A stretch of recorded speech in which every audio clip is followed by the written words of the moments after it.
Okay, hi everybody. So back to this drawing app, and today I have this plan. First, I'm going to check the contributions, and I already know that Yusuf has added several pull requests here in the application.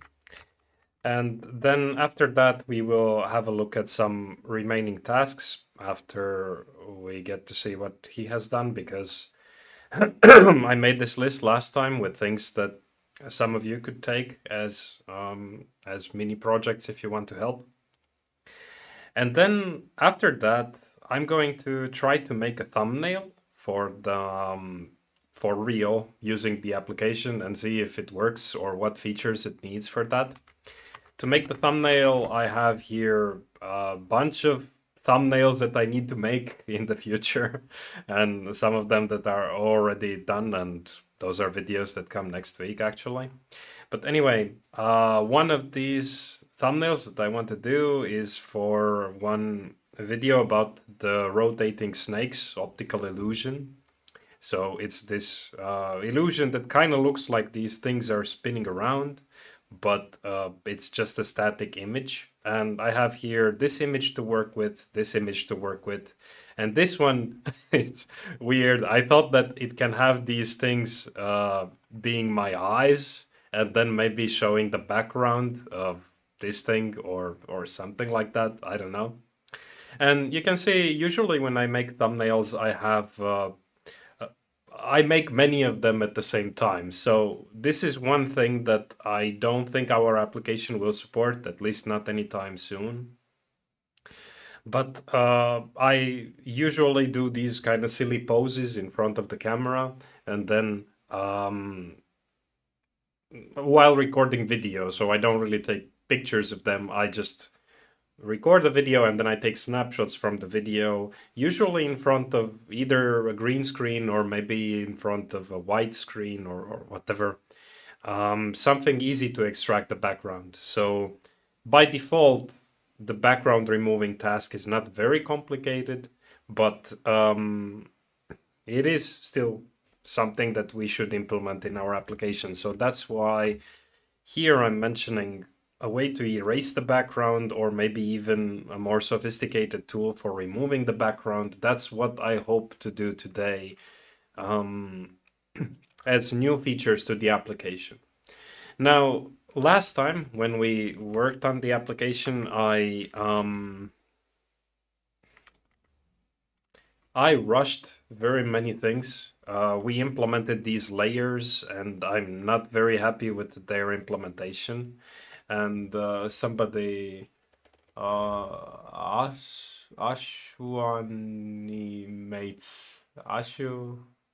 animates maybe. He asked about focusing on the layers this time, and we can look a little bit at the code, how this was implemented, but really next video is going to be about that. They work like if you draw something here, let's give it also a fill.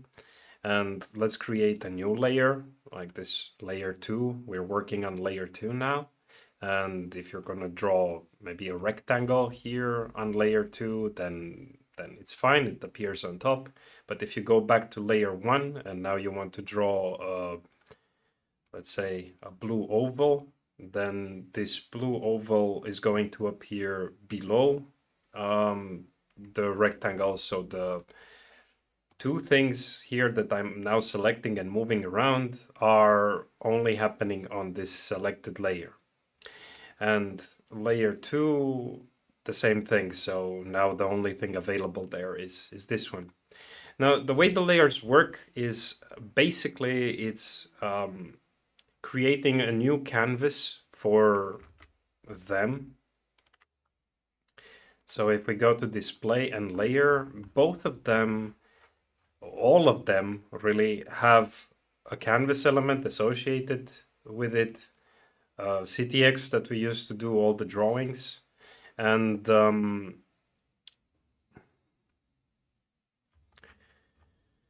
all of them contain shapes. So the thing that we did last time was we extracted the shapes from the viewport. So it's not its responsibility anymore, but it's this layer's responsibility now. And essentially what the viewport was doing before, the layer is doing now. And we have just many of them on top of each other. They have a transparent background. And we also have this possibility to switch from one to the other. But the problem with this, and the reason why I wanted to change this approach, is that when we have many of them, like many different layers, and we do this kind of moving around, like panning or zooming, you can start to see that it's behaving slow, like a little bit lagging already now with 6 layers here. So if I have just 2 layers, this is much more snappy. It's hard for me to explain this because I think the video recorder, and if you don't open the application to test it yourself, you don't really feel the difference. But there is a difference. And this slowness is happening because of these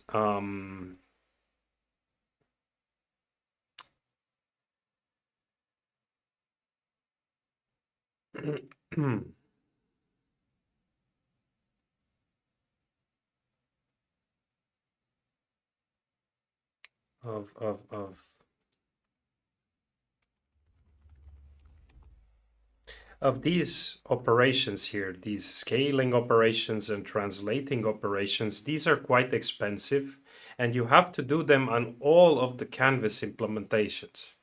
And this is a problem now because it's going to scale poorly because they are slow operations when we have so many canvases on top of each other.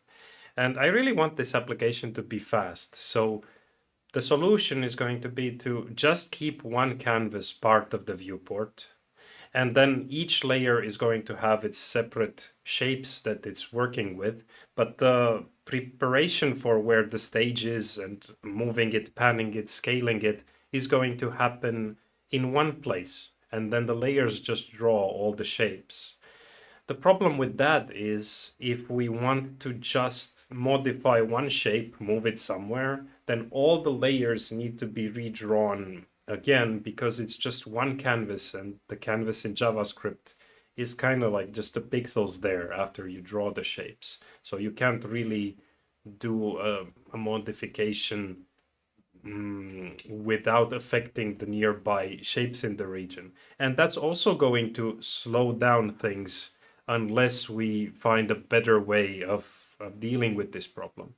And I think I have one. Basically, what's going to happen is that each layer is going to keep a screenshot of it, kind of, in memory. Every time we modify a shape, the layer is going to take a screenshot of the whole thing. And then when we redraw all the layers, if the layer hasn't changed any of the shapes, then that screenshot is just going to be displayed in one shot. And I believe that that's going to be much faster than drawing each individual shape one at a time. So this is something that I will do most likely off screen and after today. Because I realized that it's 1 month since I worked on this project, and I really have full schedule at work. So today was a miracle that I don't have lessons and I could do this stream. But I'm not sure when the next one is going to happen. I would guess maybe another month in the future. And doing everything on camera is just not going to progress at all. And one big problem is I haven't looked at this code for 1 month. So I honestly don't remember it well. And that's the reason why I said here in the beginning that I want to focus today on making a new feature, because that's relatively easy to do compared to maybe refactoring some of the existing implementation. But if I work on this remotely, like offline, from time to time, maybe I have like 1 hour time between some lessons and then I do something and so on, then it stays fresh in my head what the project structure is. And I will begin future streams with explaining the changes and maybe even doing a quick summary of what the application is doing. So this is kind of planned for the future streams and to keep the things a little bit more interesting, I think, in the live streams. Let's see. But I'm gonna check now what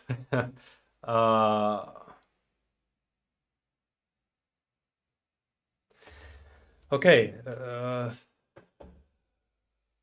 Sauvignon Blanc has this idea to become a vector editor. I really wanted to become a thumbnail maker. So I want the tool to help me make thumbnails for my YouTube videos. And because part of the things that we are working with here are images, and we need to do these things like background removal and so on, the application needs to be able to do both. I can't just use, I don't know, SVGs instead of Canvas because I want much of the processing to be able to do these things.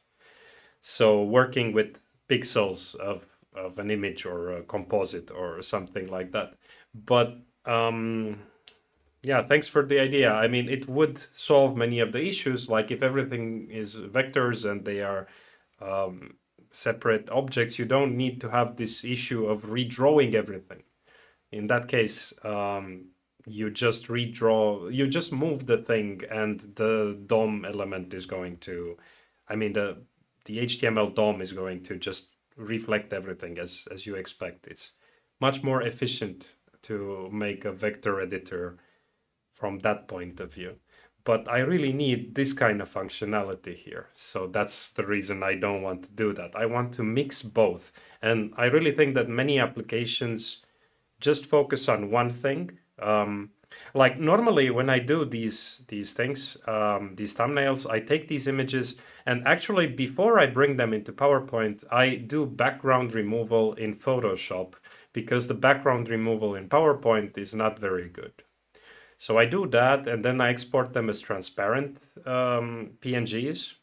And then I actually bring them here and do later work in PowerPoint because the things in PowerPoint are much faster for what I do, like adding text, styling it in a separate, in some kind of way, or doing simple manipulation with shapes, like maybe sometimes dividing the screen in half or whatever.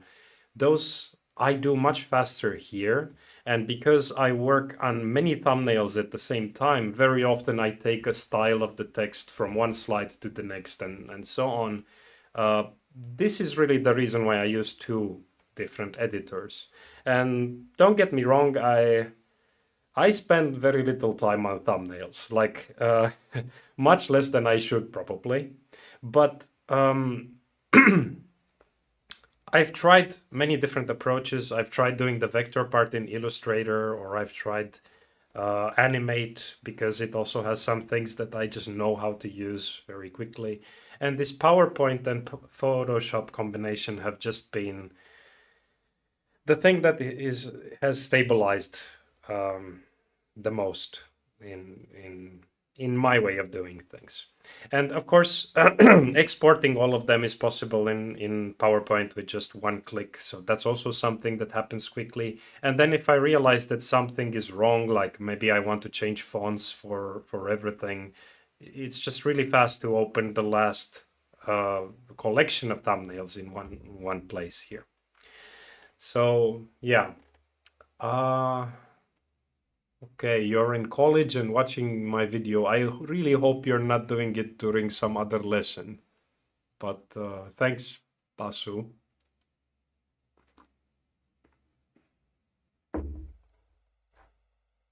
Create manim.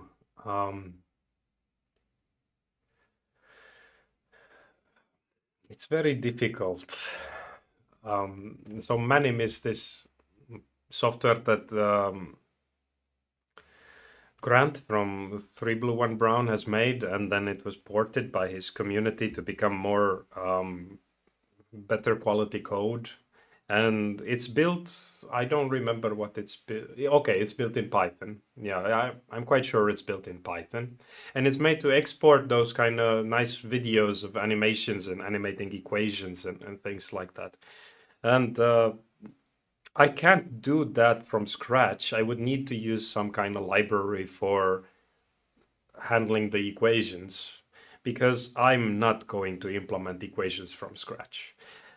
Today, Yusuf has contributed by making one advanced text editor for our app. At the moment, it's very basic. Like you basically just type here on the right and it reflects on the screen. And he has made a much better one. It allows you to have multi-line text and center things. You'll see. But even that has so much more to improve, and it doesn't even support equations and things like that. So you will today somehow get an idea of really how difficult it is to allow things like that in this kind of an implementation focusing on the canvas element. So I don't know.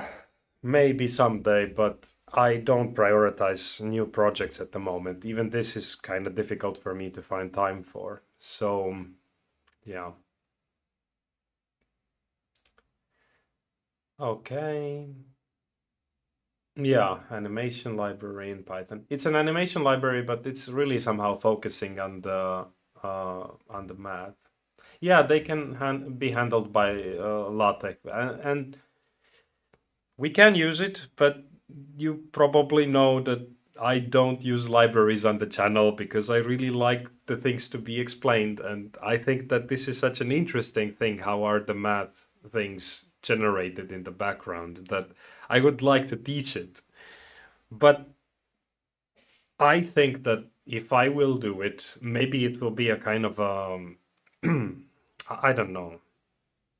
I have this crazy idea that at some point when this app will stabilize, I split it into three different apps. One that does animations could be one thing, so somehow like Adobe Animate or that Flash used to do. And then another one could be maybe this kind of diagram making tool, like if you want to make some flow chart or whatever. So reusing the same code base, but on the surface, repackaging it with some tools that help you do different things. And then this animation application that would come from these, from this one, maybe I will show how to support the math equations um, from LaTeX. But I do suspect problems will happen because this kind of forces them to appear on the canvas eventually. And you'll see how hard it was for Yusuf to make this text component in a second. Yeah, of course. I don't think you should reinvent the wheel. I use a bunch of libraries all the time.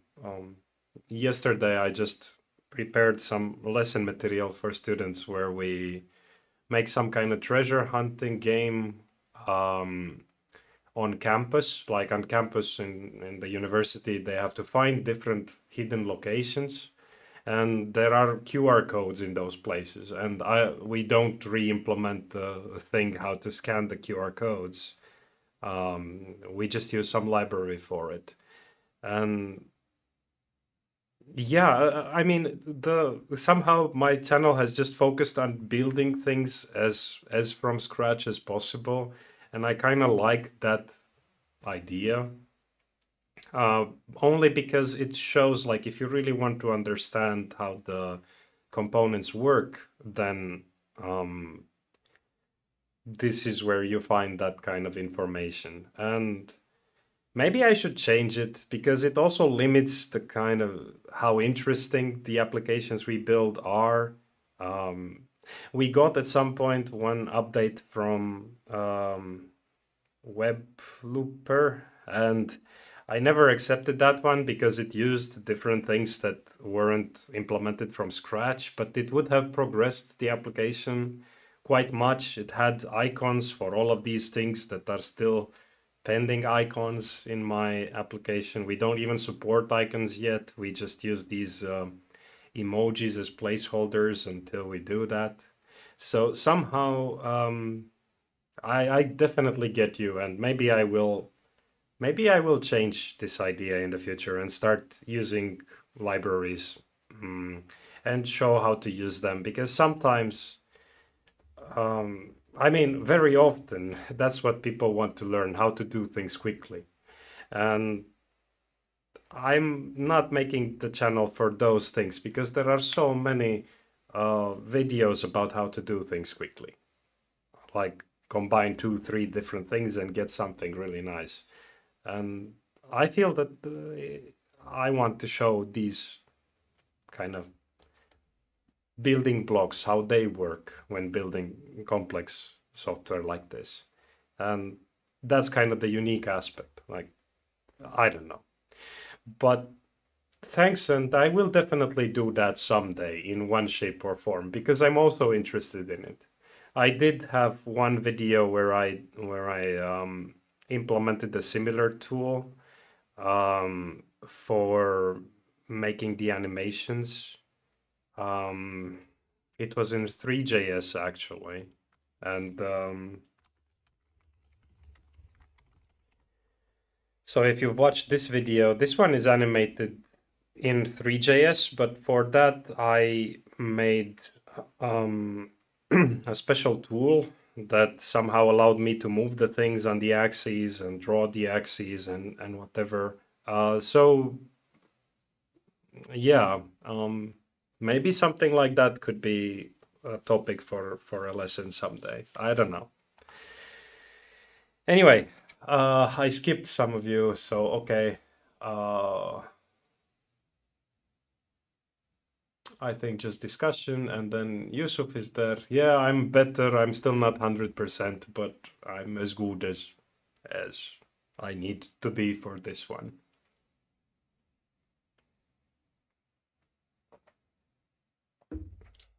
Yeah. Okay, but thanks for the ideas, and definitely I will remember some of them. So I'm going to add here for later math equations. Even though this is not an animation software, if I do want to have a math equation in my thumbnail, how do I do that? So it's one thing, and I'm going to put, okay, your name there, because that's where the idea came from.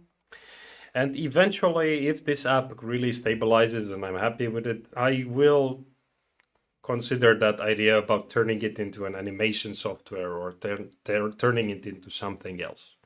So having multiple applications root from the same thing. And I think that's really important because people don't do that enough. Even if you look at big software like Photoshop, Illustrator, Premiere Pro, After Effects. After Effects, Premiere Pro, very much into video editing. After Effects is much more about details and effects. They look very different and conceptually very different. They seem to be built in very different ways. Like if you try to do a green screen removal in one of them, it's going to be very different than in the other one. It feels like they have been built separate from each other.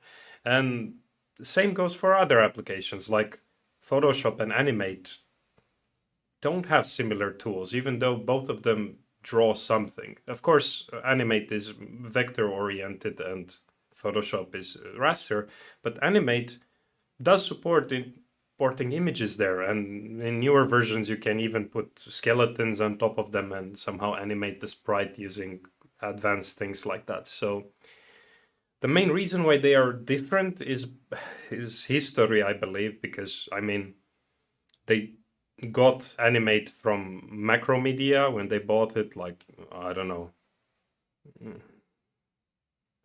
20 years ago, something like this. And they just got the code base, so then they started modifying it. But Photoshop already existed then, so Yeah. And of course, if you think about the code structure and the components modular enough, then you can use the same code base for exporting different applications on top of that. Like, think about this one. Drawing the things on the screen, having multiple layers or whatever, this is something that your animation software would also benefit from. And what it would need extra would be some kind of timeline for what to draw on each frame and then a way to play those things. And then, of course, more advanced features like whatever, morphing or interpolating between frames or something like that. But the main functionality can be the same as in this application that is supposed to be useful for drawing things. But if your application for drawing things would have additional animation features, then that means a bunch of new real estate used for those features, like panels that you don't need, blocking the screen, and so on. So it makes sense to somehow separate the applications into different distinct things. If you want to make an animation, you start that one. If you want to open a graphics editor, you start this one. So anyway, many things on my mind, like where this is going to be going. And the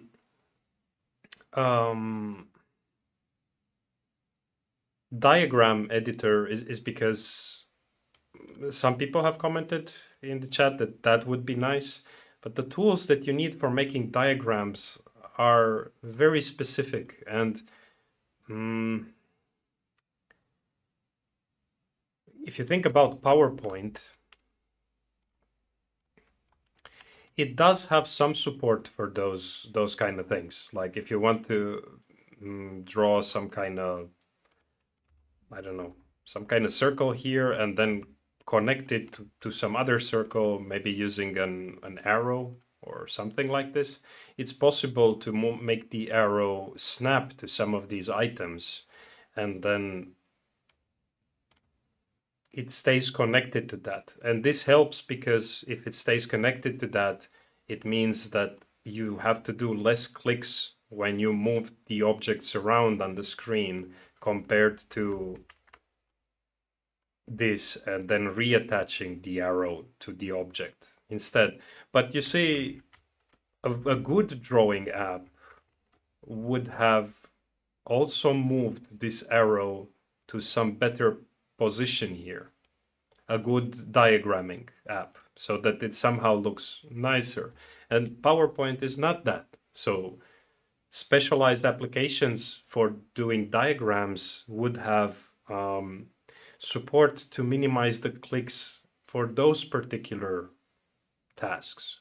And that's something that we don't really have at the moment at all. Some of you have suggested adding guides or rulers or things like that. Those indicate that you do general drawing, but the guides for making diagrams are actually these kind of things. So things that appear to connect different shapes and keep them connected while moving them around. Yeah, diagrams also might be better in SVG, sure. I mean, if they are really huge, complex things, then they will take less space in SVG than recording a bunch of pixels there, and you can zoom in indefinitely on them. They don't need to be like that, but they could be like that, and if you do it in that way, then there might be some clear benefits. Of course, you can always make the stage big enough and then export it as any quality you want, and that's also going to solve the problem. I really don't know what the best solution would be. But the main reason why here we don't use that is because I really want the focus on raster to be also there. So yeah. Okay, let's check to see what are these updates coming from Yusuf. And I have looked through them a little bit, and I believe that the last one here actually contains all of the previous updates combined into one. So there will be some tests that have been fixed when the layers were implemented. So Yusuf has added for our application, if you press Control U, I think, it opens this testing page where it tries to do many different things like draw paths, draw rectangles, draw ovals, and so on. And if your code breaks for some reason when you're developing it, then these tests will show what component is broken. And I think that when I did the layers very quickly there, I forgot to check those tests, and they might show as passing successfully, but they might not have been adapted to the new implementation. So it might show that something works successfully when in fact it doesn't. And this is what Yusuf has fixed here. And he has also updated the properties panel to allow negative values. So at the moment, if you're going to select maybe this rectangle and try to put a negative value here, like minus, I can't put minus. So it doesn't let me, it just goes between 1 and positive values. But negative values do appear when you use this gizmo. So a little bit inconsistent behavior, and I think that Yusuf has tried to fix that one as well. Improved performance, this is something that he has talked more on Discord about. So it turns out that the event-based implementation, so every time something changes, it dispatches an event, is quite processor intensive, because if you have many different items, like duplicated items there, and I'm duplicating here just to demonstrate. But if you have a bunch of items like this and you try to move all of them at the same time, again, you get this slowness, as I was showing before with the multiple canvas implementation. And part of this is because the shape is moving, it dispatches an event. The gizmo is moving, is dispatching an event. Also because there might be an error in the implementation, and these gizmos that you see selected now, that you see appearing here, are still somewhere in memory, and they are still trying to dispatch things, or I don't know. So there could be many reasons like that. So Yusuf has tried to do something about that and not dispatch events every time something is changing, and it has a speed up effect. But really, the problem is that we still dispatch multiple events, one for each of these shapes. And then the listener is going to get, in this case, 1, 2, 3, 4, 5, 6, 7, 8 updates to listen to in a millisecond, basically. So this can't scale well. And in the future, I plan to have a selection object. I would like to have groups, like grouping the things into something. And that will solve one problem, because then the whole group will dispatch one event when moved around. But I still like the idea of multiple things being moved around without necessarily grouping them like this. And in that case, this selection consisting of these different items together will dispatch one event, and that one is going to be listened to, and it will contain the metadata of all the items from where they were and where they are now. So the information is not lost, and it's only one thing that is being listened to. So it means that when the viewport needs to update, or when the properties panel needs to update, there is one thing that happens, even though we are moving 8 different things. So this is one speed up thing that I plan to do in the future, because this way, even though it sounded nice, and I think it was the implementation suggested by Michael, and it's a really nice one. It works if you plan your application to be for simple things, for few things, but not if you plan to have a lot of different shapes appearing here. So with the number of numbers, it's not scaling well. It's becoming slow. So we'll get to see what Yusuf has done there. And then this more feature-rich text implementation, I think this is where most of his contribution has went. So I'm just going to open this one and have a look at the files that have changed. And then after this, I will accept this one, I think, merge and move to this code and start implementing the new feature. Trying to do some kind of raster manipulation, because so far everything was vector, and yeah, that's also, I think, the reason why I get these questions, why not make it vector, because you're just using those shapes. But today it's about to change, and we really try to make some real functionality that I need for doing these thumbnails. Okay, so many different changes here. Shortcuts. Let's have a look at all of them.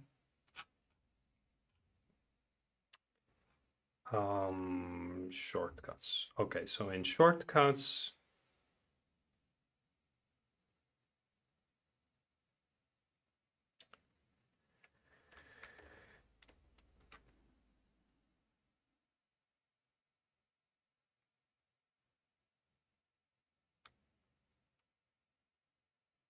I think just a little bit code cleanup. So instead of having the function declared there, it's taken out as handle shortcut keys press. So if we compare, maybe it shows there already, but somehow it looks confusing where the curly brace is open and where they close.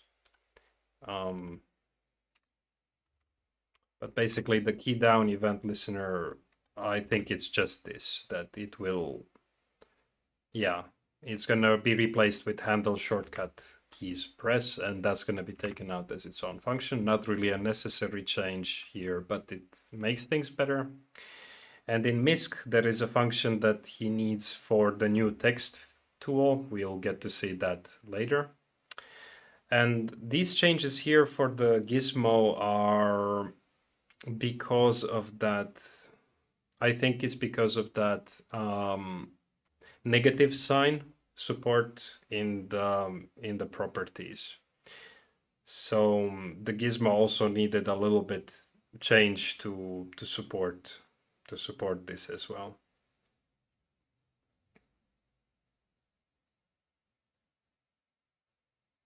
Yeah, he takes out first the starting signs of all the items, because we can control all items at the same time using the gizmo.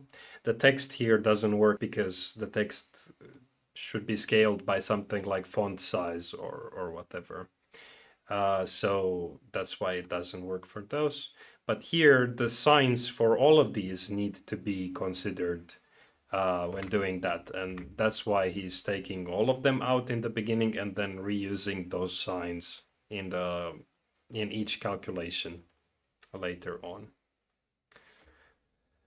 And this is the speed up part. So he's removing these event listeners for the gizmo. So the gizmo is not longer listening for position change, size change, or rotation changed. So in case you are changing the things from here, like maybe like this, all the gizmos were listening for that, and then they were all being modified.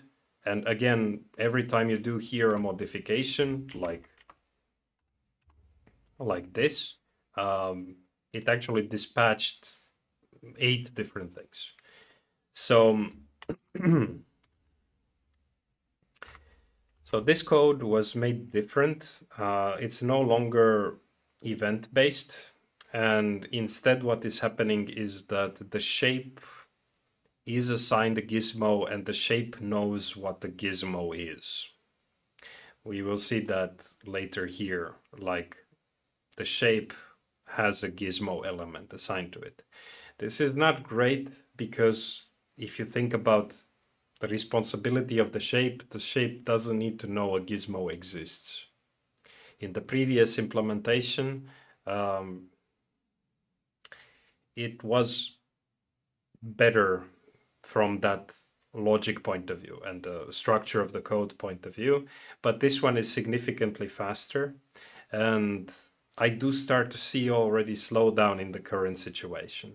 So I'm going to accept this, but I have a feeling I will revert to the previous implementation at some point after I implement that multi-selection object, so the selection object, and that one will dispatch only one event.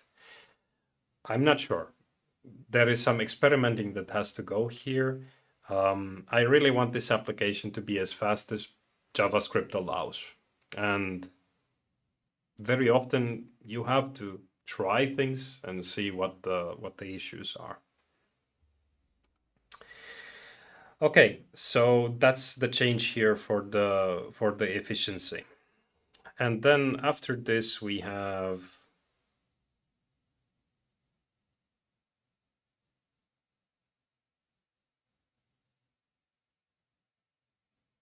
okay, a check here if the shape is existing, so if it has this size value. I don't remember why this is needed, but it doesn't hurt to check if there is a shape before checking its size and the width value from that. Might be something very tedious there.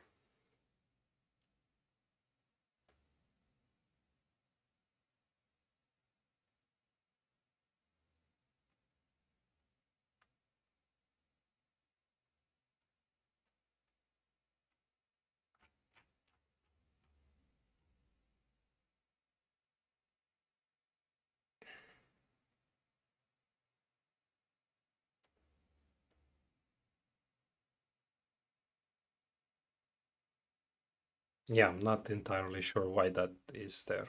I think the shape should always exist. But next is this select tool.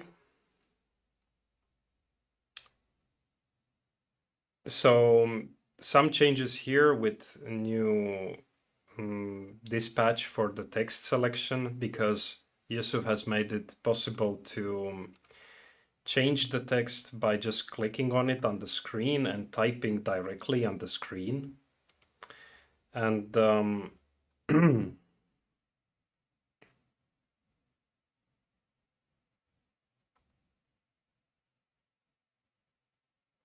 and I think that this kind of code here was a dirty piece of code that we had to...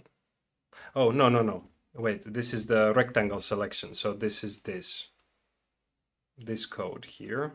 Has this changed also? So it's not creating a div anymore for that. It's creating the start position and then selection rectangle. Okay.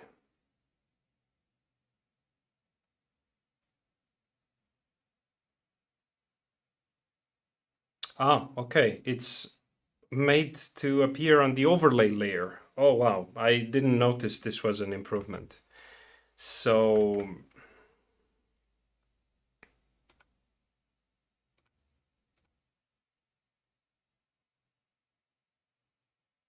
I mentioned it in previous videos that I want to make this, but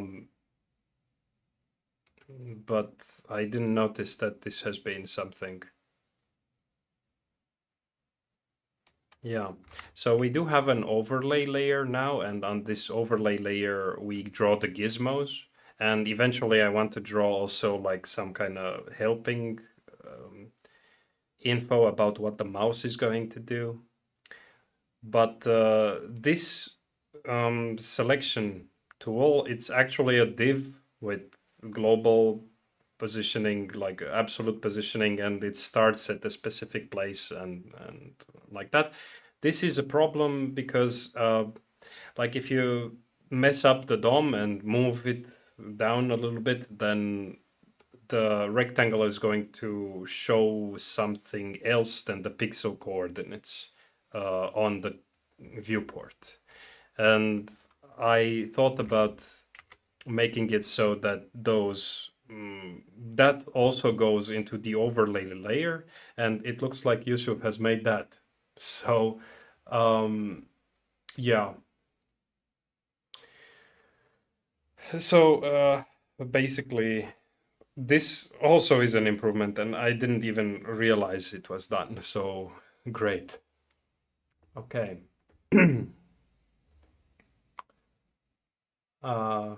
Yeah, so I'm doing the drawing app. I'm working on this drawing app. I will add some image manipulating features today after I accept the contributions from GitHub. And yeah, I am dispatching way too many events.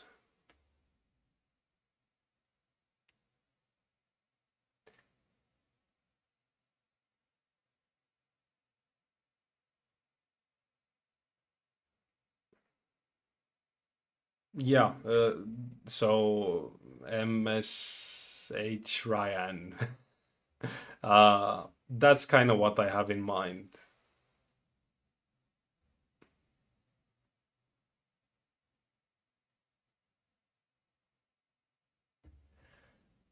Yeah, so I have that in mind, but I don't feel confident in implementing that during the live stream. And like I said earlier, I already forgot half the code that we are working on today. So it's a month since I saw it last time, and that's a problem. So I'm going to switch to doing some updates as well offline, and then show changes in the beginning of future live streams to hopefully solve this problem. So yeah, maybe multiple controllers could fix the issue. I have to experiment some things. But yeah, the ideas previously in the previous implementation were good. If you are working with just one element at a time, it's fine. If we would implement groups and then the whole group would have just one control box, then that would be still fine. And I want to do that, but I still want to keep this implementation supporting this kind of manipulation as well, where each object is changing by itself as opposed to the whole group changing as a whole. So I don't know. I will have to think about it a little bit more and try some things.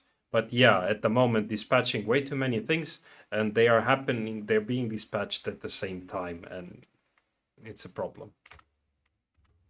Okay, back to Yusuf's contributions here. So that's what he's doing here in the select tool. It's taking out that div entirely that is being generated when we do the rectangle selection here, and it's adding it into the viewports overlay layer. And that's also great because if we want to add at some point some other kind of selection tool, like not rectangle, but maybe some other shape, I don't know if you would like to add some other shape, but even that kind of lasso tool, somebody mentioned that they want to see. I said that that one would work much better for images, not for the vector objects that we are dealing with at the moment. But eventually I do want to have something like that, maybe even today when selecting the background of the image or something like that to delete it. But so that will also benefit this new structure here, because this solution with the div that is just a block and has that dotted line can't be easily made to have the shape.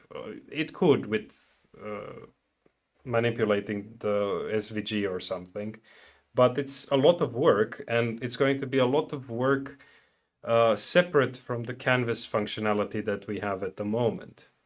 And if you think about it, there will need to be some kind of conversion from the SVG path to the canvas pixels, and it adds some kind of extra things to worry about. Also, if somebody is not very confident with SVGs, keeping the code base oriented at one specific thing it makes it overall easier to understand. Okay, so back here, let's see what happens next.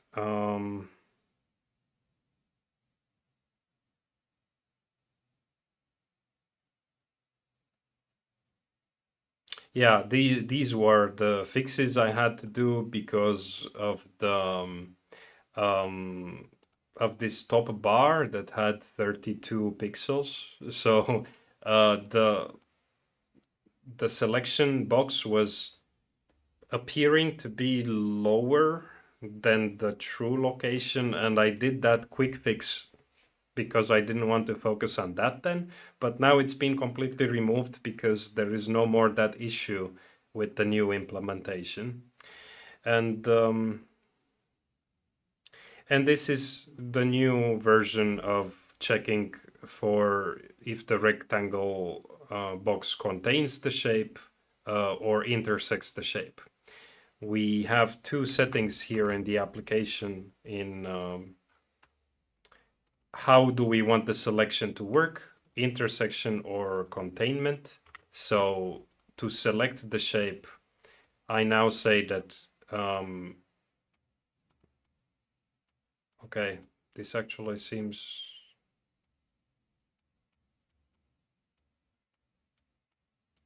broken.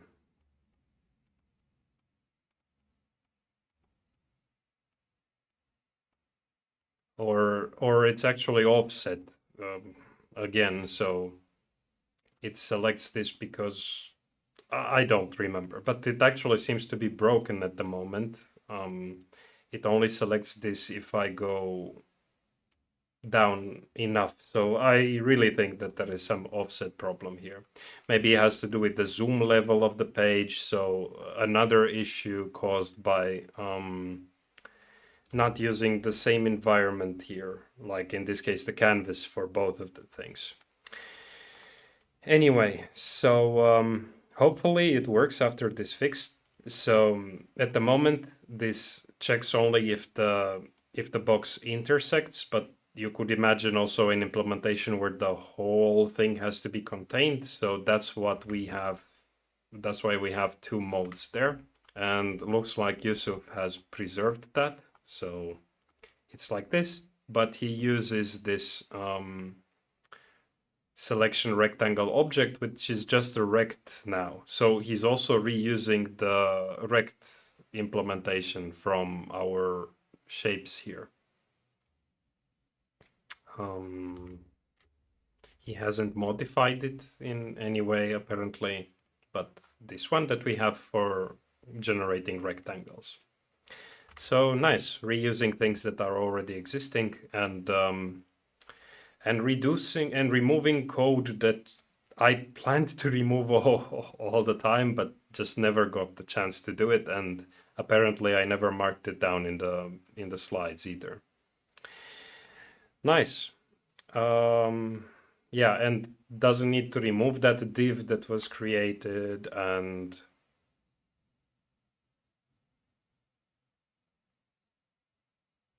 this seems to be handled now a little bit different because the event listeners are not added to that div. They are added to the canvas, to the viewports, to the stage, really.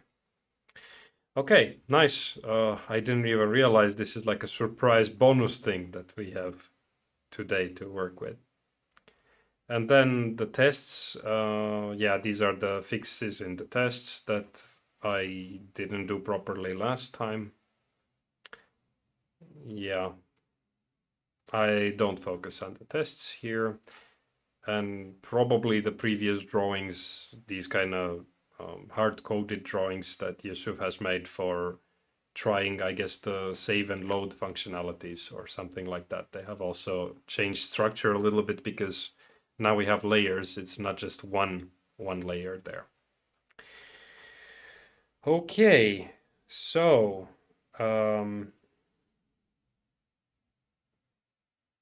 text, this is going to be big change. Shape, this is where the gizmo is now part of the shape. And again, I'm not very happy with this. It shouldn't, the shape shouldn't know that there is a gizmo. But I will accept it now because it does speed up things and eventually, eventually this is going to be a different structure, I think, but now it's just fine.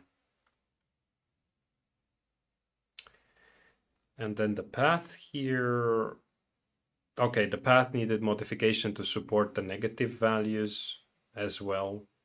I think it supports them, but again, in the case of 0, it's not going to work because if the path that you draw is resized to have a width of 0 or a height of 0, you don't have any more the information to resize it back. It basically becomes a straight vertical line. So that's a problem. It's not the problem with shapes that have a clear structure like a rectangle or an oval, but for the path, this needs special attention here. And then image also needs to remember if it has flipped or not. Like rectangles, even if you flip it like this, it's still going to look the same, but the image should be mirrored once you do the flip. And the same goes for the path. So that's what these codes are doing. They are making sure that the orientation is preserved. And this properties panel, I don't think that there are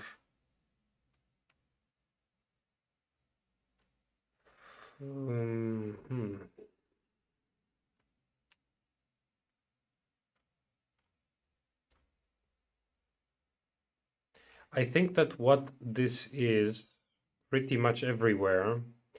Okay, accepting the negative values as well, so no longer being just above 1 here. But all the other things, adding support for the text feature, which we will look at soon,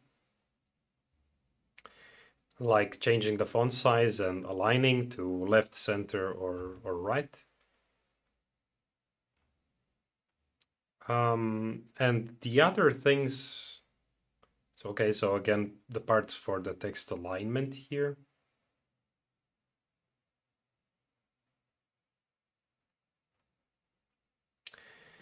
Yeah, and the getting the new properties, like when the properties are changed, are updated, it also includes now this get text alignment and font size there. And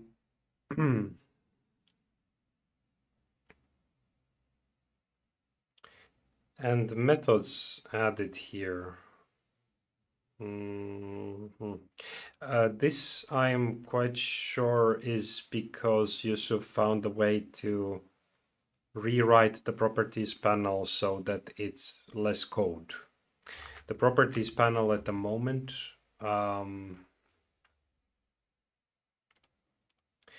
it's unnecessarily long.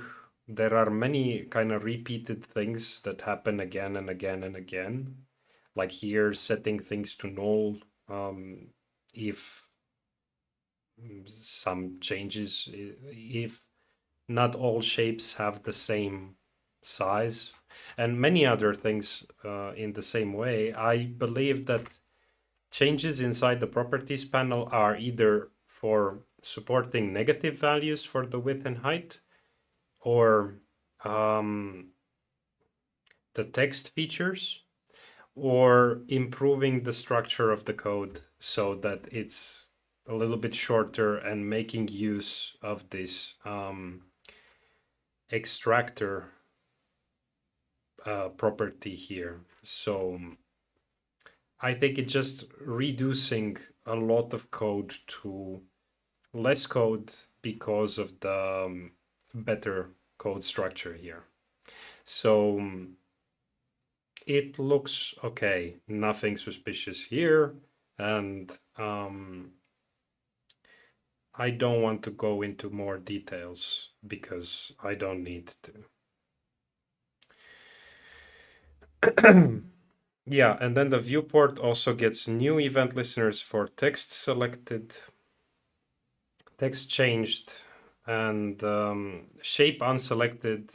If there is a text, it will stop the editing mode. You will see what this is in a second. I did try to see the updates before, so I know how it looks like. And this cursor is like if I'm going to type here some text, you see this cursor is blinking. So Yusuf actually made one of these blinking cursors appear on the screen as well, on the canvas. And it helps because you can type the text directly on the canvas. So it's quite nice. We'll see how I will take the code so that you can see how the new text feature works, and then we will look at the cursor in more detail and also the text, which I skipped before. So yeah, I think this is everything that we are going to be accepting now, and really a lot of crazy stuff, like very many different updates here.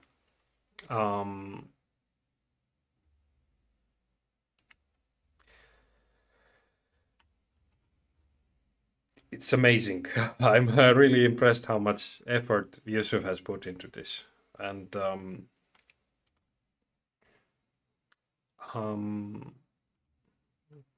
yeah. In this case, the merging is going to be okay. And he tried few things, and then also did some things some other way and noticed bugs and fixed bugs, and yeah, made things more stable. So in the end, we have this implementation, and I think that we will just take this one.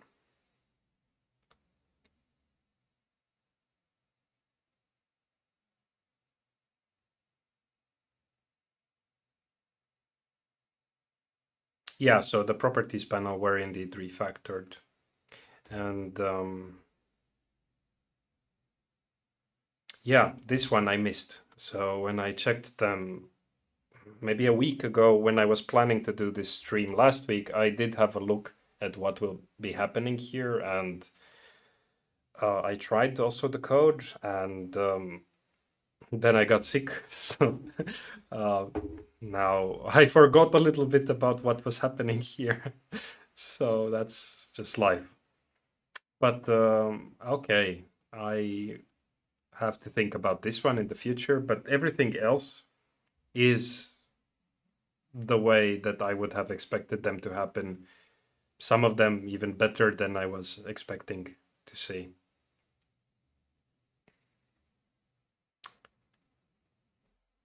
Yeah. Okay. So let's see this now.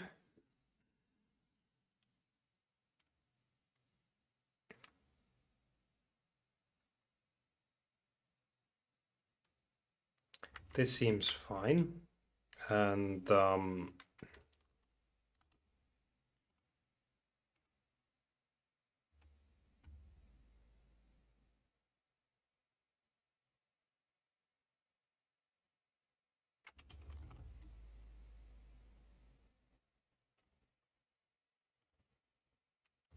think that's it.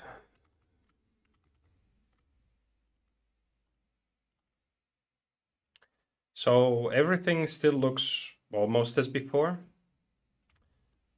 but let's try having here a few different things. Let's add an image as well.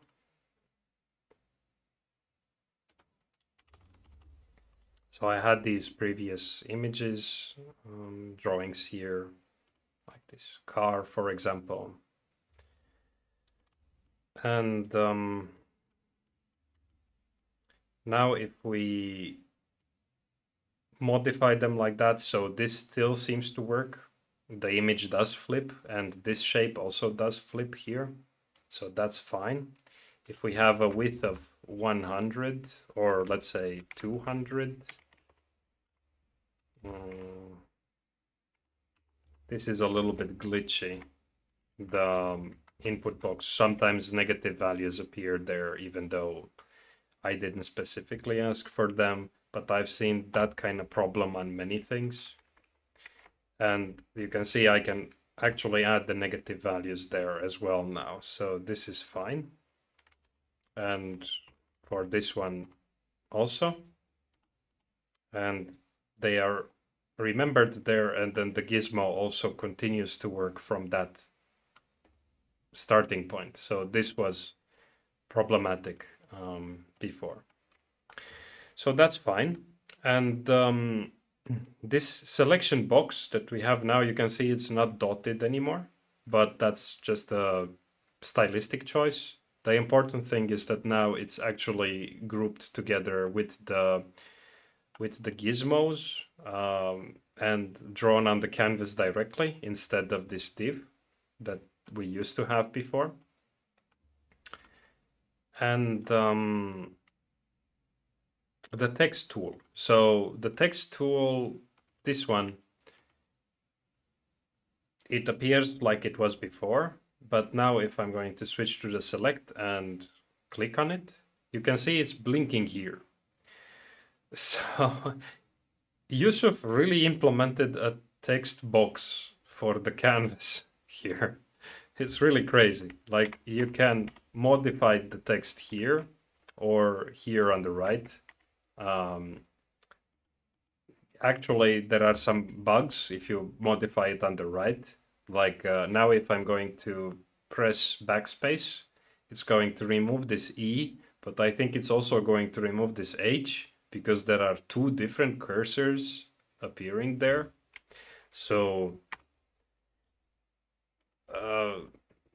problems, small problems, but it's a step in the good direction, really.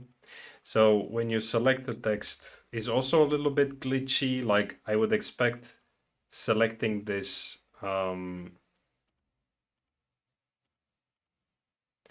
like now I would expect this cursor to go here between E and N, but it's going after N. And you will find these kind of issues quite a lot, but they are really just a demonstration of how difficult it is to make these kind of very basic looking text controls. So we have here position, left, center, and right. These are possible. I think here there is some empty space at the end, so that's why the right was not working properly. And clicking on each of these actually kind of works. So this cursor is coming close to where I'm clicking, but a little bit not exactly where I'm expecting it to appear there. Now it was fine, but when I go closer to here, I expect it to go there. And up and down keys also work. So I can also left and right.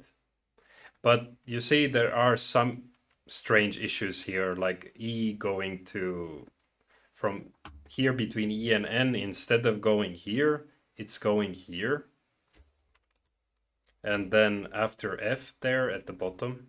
So somehow maybe using the index of the letter there, I'm not exactly sure, but it seems like 2 letters on the left and then 2 letters on the left and 2 letters on the left, no matter where you are. This might look good for the left orientation.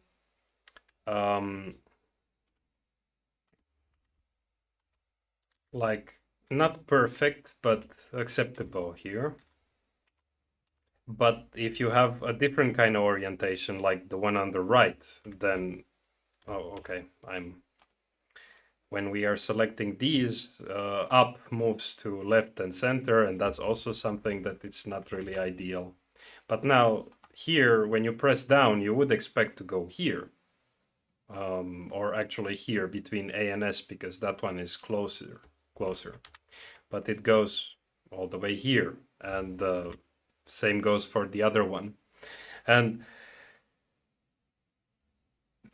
attempting to make this tool good is, I'm really impressed with how this tool looks like at the moment, even with these issues, especially that clicking on it actually moves the cursor close to where I want it already. And if I know that it's actually moving to the next one or something like that, I can get used to it. And I can use this one for positioning instead of the up, down, and left, right keys. But very few people know how difficult it is to make one of these very good tools for editing text, because in normal circumstances, when if I would make this as an SVG and this would be just some kind of I don't know, a basic div with some styles there, or something, like I just use DOM elements to create the things. I don't need to worry about that. There are very good tools already existing at the moment. And here in this environment, you have two solutions really. One of them is to use one of those default elements, like maybe a text input or something, on top of the canvas, and make sure that you're aligning it exactly in the right place so that it overwrites what is seen on the canvas. And that's harder said than done. We already had issues before with this selection tool that now the selection tool. Okay.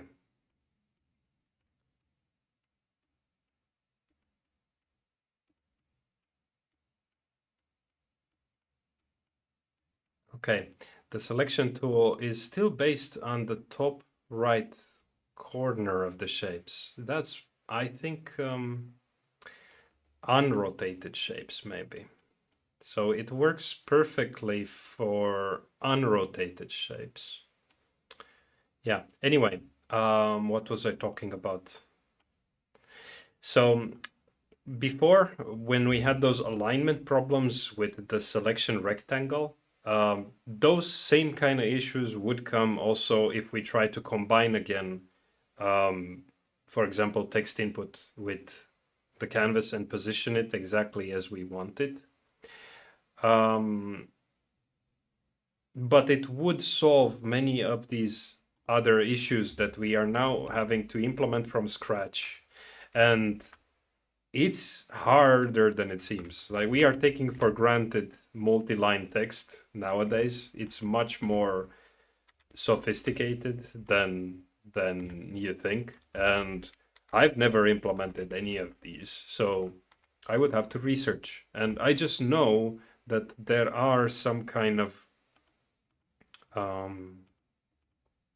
documents online that can teach you how they work, but really good ones have a lot of very special things that one needs to worry about.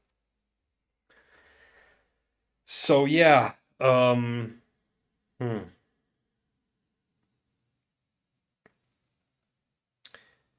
this is great. I mean, compared to what we had previously, being able to change the size of the text, still being able to change the colors and if we have an outline or not, thickness. So these are still working as before, but now we have this visual indicator there. We have multi-line text support, which of course before we could have faked it by having multiple text boxes like that.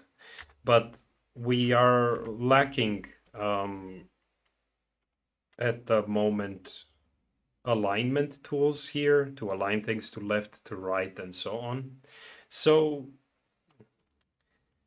yeah, this is the best thing that we have at the moment for having text manipulation. And it's really hard to implement this component, even kind of glitchy, like what you see here. And I'm mostly impressed again by this.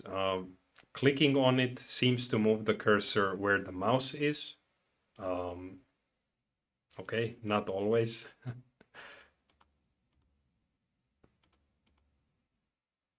And actually, most of the time it's like that, I think. Okay, I don't know why it's not moving it there. Here on the second line it works. Maybe left alignment is more reliable, I don't know. Yeah. I think left alignment might be more reliable. So still kind of problematic with the other alignment modes, and actually quite problematic with rotation. So when rotation is happening, it doesn't work. You will find that the cursor moves to the correct location here in the center because, how to say, it actually considers the coordinates of the unrotated text. So if I'm gonna move here to the left, just to the left, the cursor is actually gonna move somewhere here at the top when I click here. Because it assumes that it was this situation before and my mouse was here. But in a rotated frame of reference, I would like it to be between D and A. But it's now moving here because in the unrotated frame, this is really where I clicked. So somewhere here. Okay, here. So anyway, very tedious stuff for text manipulation. And this will need a lot of work if we are going to keep this component as such. And it's possible we can keep it. I really like it, and I think that I will. We will build on top of this to make it better and better. I think it's a really nice learning experience because of, again, the things that we that I usually teach on the channel. I really like to teach how the building blocks of stuff works, and learning how a good text component works is something many people don't care about at all. I'm sure that almost no YouTube videos are on this topic. Maybe there is something, I just don't know. But people just take this for granted, and it's not an easy thing to reinvent from scratch. And when you just use components that are already existing, and they are good enough, you lack the possibility of making the good enough even better. I don't know if it's possible to make a better text control than what we currently have at the moment. I'm quite happy with those that are existing in browsers or in any kind of applications nowadays. But without understanding the problems that went into building such a thing, you can't invent a better component. You are stuck to reusing things that others have made. And that's one thing that currently developers tend to do. They just use libraries or frameworks or things that do many things a certain way, and then they put the components together and the application is done. And for 99% of cases, it's exactly as intended. But if you do want to understand how those things are working because you have some clever idea in mind,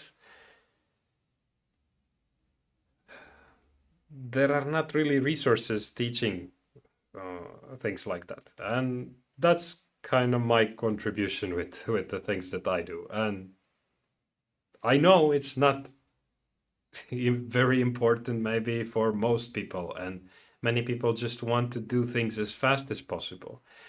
But I think that this kind of knowledge is something that will disappear, will somehow get wasted.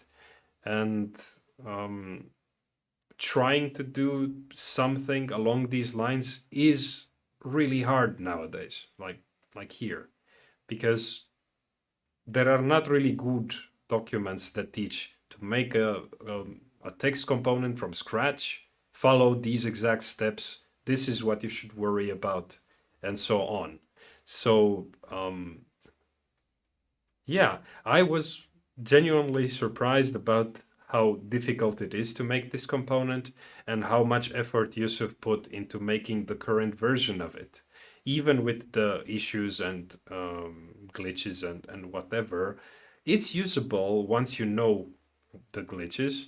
And it's also easy to identify what the problems are, like what I showed with the cursor location and then up and down doing something, definitely moving from one line to the next, but not keeping the index close to the index at the bottom. So this is really the okay. So now pressing up, I don't even know what it should do, really. It's probably the most obvious thing it should do, I think, is to snap to this E and be in the beginning of E. But that's because if you move upwards from here, there is no text until here. So that kind of logic needs to go somewhere. And going down from this, probably it should go to the right of D, because it seems like D is a little bit wider on the left here. So two different implementations possible, to the right of D or to the left of D. I think people wouldn't really mind any of them, but if it goes to the left of D and then you press up again, now actually it looks like it should go to the left of N. So it should actually, to my eye, it should actually go here from here. But that's a problem because we just pressed down and up and we are in a different location. So the problem is that from the user interface point of view, down and up should cancel each other out. I don't know if you notice how complicated this problem is and how many months or years have to go into making an element like this really intuitive and good. I'm just trying to somehow point out that we are doing the development using things that are very very good things, components that are very well built over the years, but we don't really understand the complexity between those components. And we often just say, just a text box, add it there. And it's doing a lot of this stuff, really, in its programming. And usually it's behind the hood. And if you need to implement a new version of it, you don't. You use an existing version of it. I would be tempted to have that kind of overlay DOM element here. It would solve many of these issues. But I'm also really interested in learning how complex is a text, multi-line text editing component really. This, for me, it's just really interesting to find out that simple things like this are have very difficult algorithms behind them. And yeah, I know it's most people don't care about it. Why do you care so much? But I think it's really interesting. And it feels somehow sad because many people treat them like they take them for granted, and they don't realize that every time you use a text box in your application and it does all that kind of smart behavior there, you have a lot of people to thank for. Those people that have noticed all the small issues and that have fixed the behavior of how the cursor should be moving inside of the text box. And it's sad, really. And yeah. Anyway, long discussion here, long rant, but and maybe I'm not making a good point or a point that interests anybody really. But I don't know. Has anybody thought about this? Like how hard it is to implement a text component from scratch? And what are all the things that it does behind the hood? I have thought about it a few times in the past, but never this deep as now when I have a version of it, like a very early draft, and I can see all the issues that are coming in it. And this is what I also linked to the LaTeX editors. We don't even have here things like superscripts and subscripts and I don't know, summation symbols with things on top and below and to the right. And imagining a component like that and building it from scratch is where I would really draw the line. So, yeah. But then would that component be compatible with the canvas? Like if we use a library, could I render those SVGs or whatever they come from that library? Could I render them on the canvas? That's another issue. And I guess we'll just find out in the future. But anyway, yeah, I'm not going to prioritize it anytime soon because the current state of this application is not fantastic. It can do very many things, and you will be very annoyed if you try to do anything with it unless you have been following along and you know what issues there are. So really, after I try to do some kind of raster manipulation today, the focus will be on making it as intuitive and less glitchy as possible. So yeah, that's kind of the thing. Okay.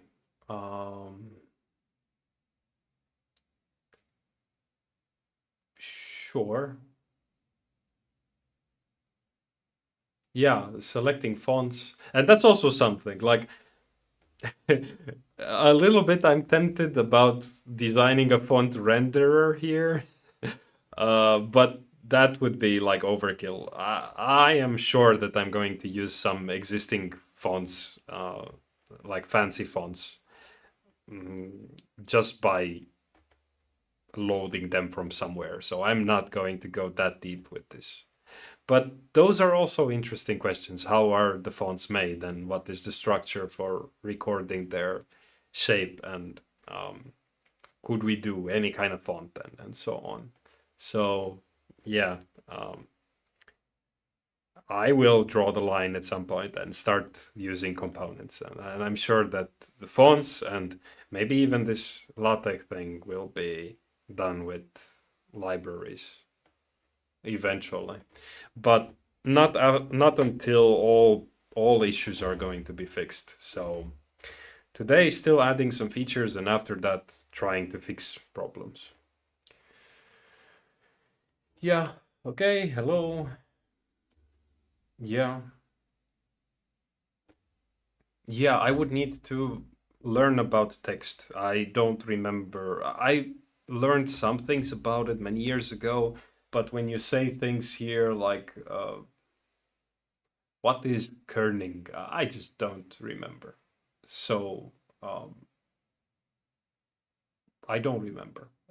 And trying to build something like this from scratch is very tedious, and I'm not going to do it live, that's for sure.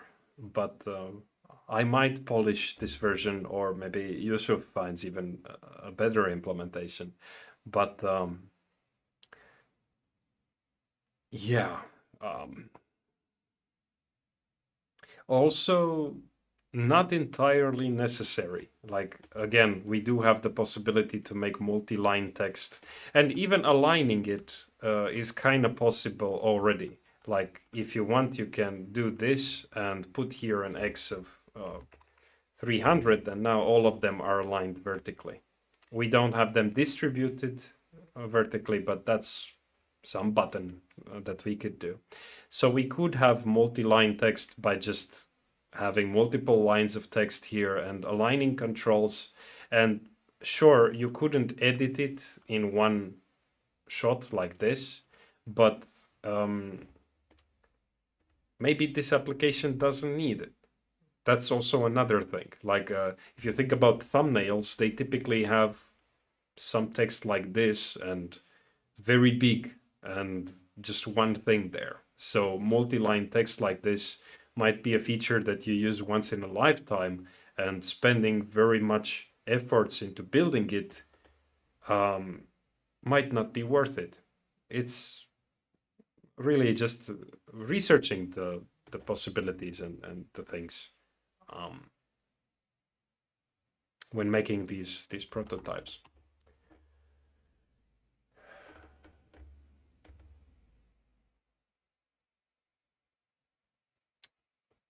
Swap in and out other libraries.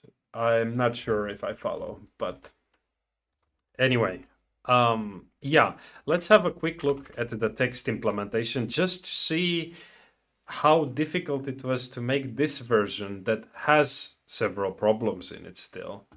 But yeah, so the text.js, I looked briefly at it. Um, text align and text align. I think it's because the default text align we were using inside of this box is center, but now there are these options here. I'm not exactly sure what all of these are, but I know what X offsets are. So these are going to be the things needed for each of these lines has to offset by a certain amount depending on its width when aligning to the right like this. So X offsets is 0 for the last one, I think, but something else for the others here. Those are all calculated at some point. This thin white space, it's a special special space that is very thin, and it's somehow used to measure things like how far to put the cursor. Like if you would replace here with something else, I think like a dot. This is actually very wide, so it will probably look very strange. But clicking here, okay.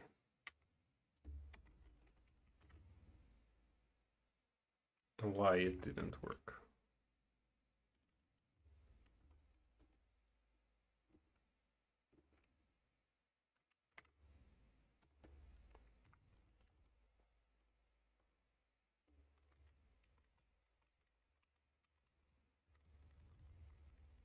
Yeah, it actually worked. So now the leftmost I could go with the cursor is just around text there. So this is the leftmost position that I can go, but it should really be before enter appearing there. So this specific size somehow lets you jump one character at a time and works. it's yeah, I don't understand all that has happened here. And there are also some issues like pressing Alt is going to insert Alt there. There are some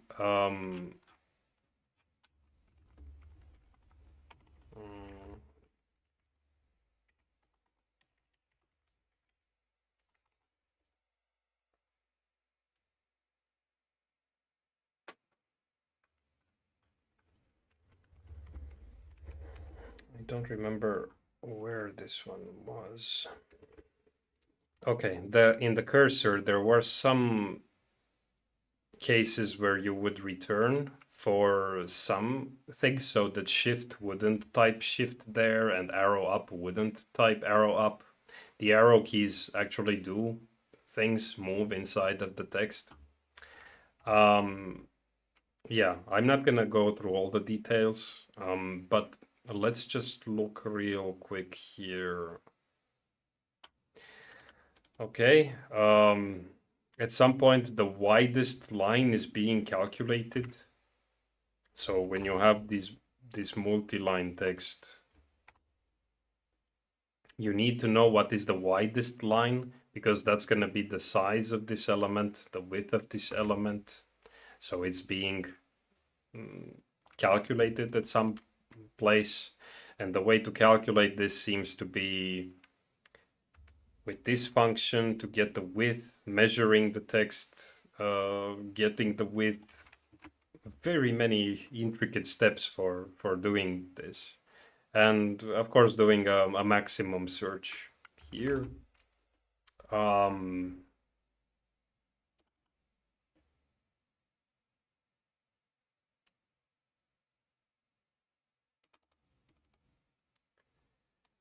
Yeah, seems like it depends also on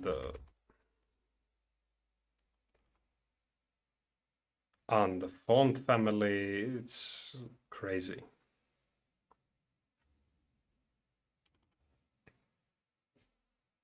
And the drawing method, this is also very interesting. So the drawing method really creates multiple, has multiple calls to fill text. So multiple calls to fill text for each of the lines, and then the X offset from those X offsets I mentioned previously. So this one depends how much it is from the left appearing there. And yeah, for each of these lines, it's like that.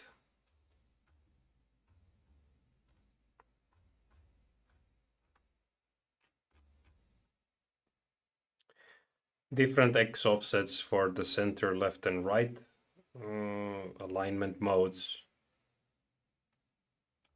And in the cursor, so it has a function for enabling the edit mode. This one starts the cursor blinking. And this cursor blink, it's an interval every 300 milliseconds.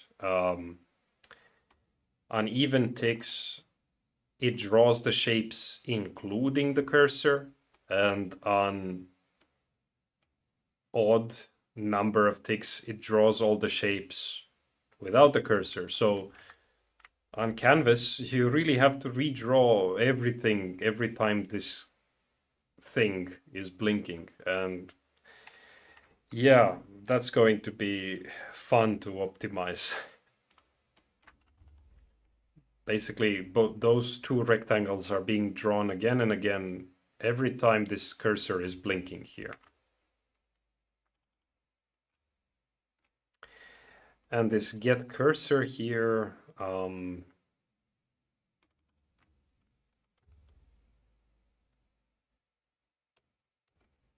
it tries to figure out where the location is going to be, to put the cursor.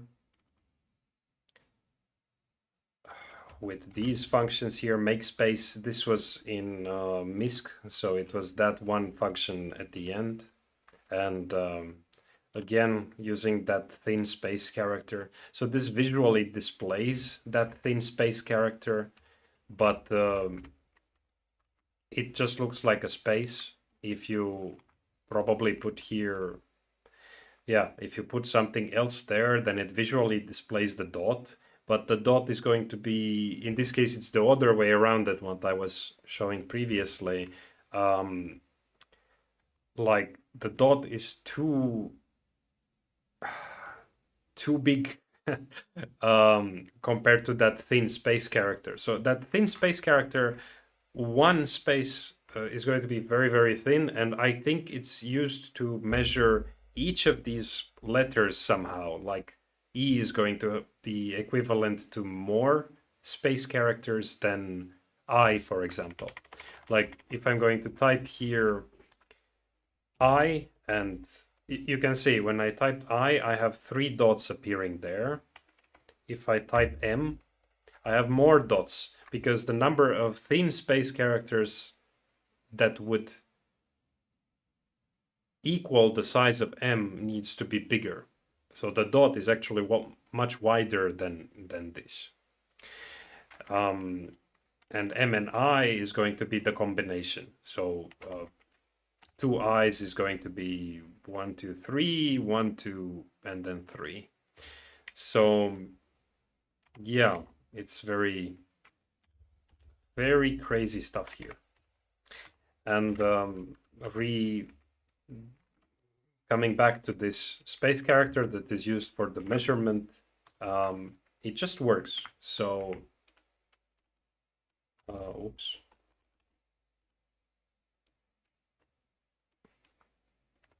Okay, I can't delete this unless I select it with the rectangle tool, otherwise it deletes the next letter. So very many, end doesn't work, it just types their end instead of going to the end of the line. So I use home and end very frequently, and those need to be handled as well. So yeah, but now you see those spaces don't appear there, but this cursor is jumping as much as it needs to jump between those elements. So really, very tough job here if you want to make this tool work perfectly. First of all, need to understand absolutely everything that Yusuf has made until now, and then all those small issues, some of them are easy tricks like end and home. Yeah, these are still problems, but they are relatively easy to fix. You go to that case, switch case, and then return something in case and then home are pressed. But then some things are very difficult, like that kind of like moving this to the proper place when pressing up and down in case of this multi-line tool. But anyway, this is topic for some other day now. Okay, also empty text.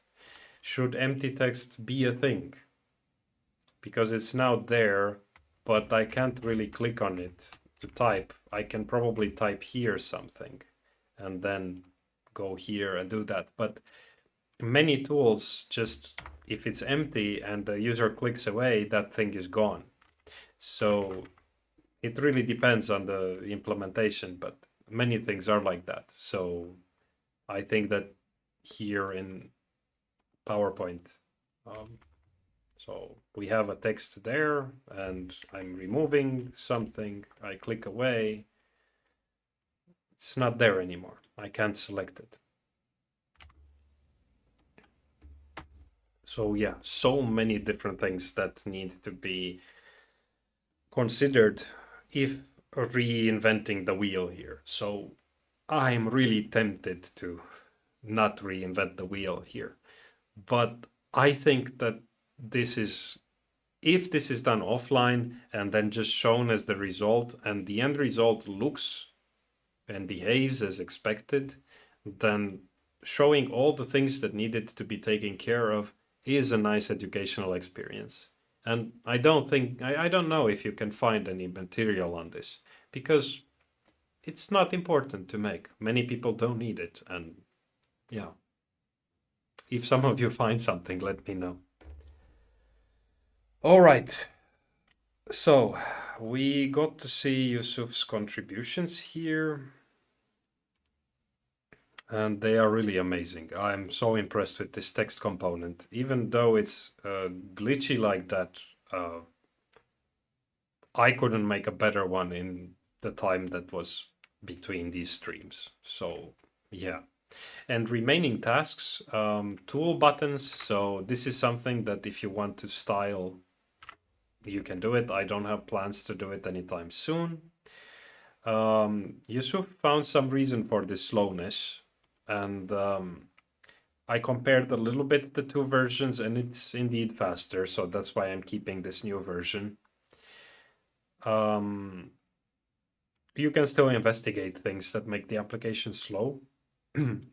More tests. This is something that you can add in that file without problems. So these ones for checking all these functionalities, there can be more checks handled, like things to do with the properties panel or the gizmo.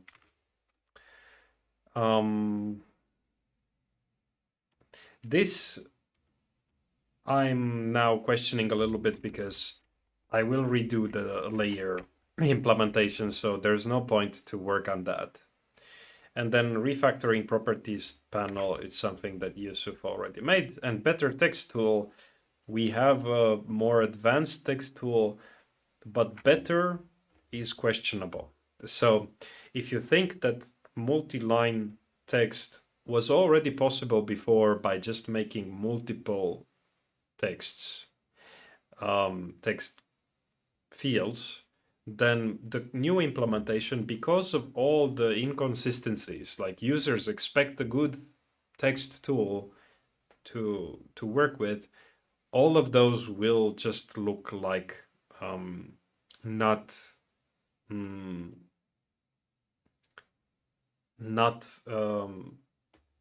good, like sloppy, like they would not want to use that multi-line text tool in that case.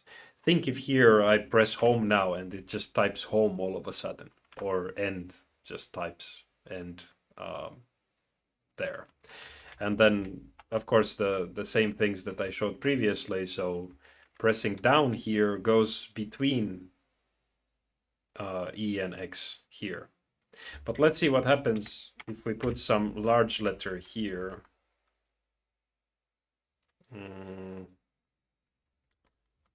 No.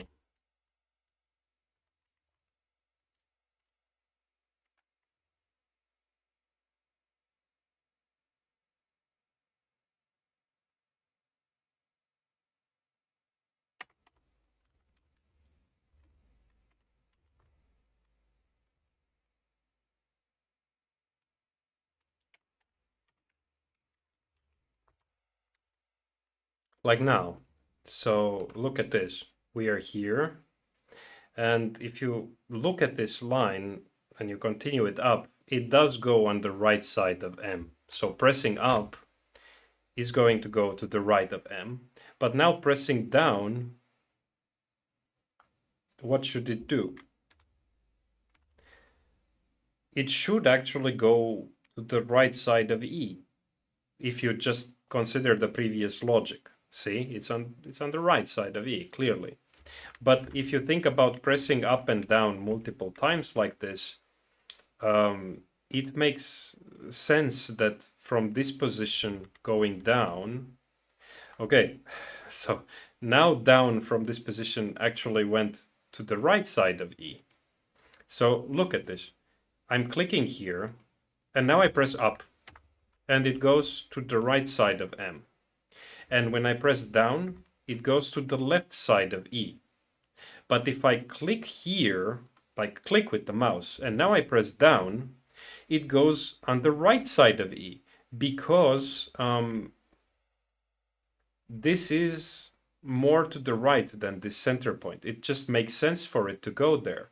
But previously it went on the left because I'm using the keyboard, and up and down should remember the previous position I was at, because up and down kind of cancel each other out. Do you see how difficult thing is here, implemented somehow behind the scenes, this text box? So yeah, I think it's nice to learn about those. Yeah, align and distribute shapes would be important to add. I think that they must be somewhere. No, they are not.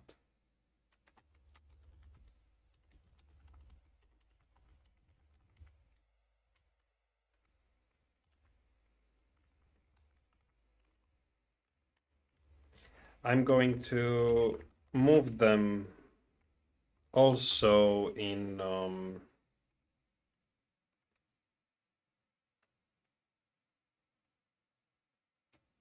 the tasks, so something that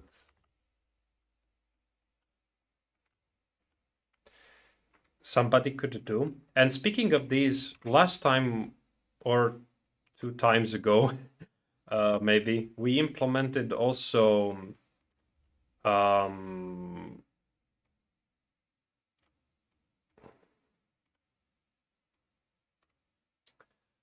back and front and forward and backwards, so I can move this shape forward like this. So this is very similar in a sense, this implementation with the alignment implementation. It works not with the Z index, but with the I mean, not with the ordering here, but with the coordinates on the screen. So somehow similar feature could be implemented for the alignment, and you would have here center, left, right, or middle, top, bottom. Yeah, distribution also, so having even spacing between the things vertically and horizontally. So that's something that it would be fun to do. And when I implemented this, after I implemented this last time, somebody mentioned in the chat or in the comments, I forgot to write it down, but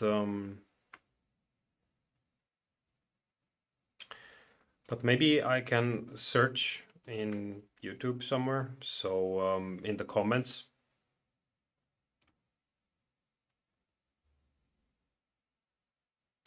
There was some nice resource somebody found for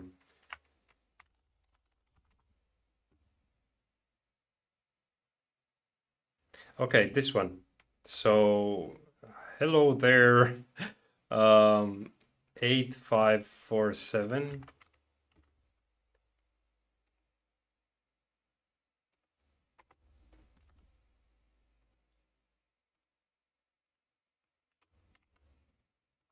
Pointed to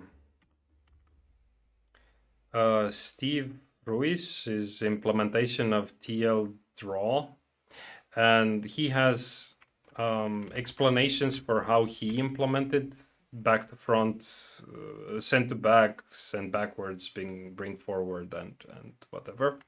So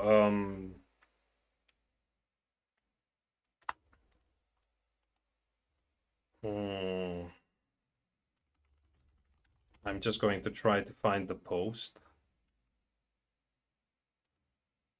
So TL Draw is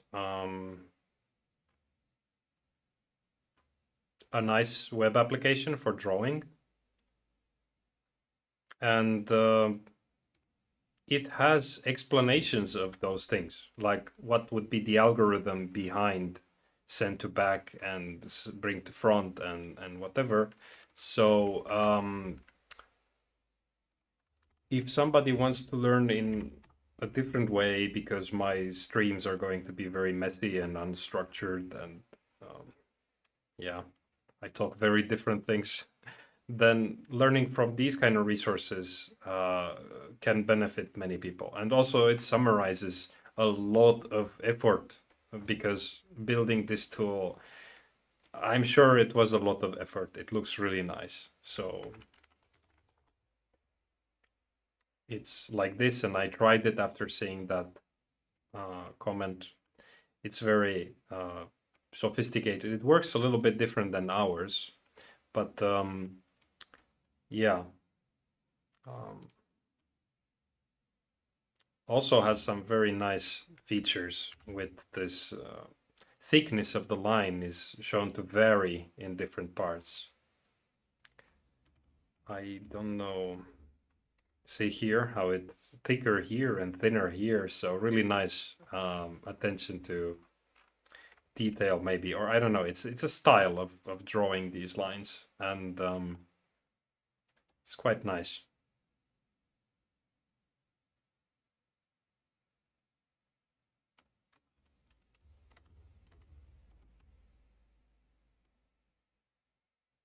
And the implementation is a little bit different than ours. It's grouping the objects here, so the gizmo is just one thing there. But of course, that's also one approach. I want to keep it for later when working with groups. And also, I noticed here a little bit strange behavior, so I don't know if I can reproduce, but I noticed here, looking at this one, that corner there somehow, see? It changed a little bit the structure when doing this. It's a very small thing, but it has to do with the way these lines are drawn to vary the shape like that. I'm sure. Anyway, I really like this. So for what it's doing, it's great. I just couldn't make thumbnails with it because that background removal doesn't work. So anyway, I'm going to add this link somewhere in the PowerPoint.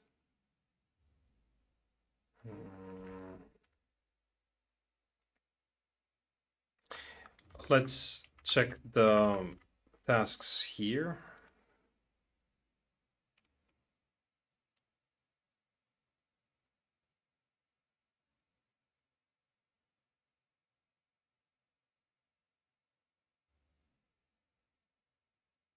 Aha, okay.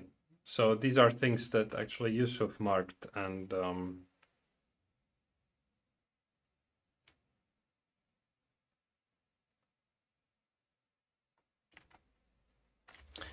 yeah, let's synchronize with these from here.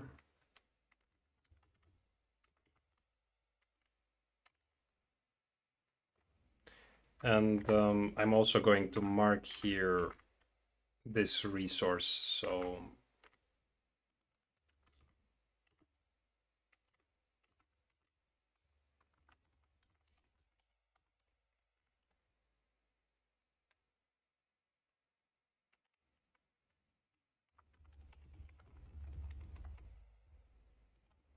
in case somebody wants, they can get them from this tasks list.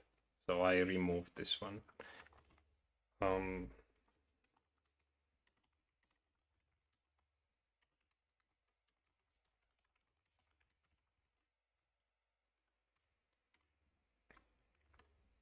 Nice. Okay, so we are also done with this. Now it's about trying to make the thumbnail. And first I'm going to try to make the thumbnail using the tools that I normally use. And then after that, wish me luck. I don't think it's going to go well. But basically, here I mentioned these weird things. So this simple idea of putting this asset on top of the eyes removing the background and adding this as the background.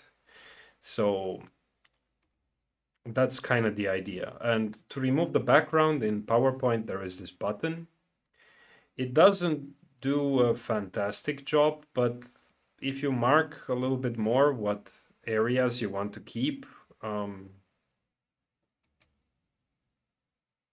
it's fine. Now the borders here are not fantastic. You see, it's oh boy, it's some yeah, crazy face. It's not fantastic. Photoshop would do much better. But if you think about these as thumbnails and they are going to be seen like this size, it doesn't matter. So the tool that you're using, of course, I could also maybe fine tune this one a little bit more, but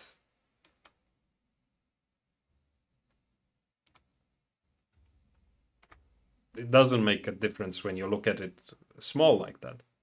And then maybe I would, this seems to be a little bit tilted. So this somehow seems to be like perfectly making my face centered. So I would need to zoom it a little bit more and maybe something like that. And then I would take this and try to put it over the eyes. So this kind of manipulation, I'm duplicating the shape, maybe something like that. I don't know. So something like this. And then the background, this would go on the background. I do have those tools for sending something backwards or forwards. So something like this. And yeah, I don't know. Probably I would put also the word JavaScript somewhere because it's gonna be a JavaScript tutorial when it comes out, how to draw this pattern. And I don't know. In PowerPoint, there are also these tools here for manipulating the brightness or the contrast of the image. So it's something I typically work with as well to make some things look better. Like here, the colors are somehow bright, and maybe a bigger contrast for myself would look nice in comparison with that. Something like this kind of value. Or then again, maybe I would remove the saturation if I want the focus to be on these elements rather than something else. I don't know, but these kind of things are like fine tuning, and maybe I actually want to be in the background. So in that case, there is also this transparency. So I don't want the focus to be. No, I think this is bad idea. I do want it to block the background there, but maybe the background image could have something on top of it, like maybe a gradient. So to somehow make the eyes pop out more. So in that case, I would use a gradient like this, maybe a radial gradient, center it like this, and then work with transparency here. So maybe like that, transparent black. And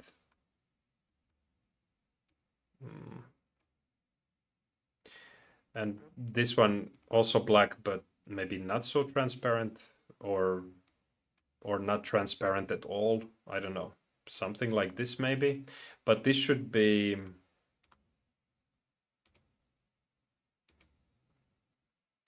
behind me, I think. So only the background gets dimmed a little bit. And then maybe the saturation, the colors on me, they can appear a little bit. So somehow the focus on this image changes from the background, which is not so much in focus, towards me, which is more colorful, and then these are the most colorful.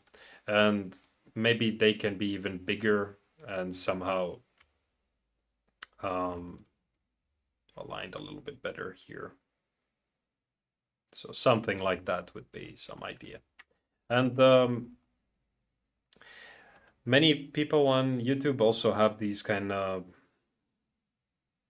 like edge around the item. So in PowerPoint, you could use a glow. So maybe white glow, and this tends to have this emphasis added to the person in the thumbnail. You could use a similar thing to these other shapes.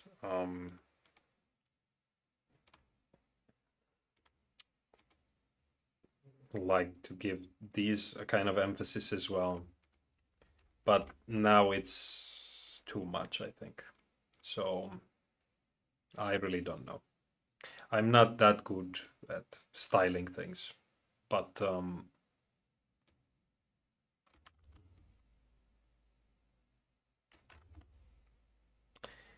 yeah, something like this I might go with.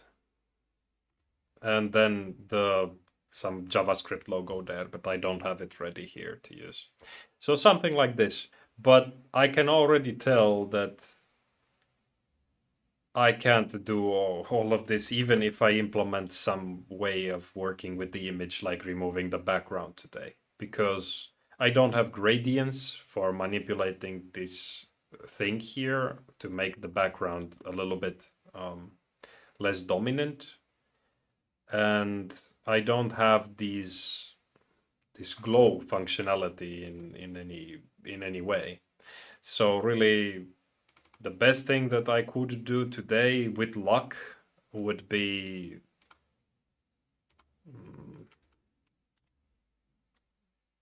this, and how do I reset this one?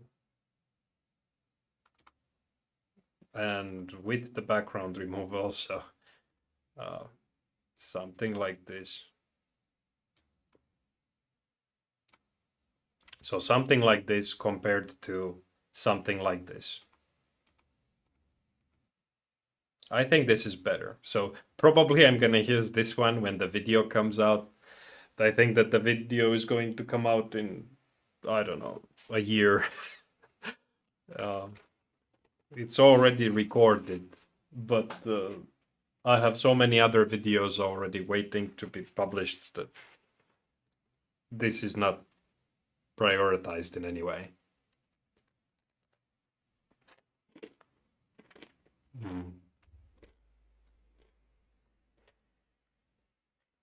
Okay, so small lunch break, and now after this, let's try to do this with our tool.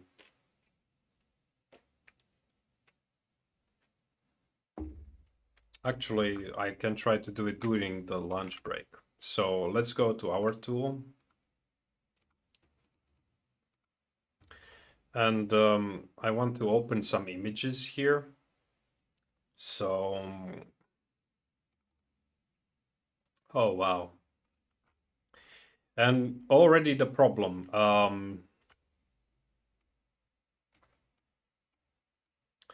Our stage size is not big enough. Our stage size is quite small, I think, and YouTube thumbnails should be big, like 1920 by 1840 or whatever the values are. I don't remember. So this is one thing that we need to do today. Let's mark it down here. So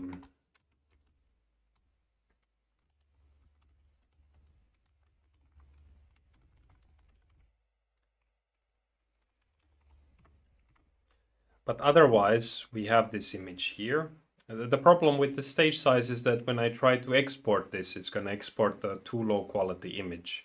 Like I could resize this image to fit the stage if I want. It doesn't have snapping or that kind of features, but this could work. I mean, it doesn't need to be that perfect.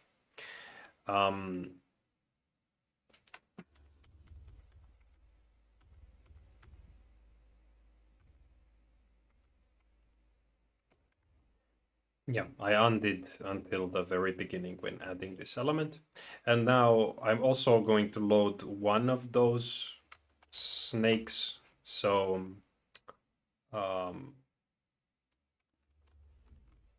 this one, it's here off screen for now, but I will need two of them so I can duplicate. Right?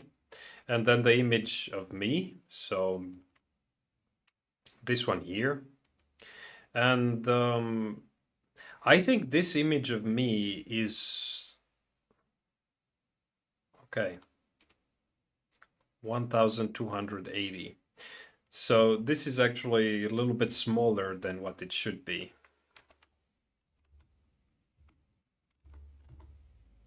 These should be the proper size of the image.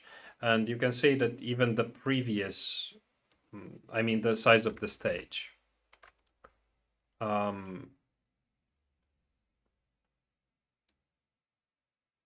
even these snakes are a little bit too small.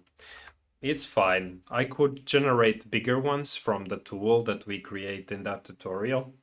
But again, for thumbnails, I don't care so much. It's they are going to be small things anyway, and small things will look good even if there is a little bit of blurriness in the maximum resolution thing. So that's why I don't care about the background and things like that. But now, let me just move this to the back so that I can somehow see all the elements on the screen. And I'm going to save this document as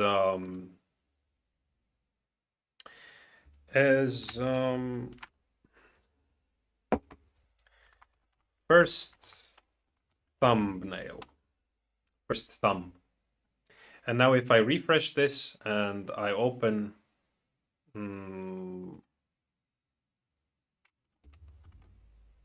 first thumb,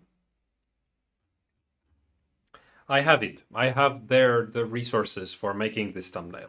And obviously I don't have the tools yet for doing it. I don't have the stage size, the correct size. Like if I try to export from here, export as an image, it's going to be first thumb PNG, and it's going to look like this. It's oh, why is it exporting like this? I think it's a functionality that broke at some point. Yeah, we were supposed to export just the things on the stage, and now it's exporting, I think, the whole canvas. No, we don't want this. We don't want it. What is even the size of this image? So it's some functionality for exporting the image that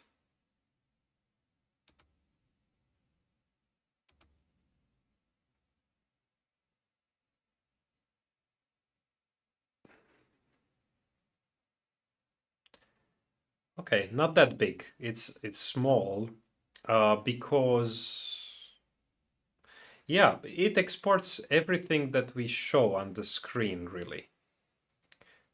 So if I zoom it out a lot like this, so this is a problem. We had at some point the function to export here so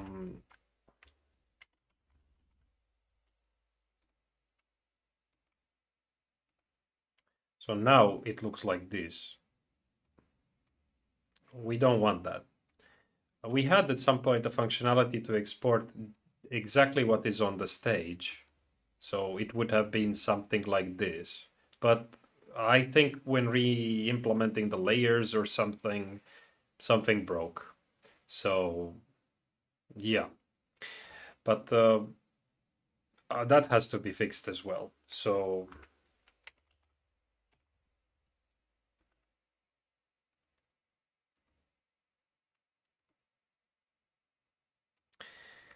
So this would export what I would expect now. So that's also another problem. Export what the stage shows. Because if you think about the thing I plan to export from here, I don't want it to have this open area here. I want it really to be exactly the size of this stage. Oh, which is not. Mhm. Yeah.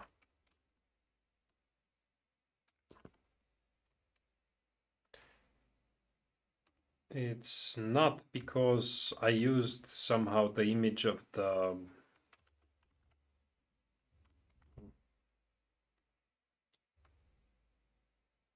Okay, the image of those snakes is not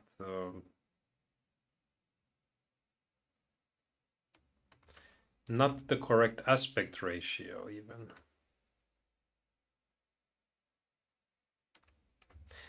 But something like this should export nicely. So it's a little bit bigger than the stage there now. Okay, and same for this one. Oops.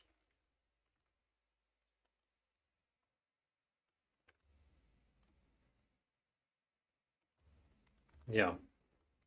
Okay. So in PowerPoint, you can export all of these images with one click. You just go File, Save As, and you find some place on the computer, and then you select here JPG.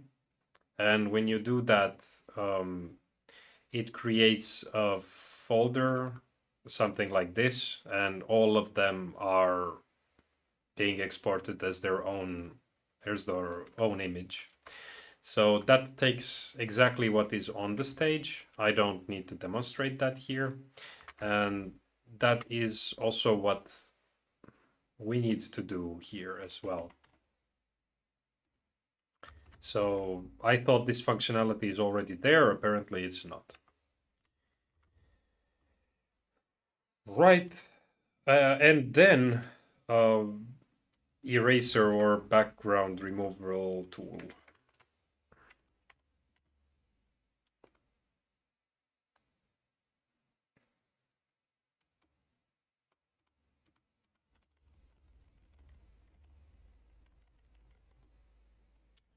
Yeah, maybe eraser gets done. I don't know if we can make a smarter version of the eraser that removes the green part, but let's see. I spent so much time now with with the integration and explaining these contributions by Yusuf that let's see how it goes. But yeah, this stage size first, then exporting what the stage shows, only what the stage shows, and then removing the green from that so that we can see this in the background sounds like um, what should be done.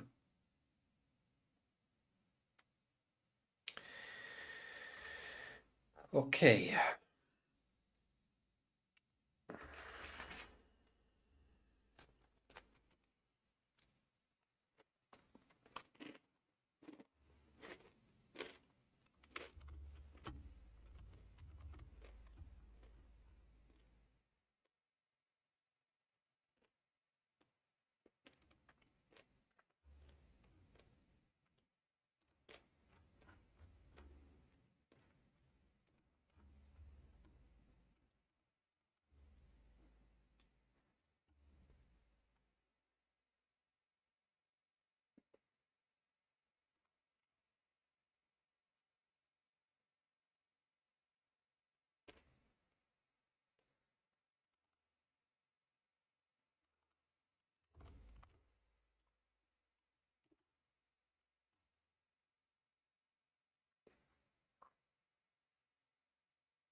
So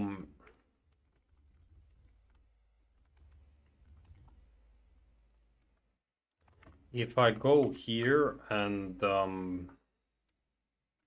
oops, move these and open the developer tools and say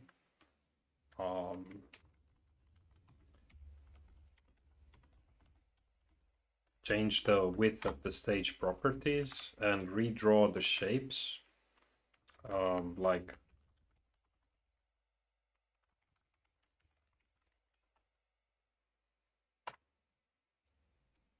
it seems to work.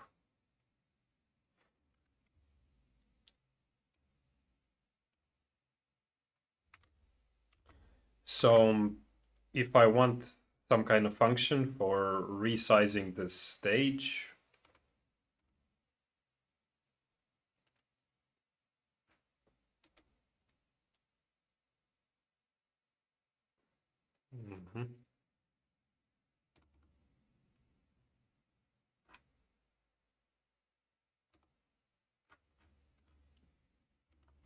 let's put it here.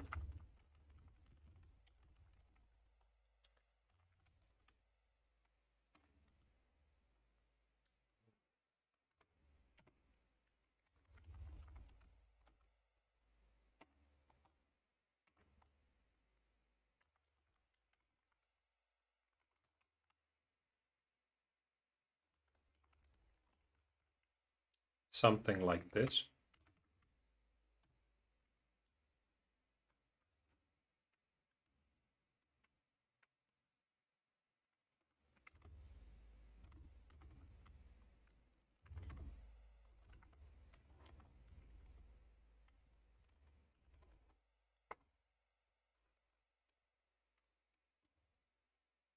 So this would be now what I would expect.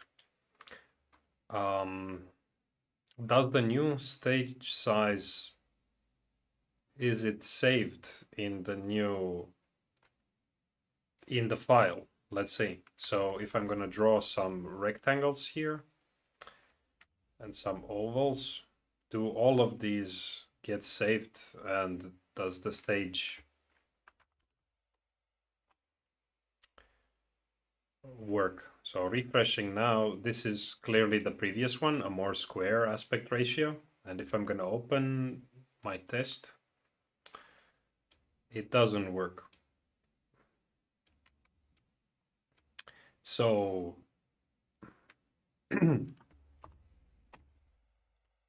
it misses one stage, this resize stage. So when we go to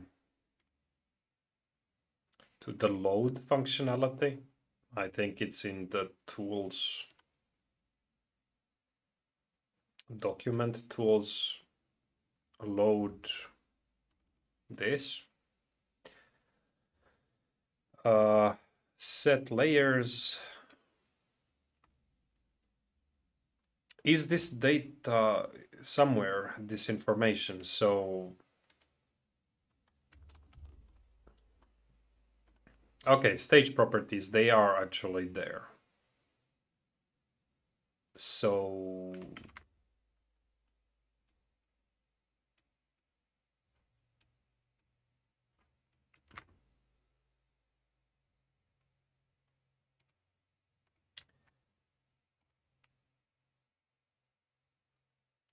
yeah, okay.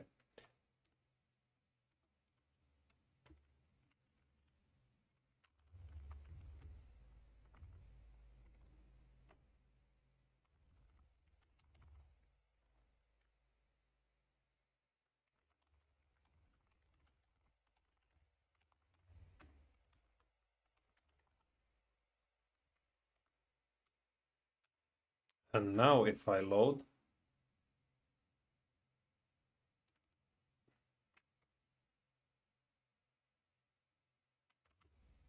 it didn't work.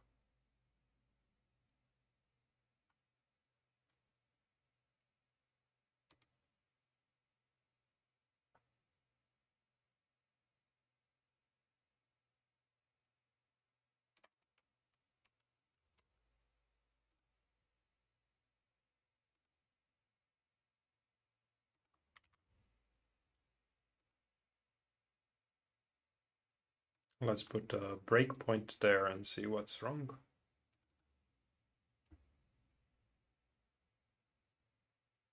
Oh.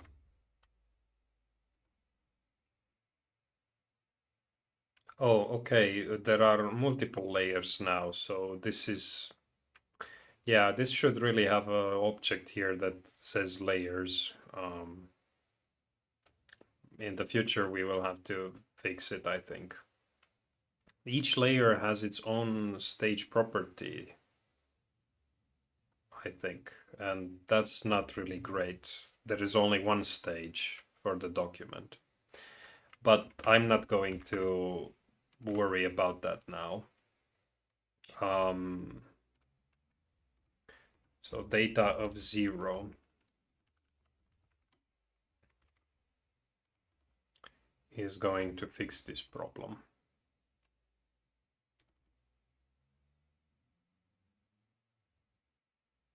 Yeah, this should work. So let's see. Okay, so this works. And if we do create another layer here, so 2 layers now, and let's put something in the second layer, maybe a rectangle in the middle, and save this one. So refresh and open. It comes with both layers here now. And if we open the file, stage properties, and again at the bottom stage properties. So really these shouldn't be part of the layer because the stage is its own thing. Data is array. Yeah, we have to filter it based on type. It seems like this is redundant. So if the stage would have been, I know what you mean. Like you thought that maybe we look here for the stage and then take its properties. But it's duplicated. So this is a to-do here.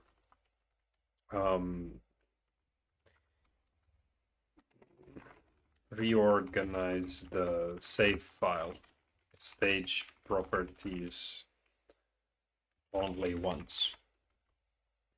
Problem is when I do that, it's gonna break this backwards compatibility. So it's not gonna be able to load, for example, the house JSON. So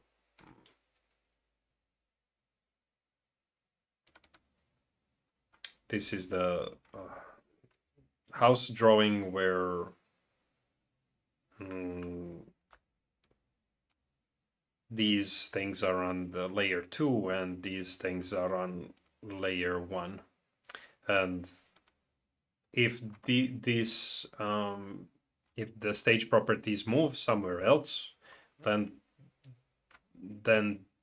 this piece of this file will not be anymore compatible. And it's not a problem, but in general, what happens when people make those modifications is they tend to keep stage properties in both places, at least for a while until everyone migrates to it, or then include here version number as well. And depending on the version number, their code will do different things. Like here, it's going to still look at data of 0 if version number is before something, and then directly stage properties from data if the version number is something else. And then they monitor if they are good, how many people still use the old thing. And when nobody uses it, then they decide to keep the new code structure or something like that.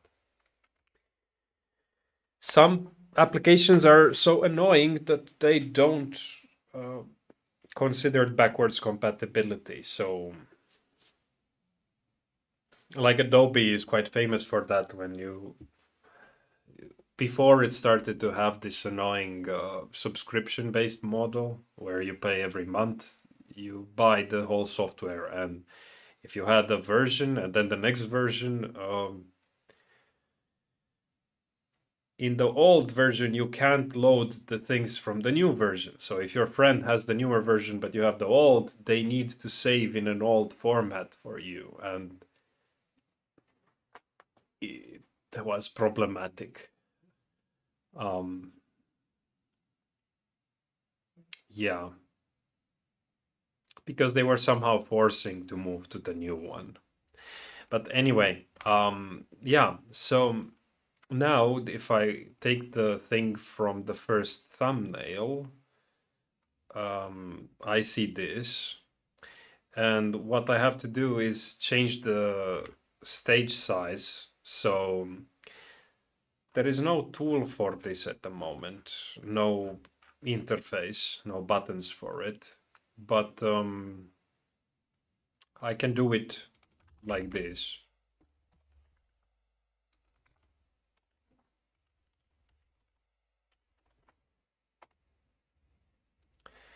And then this image should fit here perfectly. And this is now a problem that this image doesn't really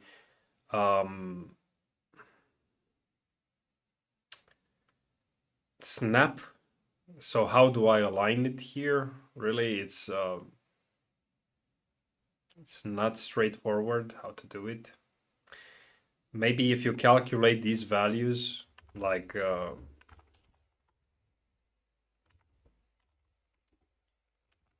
this, and the other ones,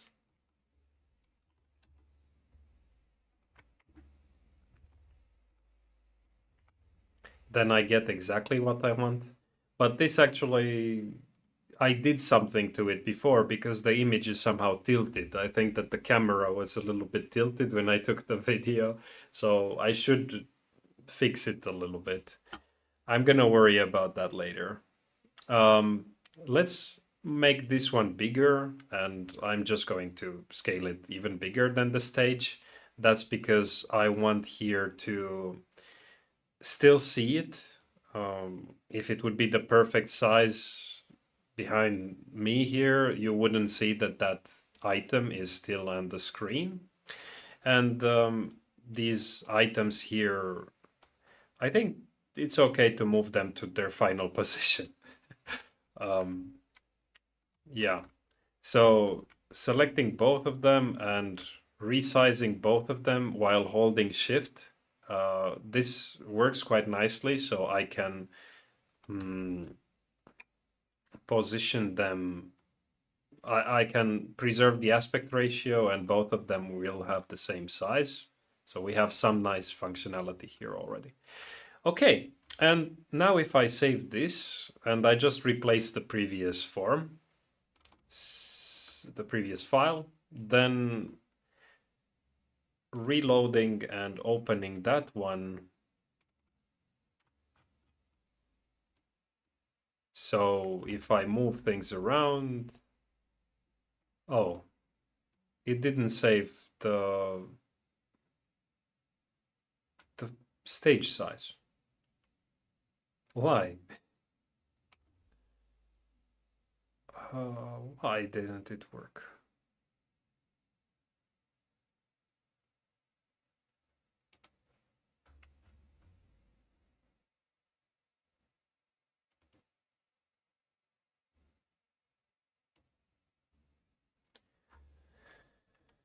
Oh,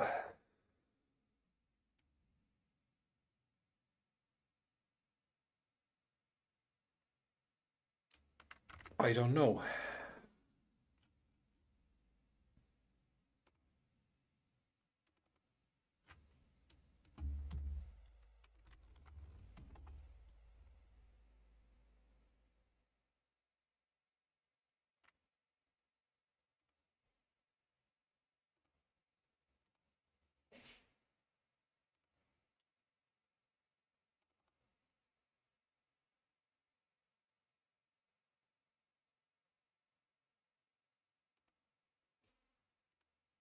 Okay, they are not being saved for some reason.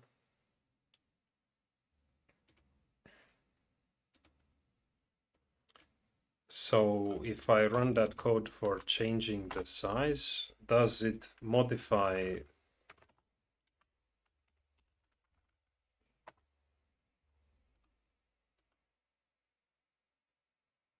Oh, it doesn't change the stage properties inside of the layer, but why not? Um,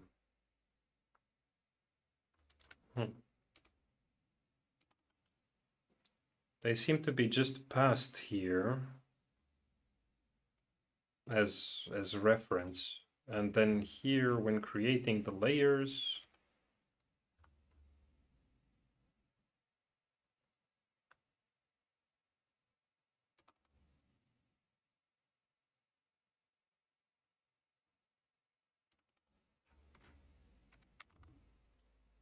Okay.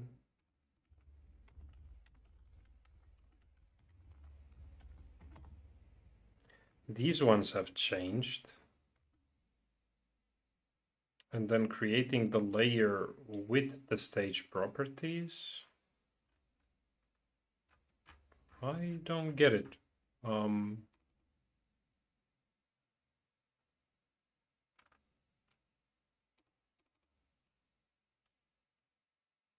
I think it should have just passed here. So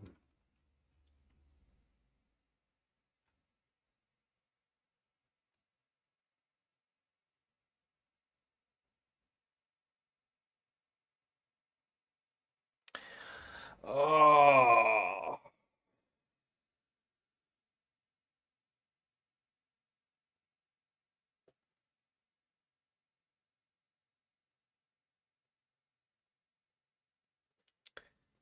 loading it created a new object from the data there.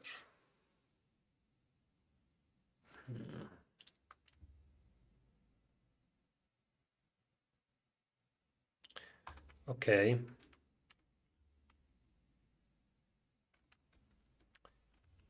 What if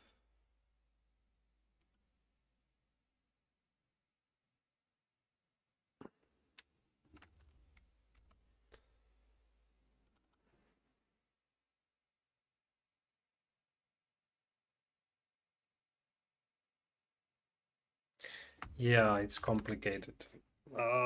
It's not good. Yeah. I think that the only solution is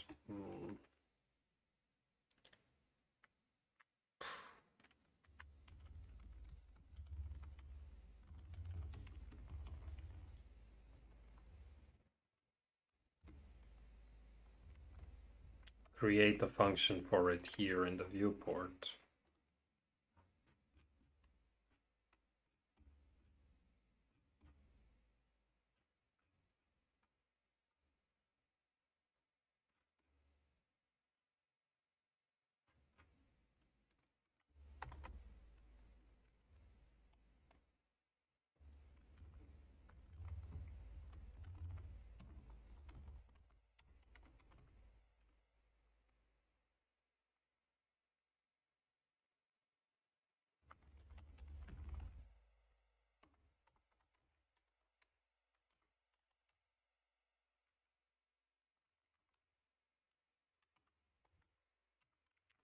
Something like this. Let's try.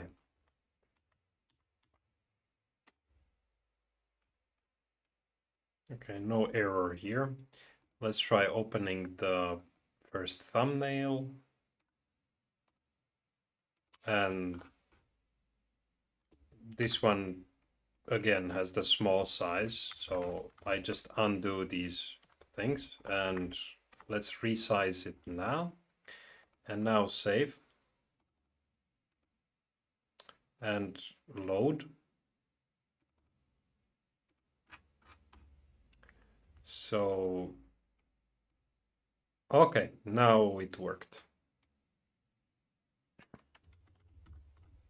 So it's very tedious. The reason why it didn't work before is because the file was saved with the previous stage size, and then loading the layer here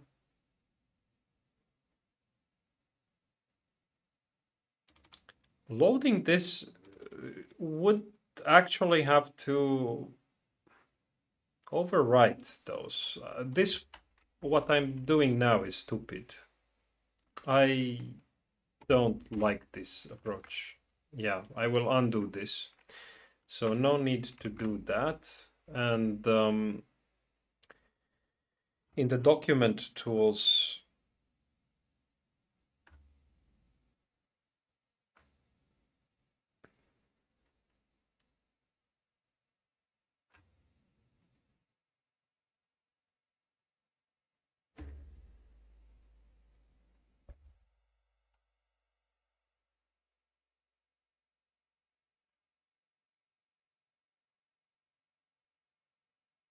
no.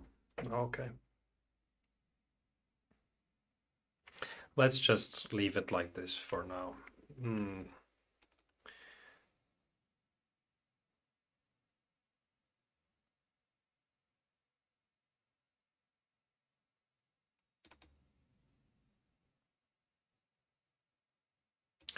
Actually, the code here is bad also because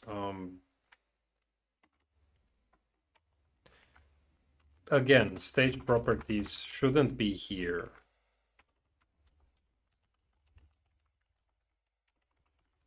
So it's also because of the previous problem where the stage properties are duplicated for each layer. If it would have been in the viewport, I think that this would not have been a problem or easier to fix problem. So I'm not gonna worry about it now. I just yeah. I just leave it like this, and when refactoring, I will address the issue. But now, yeah, so the things are good there. Now, the way that we set the stage size, I will have to think about the interface, where to put this. We used to have a file and edit options there, so those could be something that make it work. But I want it to be somehow nicer. I don't want to use so many menus there if not necessary. So maybe the stage size could appear just as input somewhere. If you have some idea where to put the option to set the stage size, then let me know. So where would you put it? I guess here on the right would be also an option. Stage size could be one of its own fields. But yeah, okay. So at the moment we have this. How would we work with this image? So this image element,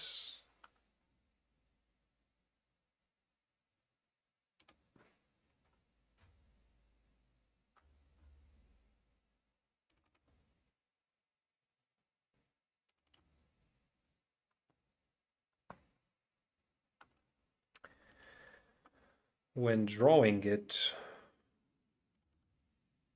it draws the image.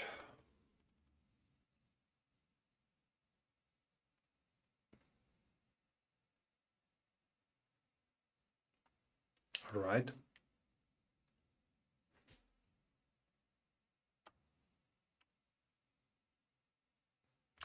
But what if we want to remove parts of this image? So how could that happen?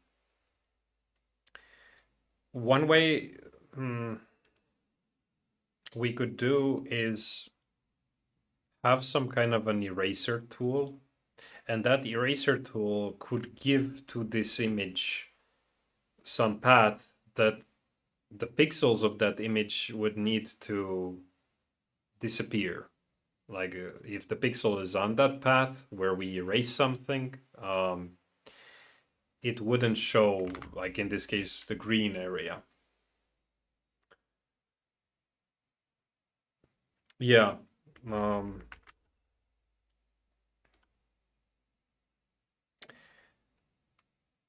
I can add here refactor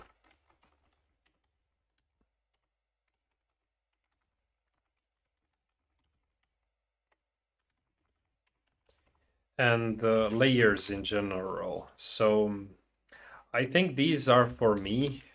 I would like to refactor the layers and I can take care of the stage properties as well. I just want to try very many different things and see which are more efficient, and somehow I feel that I want to learn about these things.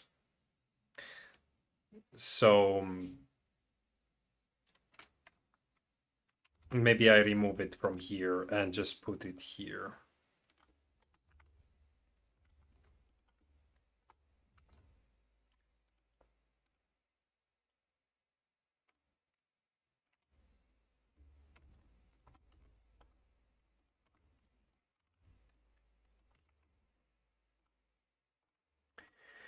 Okay.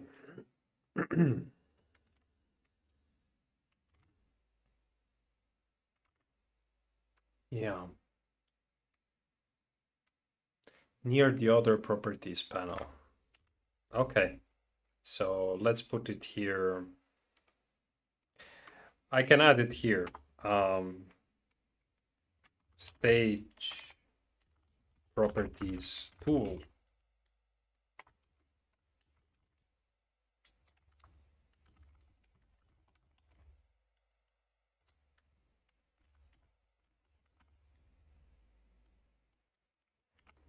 This is not necessarily saying that yeah, he will do the task, but he pointed that that should be the place where it could go.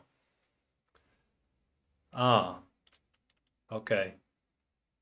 So if you would click on the stage, or like here, nothing selected, then it could show the stage properties.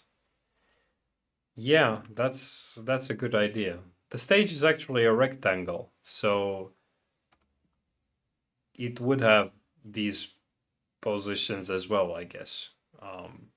This information. Okay. Show all shapes as properties of stage. Okay.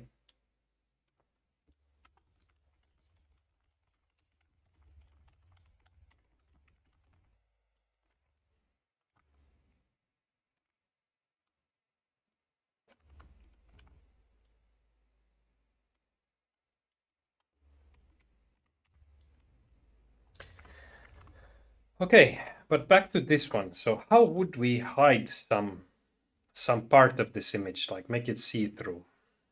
Let's kind of figure out what is necessary for it and then think about the tool that might be useful. Or should we try to do a green screen removal?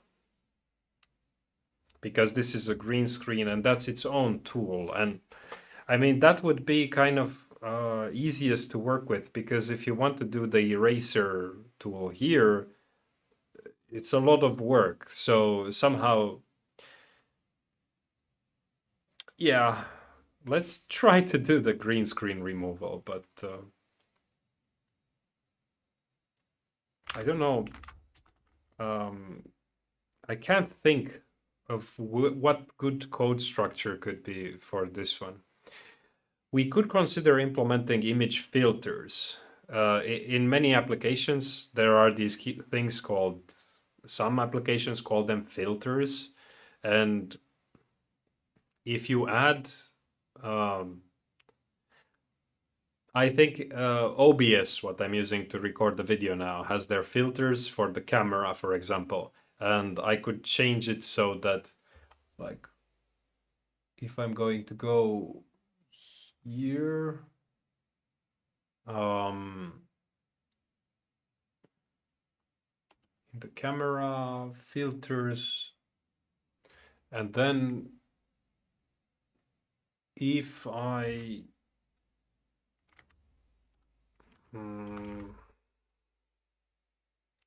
disable this chroma key, or actually enable this chroma key. So I'm removing the background from this stream, and I don't do it here, so I just keep the green background there. But in this application, they are called filters, and it can be anything. It can be that, or it can also be this color correction. So I'm doing some kind of color correction filter for this one as well. Maybe we implement something like this, because color correction is also something that I did before in PowerPoint. So maybe this kind of code structure could help. Yeah. Okay. So, maybe for that we are going to just go here in the root and create a new folder called filters. And should I call it Chroma, because the screen could be also some other color. So let's say Chroma JS, and let's go in index.html and add one of these, add this file somewhere. So maybe before the shapes.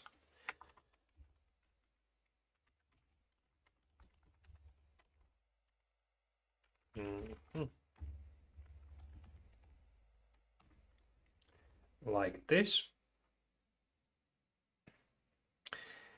And in the image, in my image, we can say filters is an empty array. And if we add the filter to the image, like this chroma, then it's going to do something to the image before drawing it. So let's add here maybe new chroma, like this.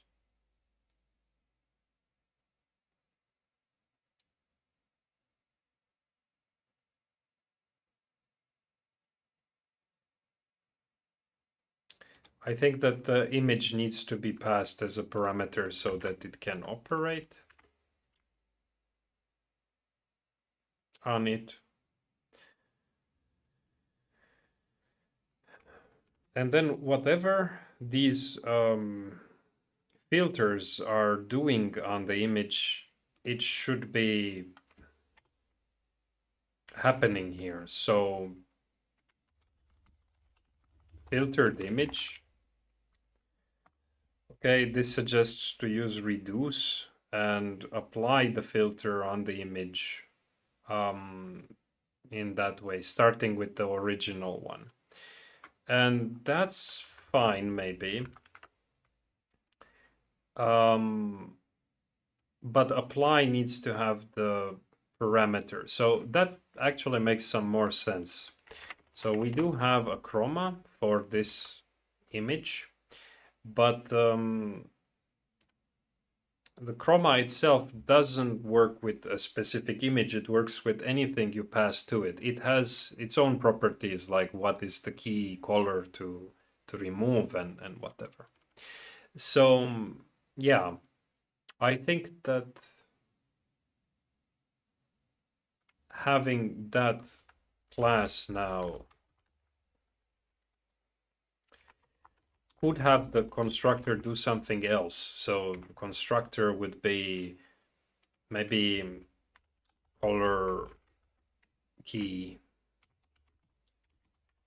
and let's just say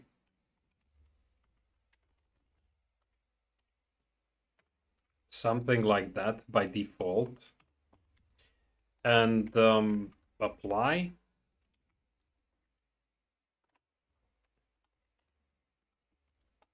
On an image.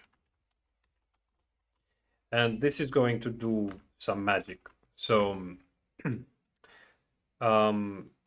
color key needs to be part of this object so that we know we can use them inside of the image that we change. And the reason I'm passing the image here is because like if you think about this implementation for OBS, it's going to apply the same chroma correction to all frames that I'm generating in this video. So that image changes many times per second in this application. So kind of it's where I'm going with this. I don't want the object to be having those properties, but things that just remove things that tell its behavior there only.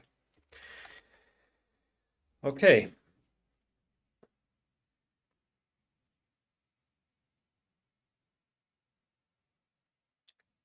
Yeah, I mean, that's what I plan to do. So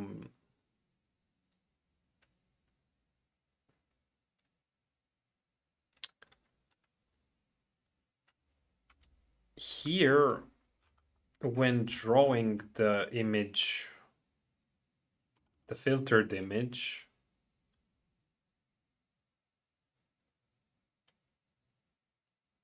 this will work with the canvas element as well. So we can do that and set its width and height to those, get its context, and draw the image on it. So this is going to be a temporary canvas with the size of the image. And yeah, then we want to get the image data. And this Copilot seems to be very helpful for me. I don't know about this, but what it's doing is it's checking against this threshold if if each pixel value, like I don't like this because the code is not clear, but this is clearer. And now I can type here like so. So if the difference between the color key of red and the actual red is less than the threshold, and green is less than the threshold, and blue is less than the threshold, then it sets the alpha or the transparency of that pixel to 0. So this is basically what is happening there. I guess this can do something. And then it puts the image data on the canvas. And I don't want to replace the image, because if I replace the image, the next time I execute this code, it's going to work on a different image. I want the main image to be always saved. And this is important because if you think about these applications, like PowerPoint I showed previously, if I'm going to select this and I want to reset the picture, it's always possible. So it does hold in memory the version of the image that has been uploaded. And this is important. I have tried few applications that don't do this, and I think Photoshop is one of them. But they do have these smart filters, or I'm not sure how they are called in Photoshop. But basically, there is a way there to also preserve the original image and just apply the changes on top of that anytime you are manipulating it in some way. So in that case, it's a non-destructive behavior. And that also means that you could revert to the original without re-uploading it into the application. So I'm just going to return here the whole canvas, because the way the canvas works is you can pass a canvas here to the draw image. And this might already do something. Of course, it will do it to all images. So probably not what we want. And It didn't do anything. Okay.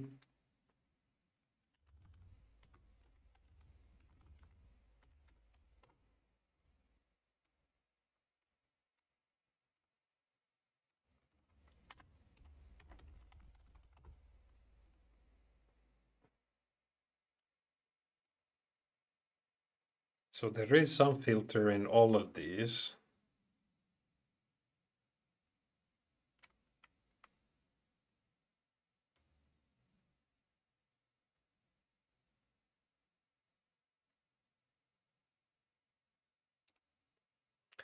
Ah, okay.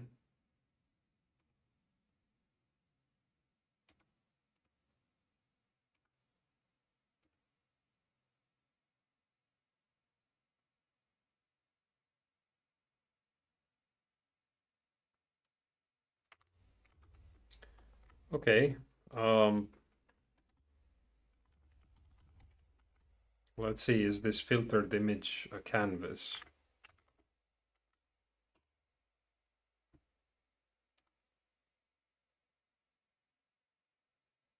I'm just going to load this house with trees. It is a canvas.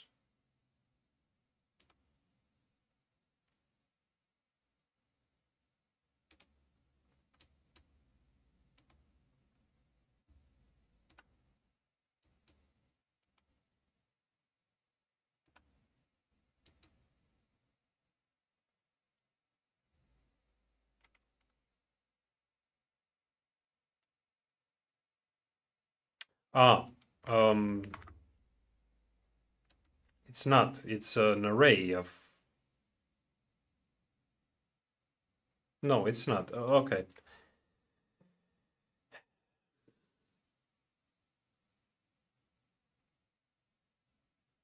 I think I need to go inside of the supply, so something is not working there.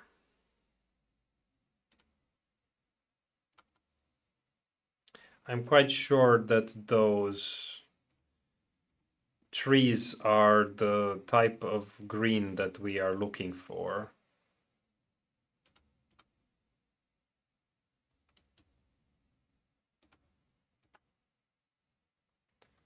So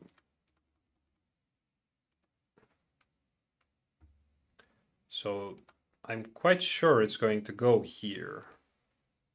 Yeah, for some of them at least. Okay. And then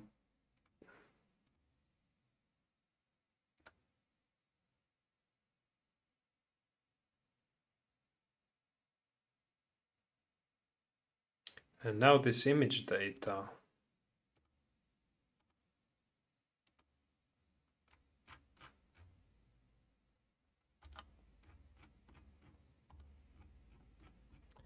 Yeah, hard to see if in this one we have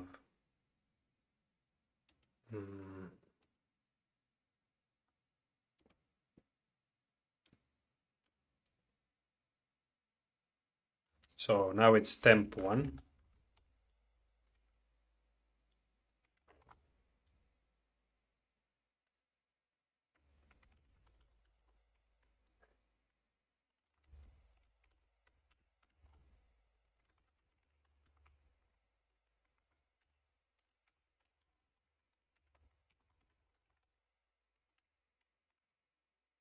Let's jump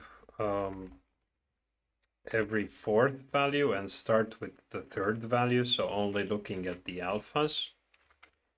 If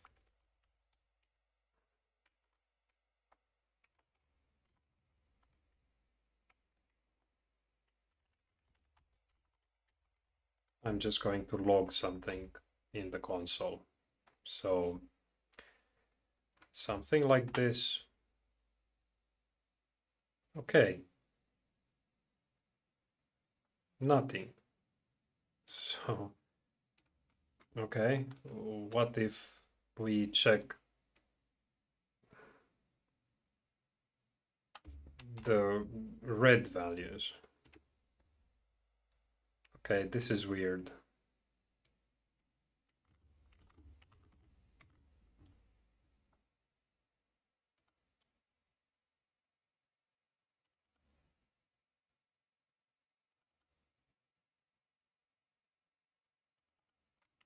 So is everything here just white?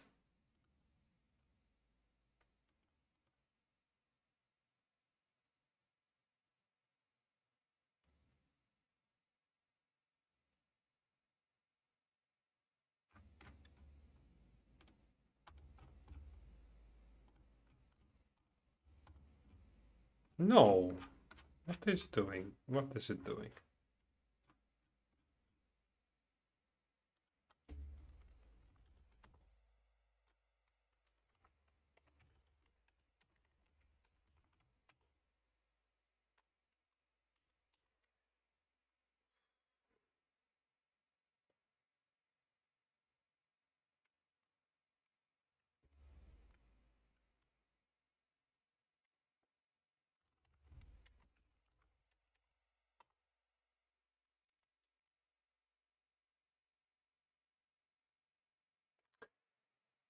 Wrong if?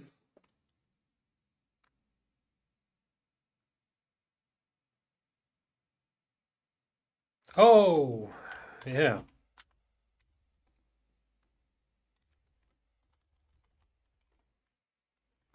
And let's revert back to the alphas. No. And the reds. Do I still have a I still have a wrong if. Okay, so the reds are like that. And they are gonna go for a while.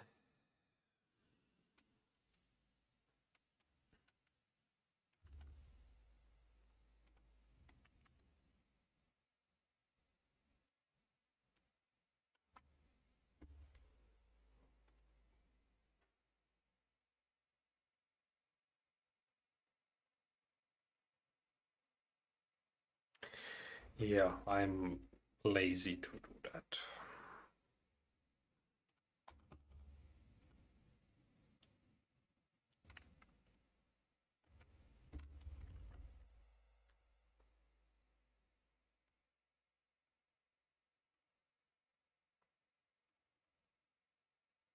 Oh, no, no. So back with the house here and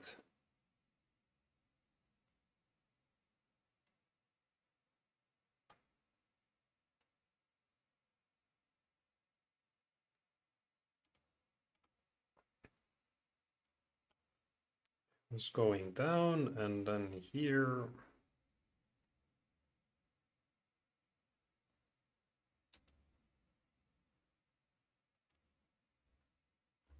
Like that. Okay.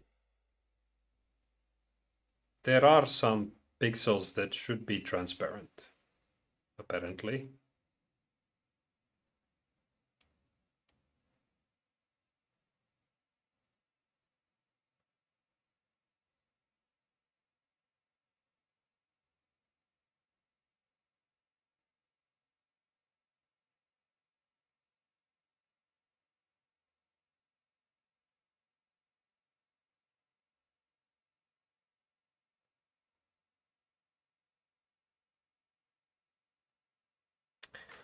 Oh, you know what? I think that this data is some kind of an array, this uint8 clamped array, and I think it's not copied here as a reference.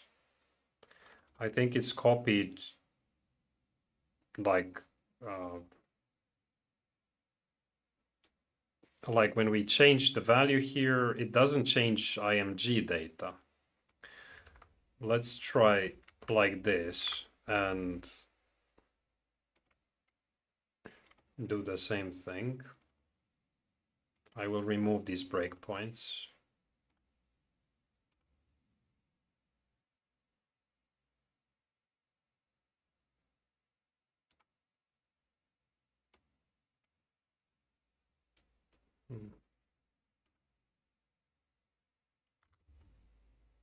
No, it still doesn't work.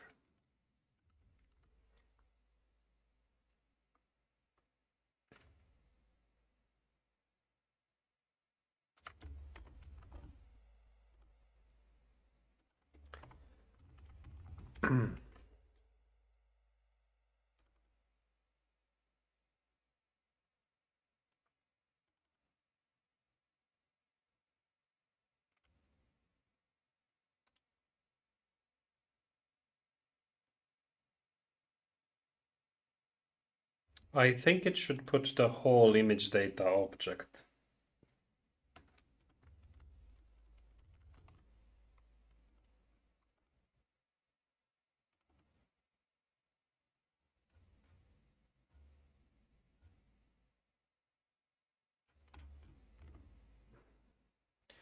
Wait a second.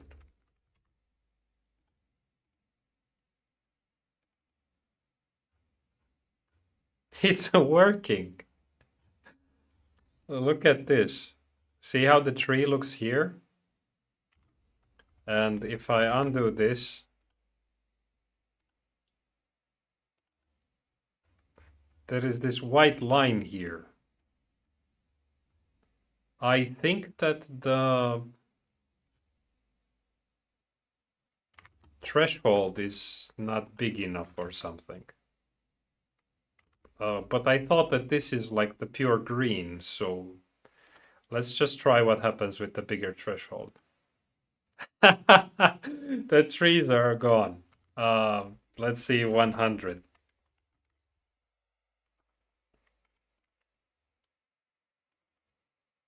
Okay, so some dark green is left there.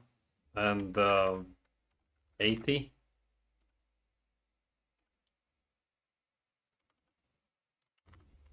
Maybe 50. Oh, 50 was before. 70.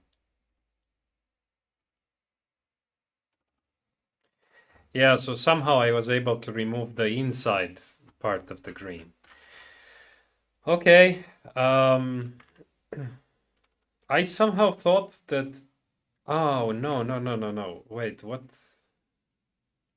I don't know. I thought that the green color for the house that we put here in the trees was like maximum green, but maybe I don't remember right. Let's just try what happens when opening the thing I'm trying to create. So, oh,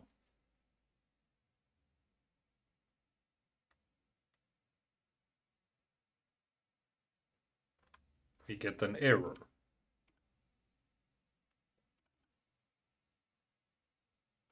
Aha, we get an error because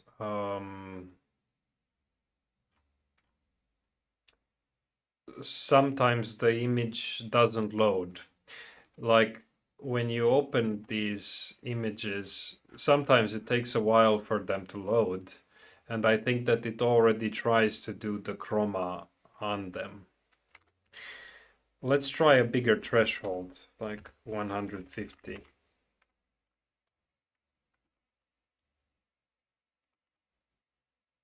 Yeah, so this is kind of like luck if it works or not. We have to figure it out eventually. But it's something. Yeah, it's something. It's not very bad, just by trial and error. Um, hmm.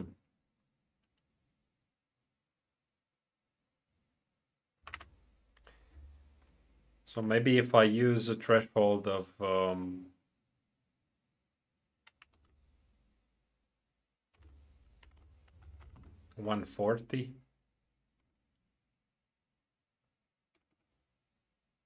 No, it's too much of the green is visible there.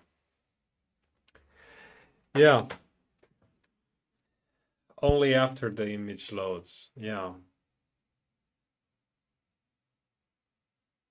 No, it's not professional. It's very glitchy. But yeah.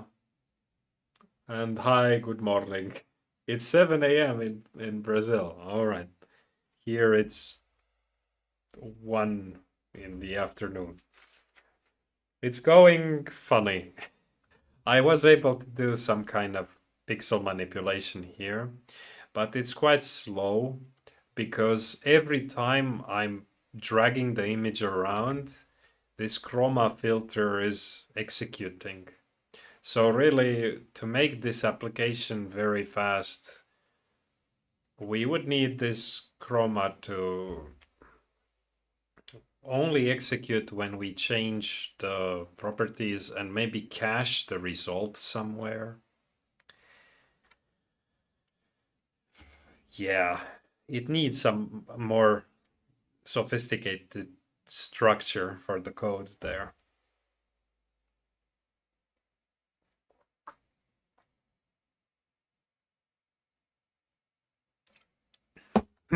Otherwise, it's just going to slow down a lot. And now now the chroma is only added. It's actually added to all images by default because it's happening here in the constructor. But if we remove these, the code still works because of the way reduce works here.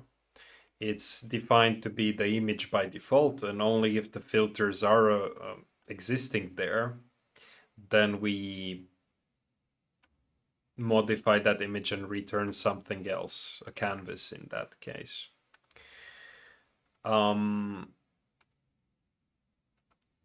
So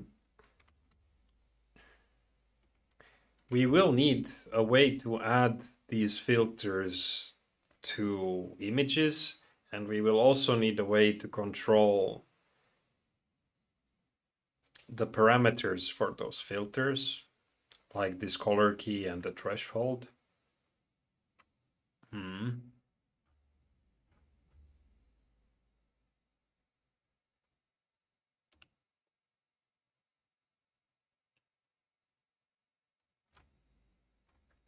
And some caching mechanism for it to be fast. Like this is really fast now, but as soon as I enable here Chroma there,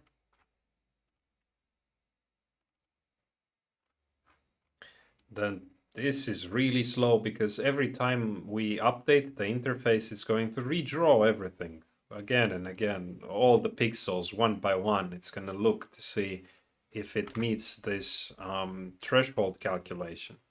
So something like that, and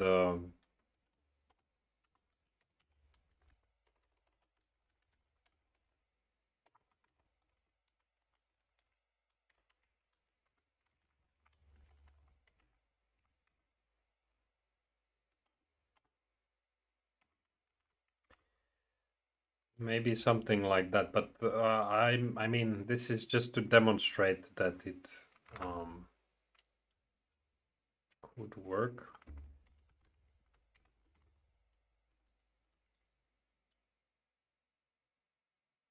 It also needs to detect if, but yeah, now it's fast. It also needs to detect if these properties change in some way. Or maybe not, like if we generate a new chroma every time the properties change in the interface, then this is not the problem. But this is kind of bad. I mean, I will disable it because if we are debugging and this cache appears there when we expect it to have different properties, the problem with that is going to be it's a part of the code that can make debugging difficult. We may think that we are looking at an update when it's the cache.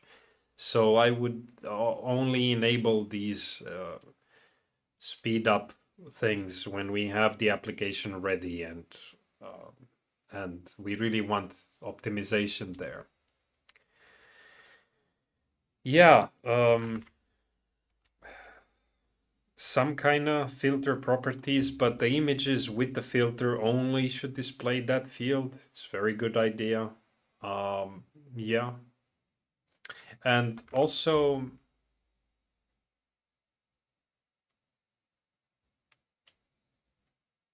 yeah, so what Pesterenan said there is true.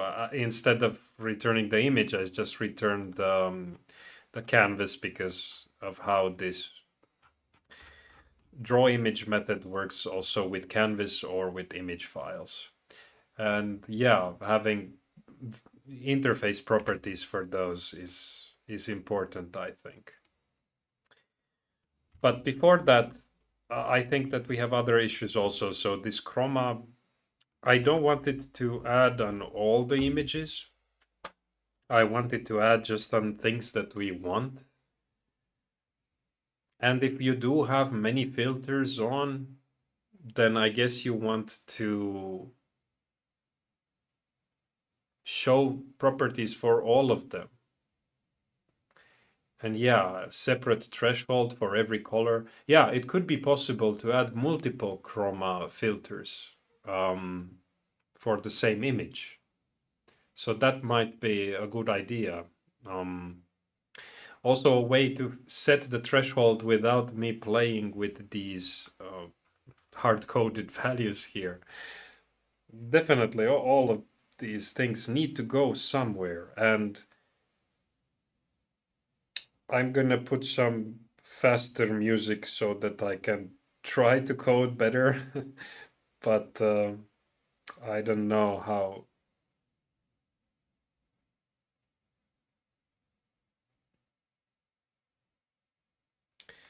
I don't know how well I can focus. Let's see. But the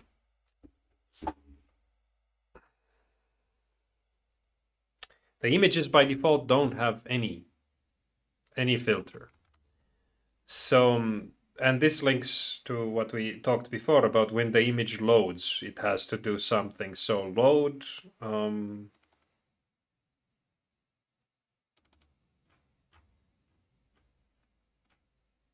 I think it was in the image tool. So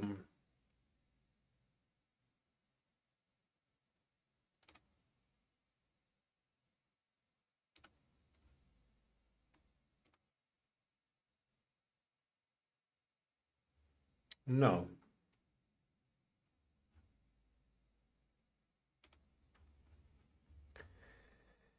Okay, when load happens, it comes as this base64 string, but there is no onload happening here, right? So maybe this is the problem. My image onload.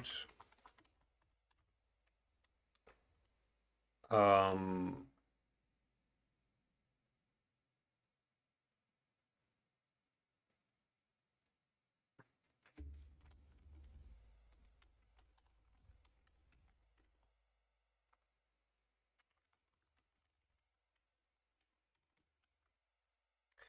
maybe this works.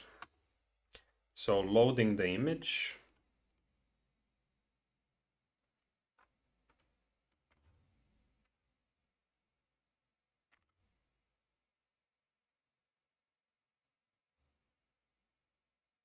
No.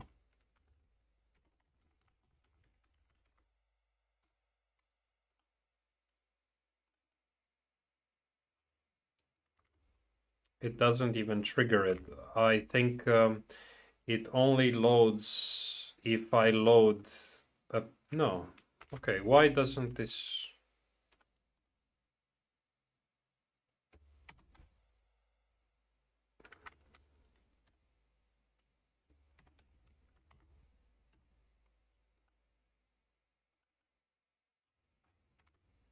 Okay, this doesn't trigger.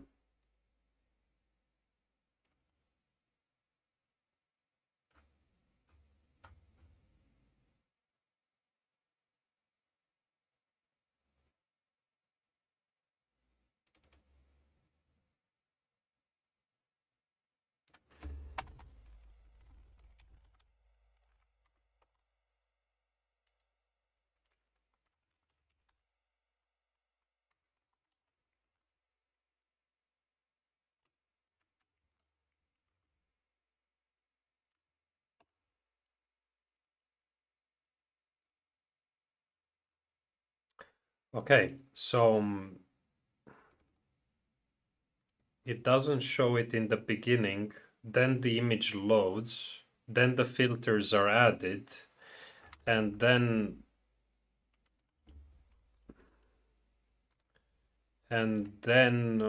okay, so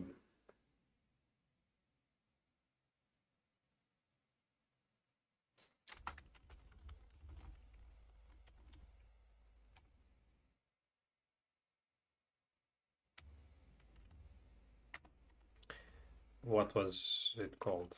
Um, Draw shapes.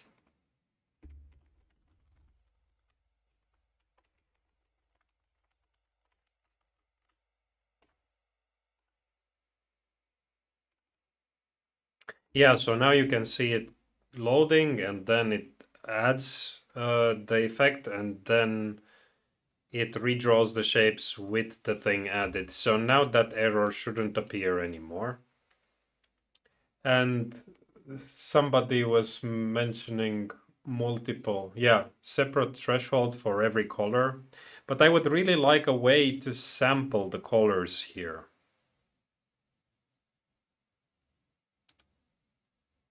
Like this.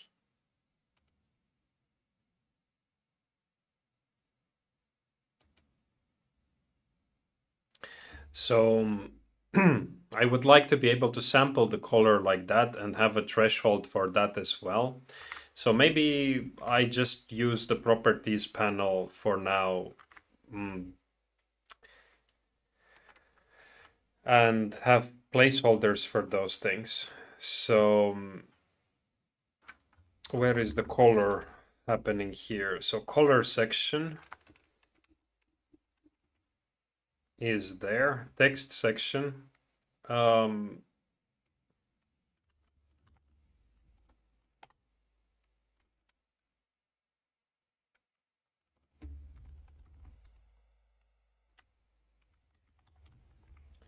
Filter section, filters.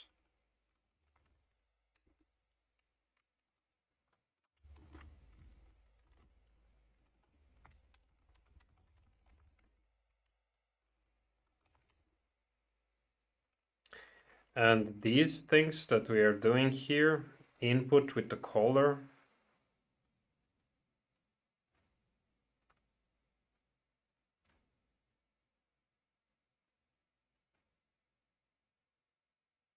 I need something like this input for the color and something like this input for the range.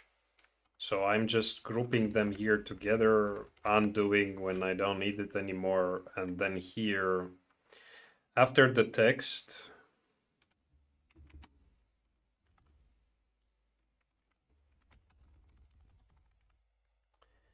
filter section,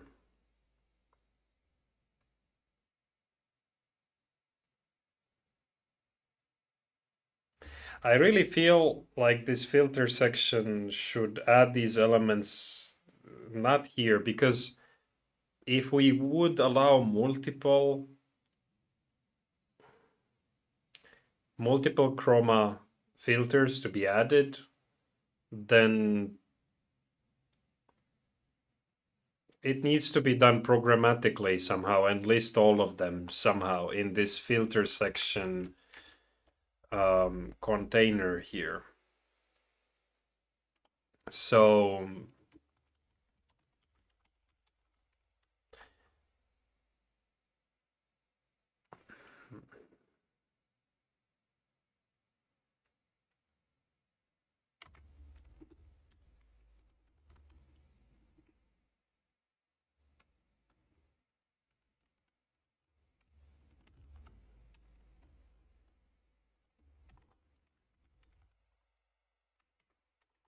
something like that.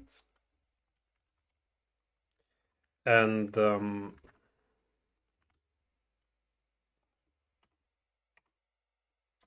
this would be for one chroma. Of course, depending on the type of the filter, it may need to generate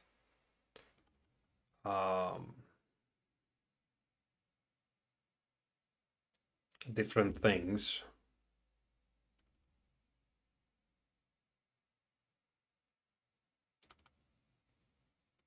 Yeah.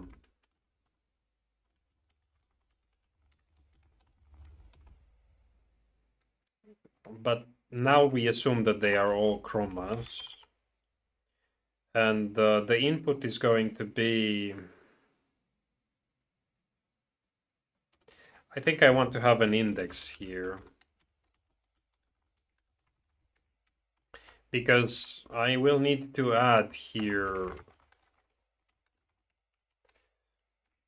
something like IDs.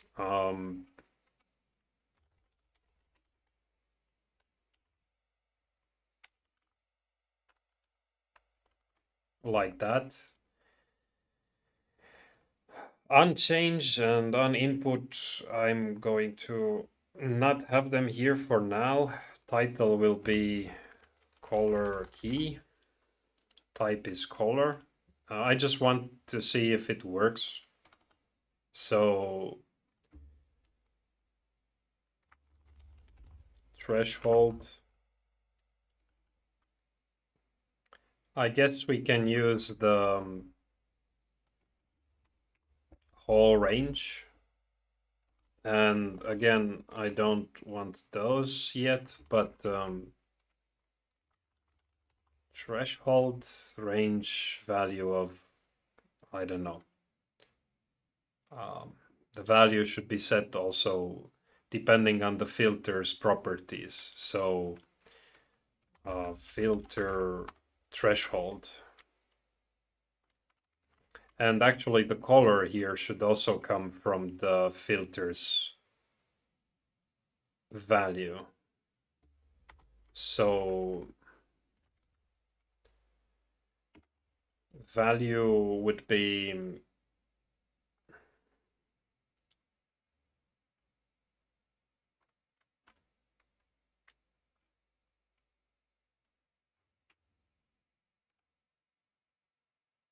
yeah, like that. But this won't work because this is an array. Like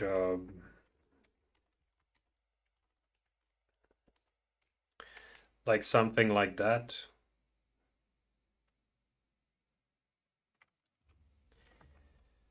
I think that if I take that value and join it like Copilot suggests, and then add here RGB, concatenating these there, then this should work. But show filters from this properties panel. Yeah, where is this populate layers called? So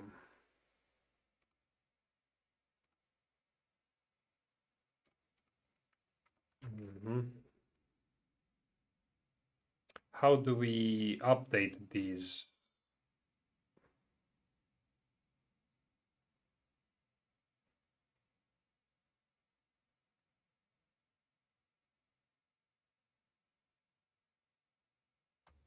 Okay, so this is... So the properties panel does have a constructor.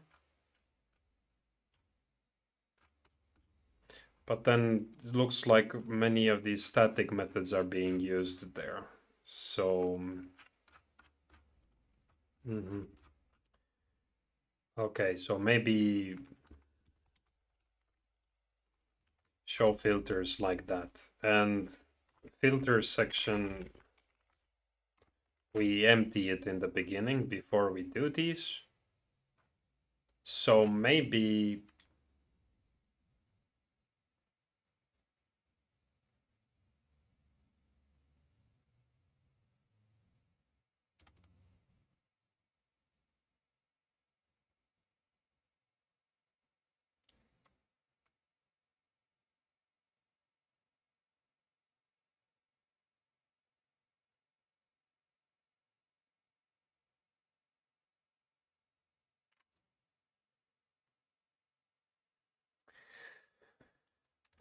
let's see.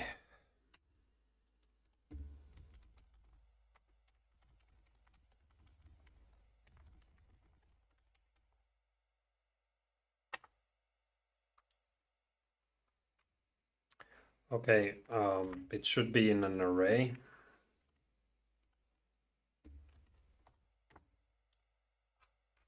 Mhm.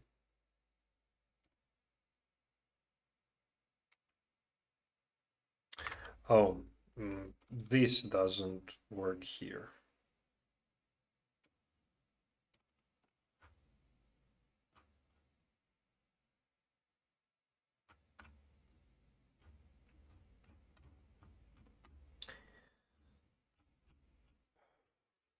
I feel like this file is a combination of these using static methods and also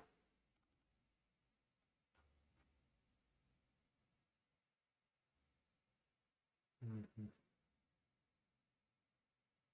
Okay. So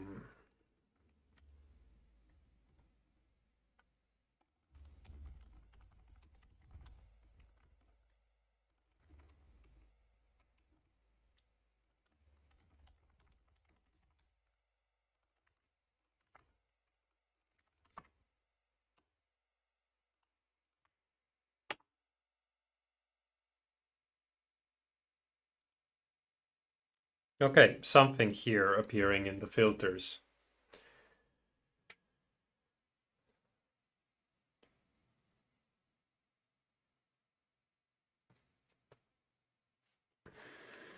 Yeah, eyedropper tool. Yeah.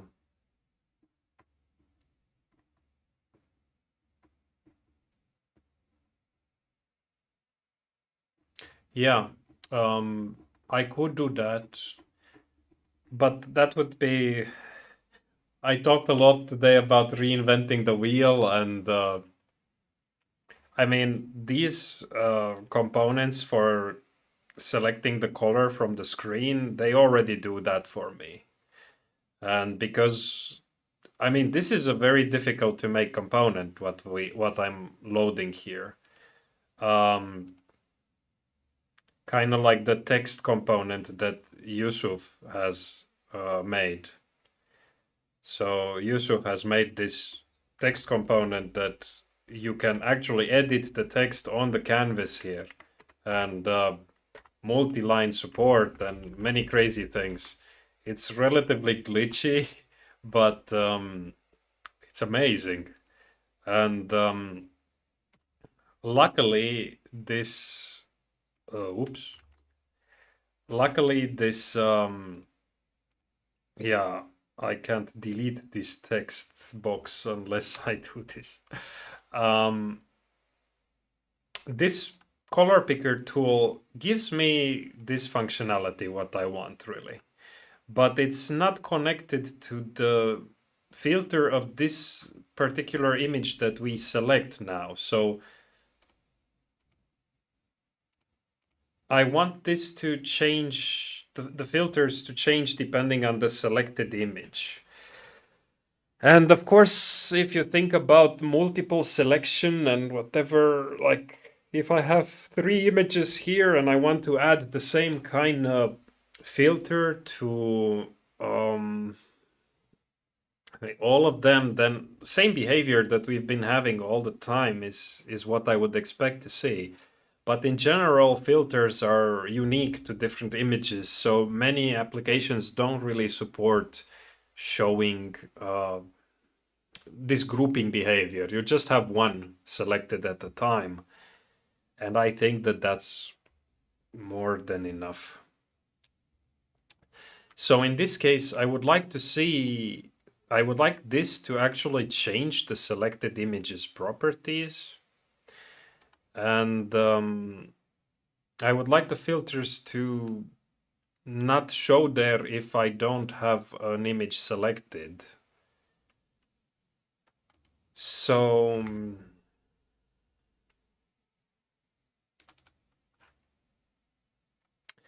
so what are those reset things doing?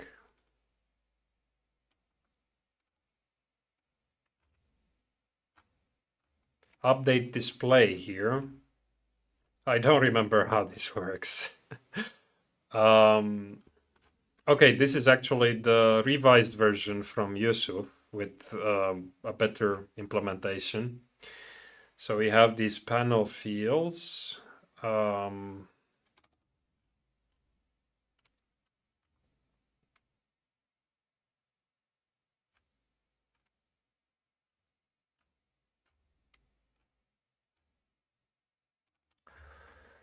And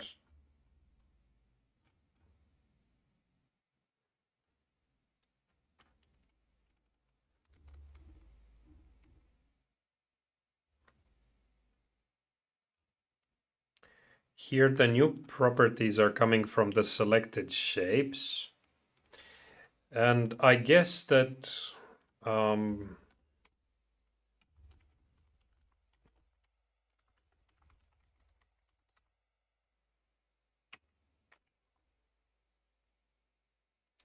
if it has filters and if it's just one thing, then we show those filters like that.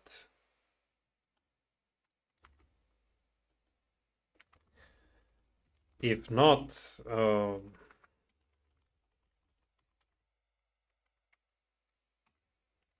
we don't. So refresh and load that scene.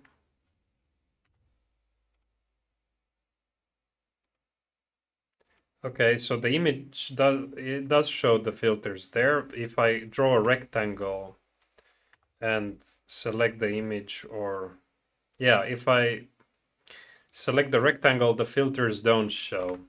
And actually,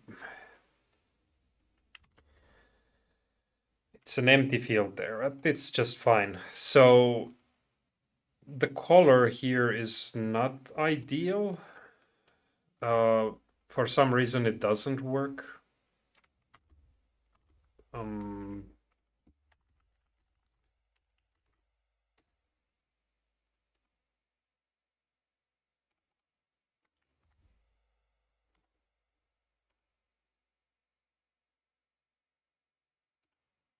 So it has here this Chroma filter. There is some green value and the threshold 140. I think the threshold works. Yeah, but this doesn't work. And I think this doesn't work because probably the input color element needs to be set by hex or something. I'm just going to check quickly.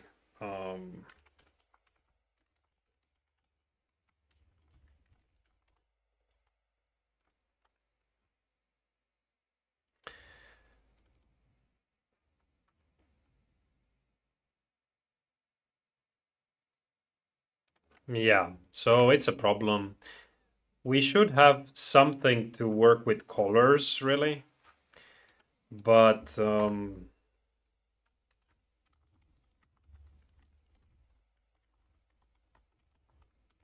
we don't. So I'm just going to have it here like this, and this seems to be okay. And here we say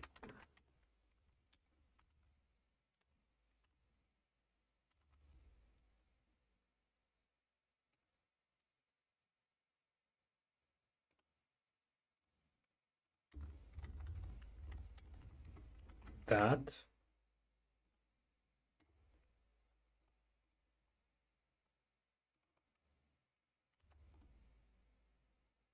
Okay, so now the green color appears there. And I want when we change this value, the effect to happen basically. So change stroke color or change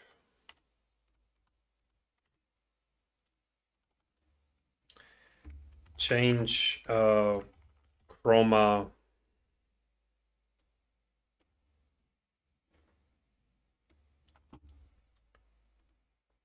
key.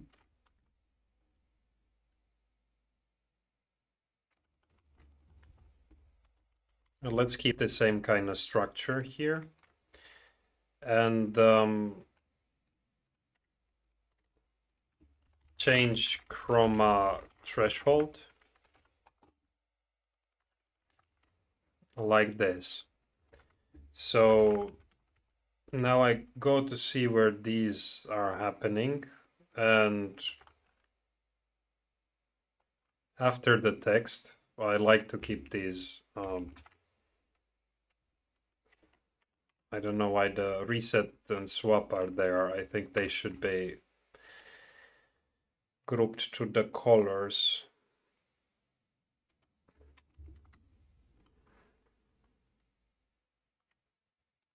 So change Chroma key. We know that there is only one selected shape because otherwise the field, the thing wouldn't populate.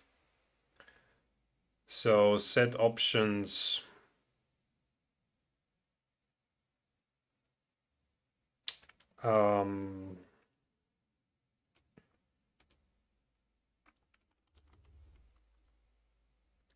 I need to know the index of the filter that I'm going to modify.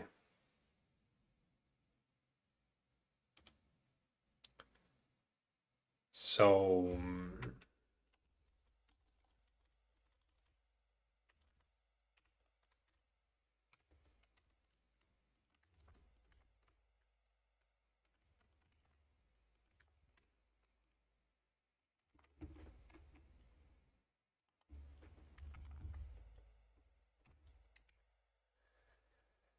um,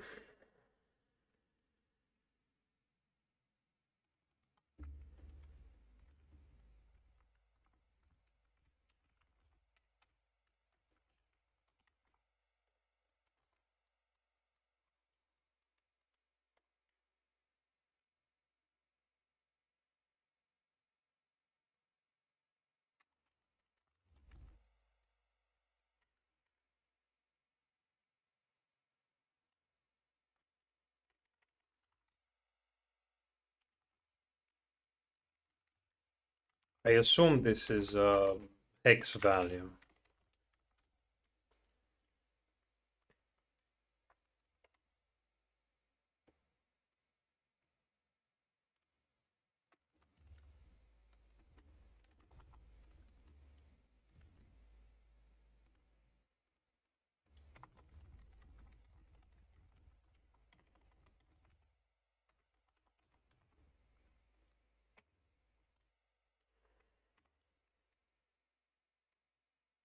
I think that should work.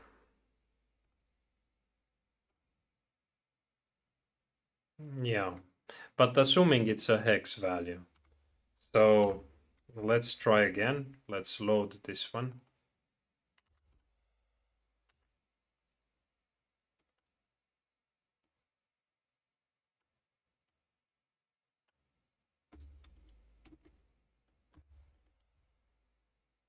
I think it changed to something else. Like now I change it to my shirt color here. Oh, it didn't work.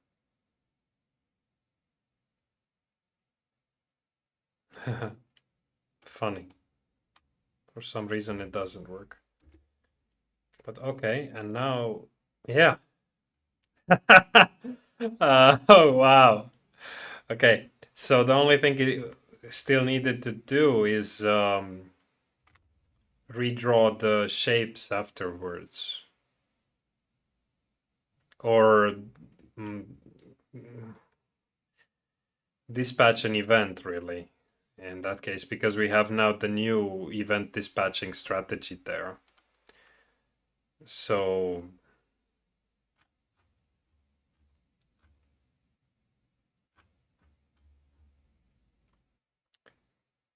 So the filter should dispatch some event, and the viewport should listen to it. So yeah.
I think it's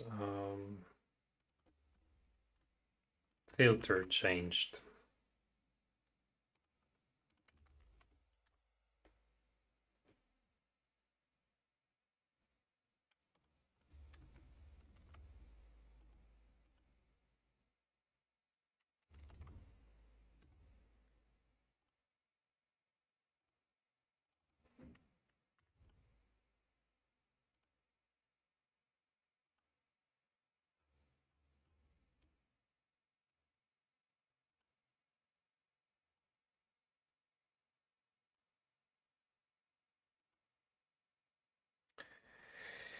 Yeah, very slow.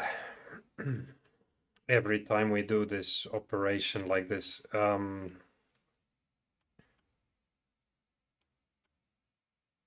think the preview is something that we can't support for this event. So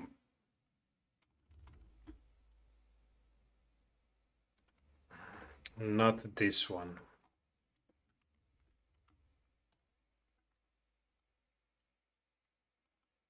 For this control, I mean.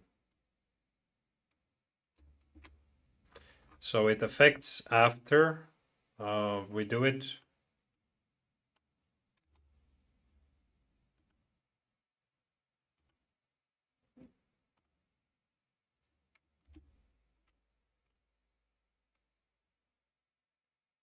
Okay, how do I close this now? It's not a great tool, so I have it selected, but now... Okay, and now this threshold also needs to be adjusted. So I won't do that.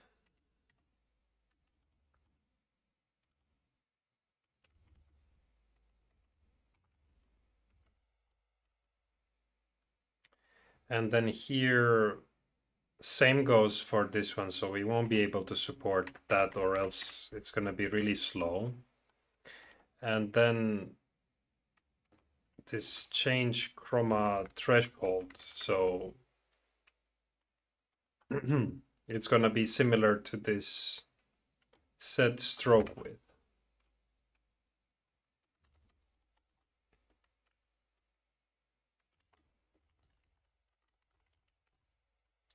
But actually, it doesn't help me at all.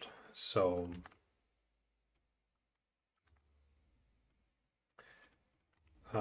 set threshold. And now if I go back to Chroma, I have also that. And I think that it just stays the same. So says the same thing there.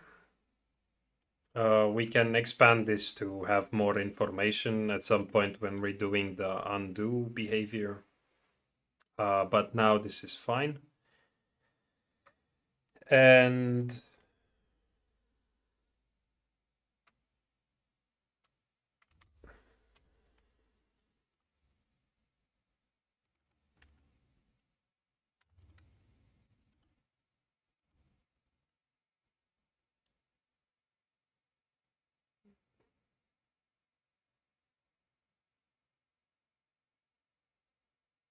why doesn't this work properly?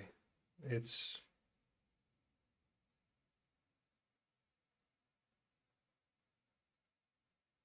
why is this so dark? I really don't know. Something weird about this functionality.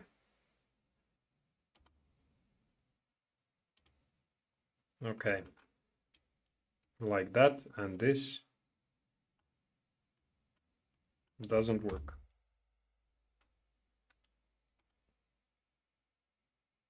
Ah, yeah. So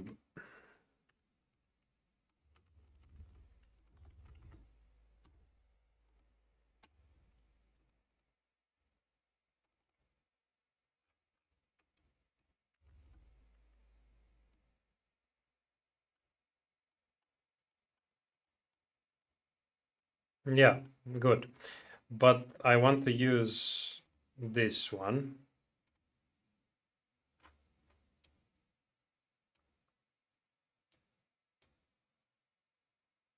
Okay. This is fine. I think this is what we need. So what is the value here? I don't know. But yeah, multiple chromas could be added if the image is more difficult. But for this one, this looks surprisingly good. It's actually better than what PowerPoint did for me. Because in that one, I couldn't see here the hair very nicely.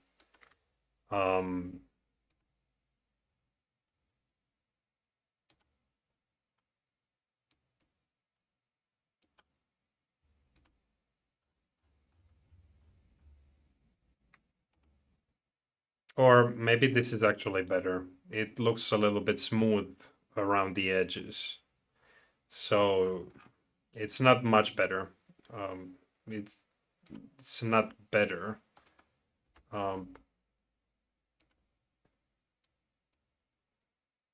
Here on a white background, you can see it's kind of not so nice.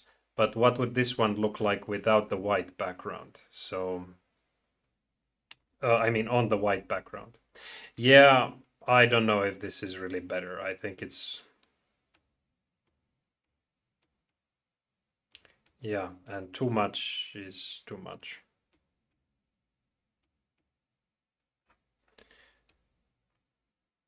But it's okay. I mean, it's fine. So problem now is I think that we don't save these filters in any way. So let's check the chat. Meanwhile, see if there is anything I missed. Mm.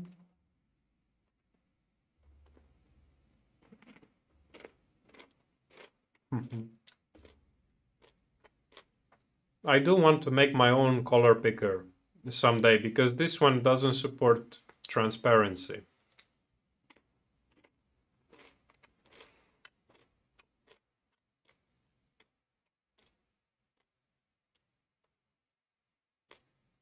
Yeah, I already parsed from Hexa to the array. I didn't use ChatGPT, but I used this Copilot. It makes many things much faster.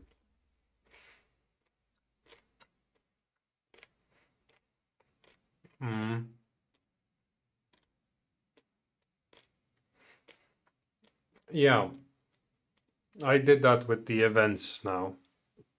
So I'm dispatching now this custom event. It's funny how you're commenting, but then I'm too late to read what you're saying.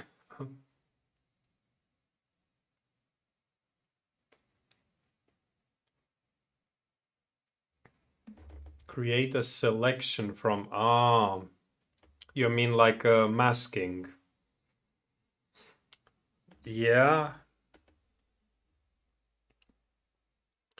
Let's see how we implement masks. So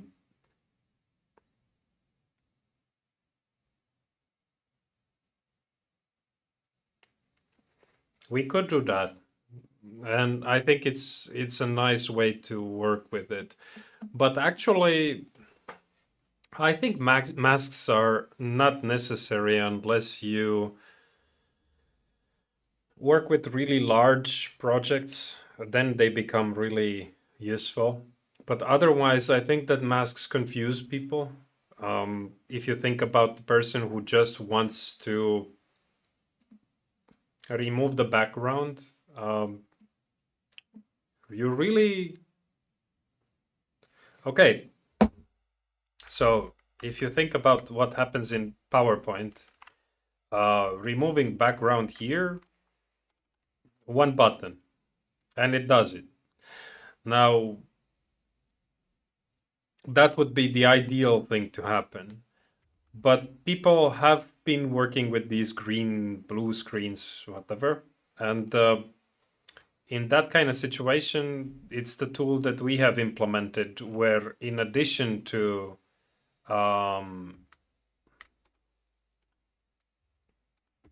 pressing the button to remove the background, you also want to specify the color, what color you want to remove. By default, it's green, and that's why I put here green in the Chroma. But basically, it's trying to guess which color you're removing already, and it gives you some default value for the threshold that should affect something. It's quite big here. So the point is, we already have the color that we want to remove. Threshold, people typically call this something that means something to non-specialists, like people who have not implemented this. Like sensitivity or something like that. Sensitivity, like if it's very sensitive, it's kind of reverse of threshold. So very sensitive, it's going to be only affecting that exact color, but less sensitive.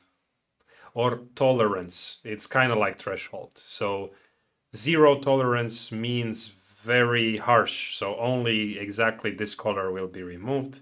But if you're more tolerant, then it's going to basically same as what this threshold is here. But these concepts make sense to normal users. And then masking, in this context, masking doesn't help in any way make this interface useful. It just adds confusion. Like if you use these colors to create these two parameters to create a mask, you've introduced another word here that is not really necessary. But of course, if you think about mask in case of Photoshop, then you generate it maybe with this, but then you fine tune it with a brush and whatever.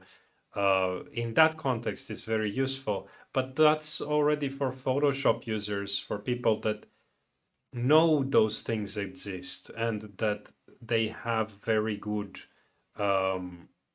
control over those things. But if somebody who hasn't used Photoshop before tries to use it and they've never heard of masks before, that's going to be a learning step. So I don't know if I want to really implement such advanced features because it would make the need to understand more concepts, if that makes any sense. Of course, I do agree with you that that would be a much better tool. If in the background I don't have just green, but something there that I want to remove also, or a shadow appears or whatever, I would just erase that in the mask and then it's gone. In addition to the color key. to this chroma key. Yeah. Yeah, okay, that also. But yeah, that's like region growing. So you grow the selection and close the selection. I mean, grow and shrink the selection. Yeah, I really have to think. Those also have other names in other parts of science or whatever. In images, you have these morphological operations, like you can dilate an image or erode an image, open, close an image. Those are very scientific terms, and I don't think they would help here. But basically, you could expand this image by dilating it as well. There could be a button for that. And by default, structural element for those are circular, but I mean, intuitive for people, they are circles. But I like your idea. So having this selection thing is, I will go in that direction, I think, but not today. I think today I won't have time to do all that. Actually, my time is ending in 50 minutes. So, not in 50 minutes, but in 50 minutes, I have to stop and then collect my stuff from here. Um, yeah, so possibly that will be the case, that masking should be added, or at least this selection should be added there. So then you can fine tune the selection before you press the delete or whatever. But that's actually not the proper way to do it in Photoshop, because if you do that, you lose all the pixels of the image. Like if you select using this and then fine tune the selection or grow, shrink, whatever, and then if you press delete, you lose those pixels, whatever they were, and they are not recoverable. So masking from those.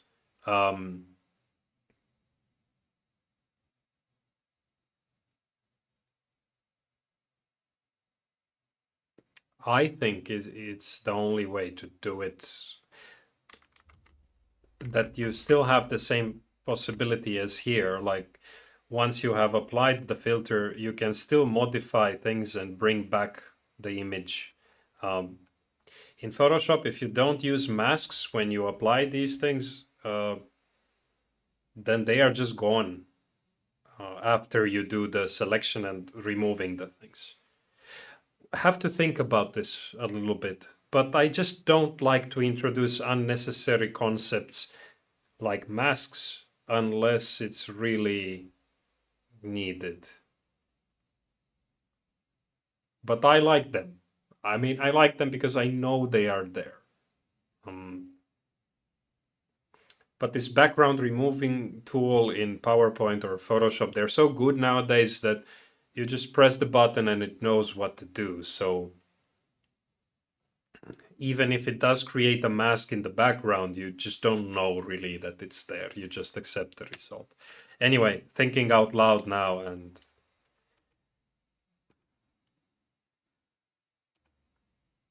why is this showing dark?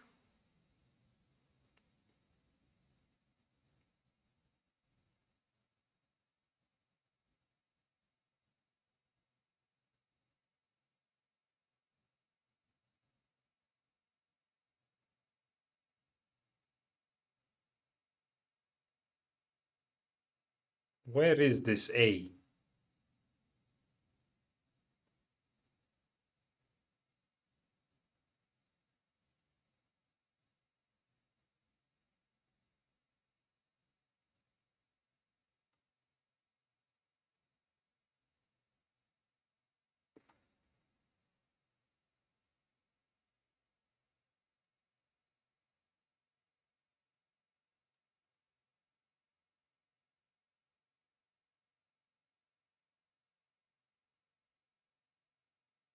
Privacy. Where is the word privacy appearing here?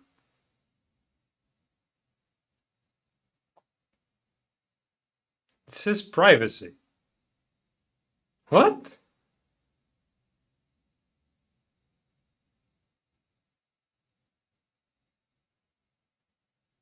Monetization. Is it using... I have on the other screen on the left, I have YouTube. Ah, I have the YouTube studio thing open. And it does say there privacy public and monetization off for the streams. Like monetization off and privacy something. But I'm not hovering that part of the screen. Yeah. It's sampling from another screen, but they're not overlapping at all. It just decides that all of a sudden it jumps to the other screen.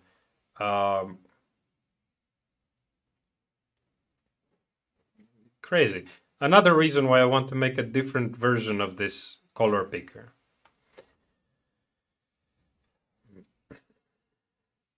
I don't know if mine is better, but I think that mine will just focus on the canvas things here. So I am quite sure that if I can draw a path in this part of the screen, then I can also pick up the sampling point from there.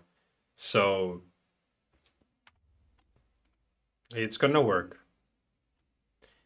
Okay, this interface is very slow now after we have these filters here. Okay, so I was talking about saving. We haven't saved this project yet. So let me try to do this while I still can, but serializing this needs to also serialize the filters.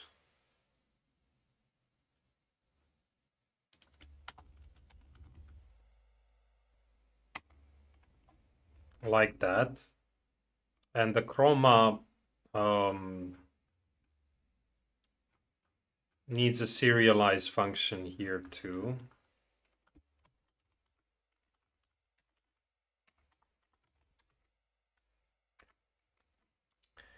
I think like that.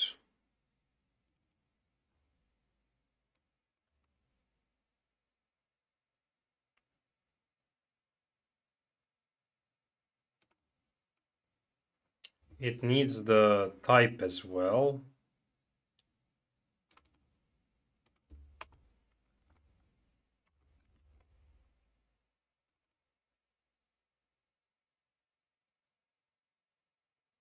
Okay, and load also needs to be added there. So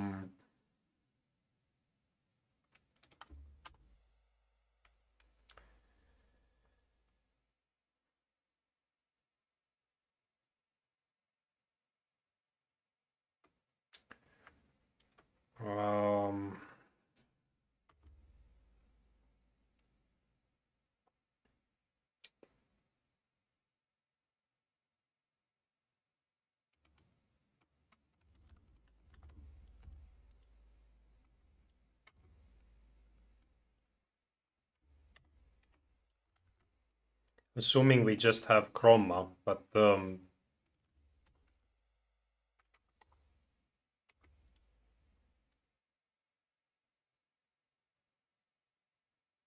yeah, that's what I want to do really.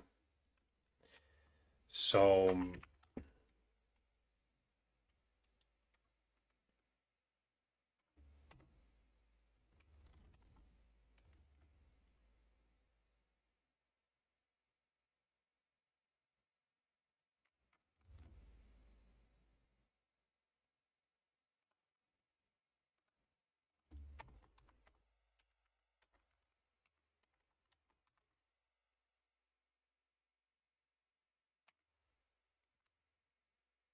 okay. So now if I refresh this and open it.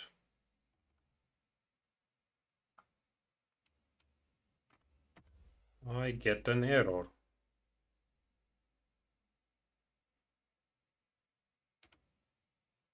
Because the filter data is not there. So some images don't have the filters.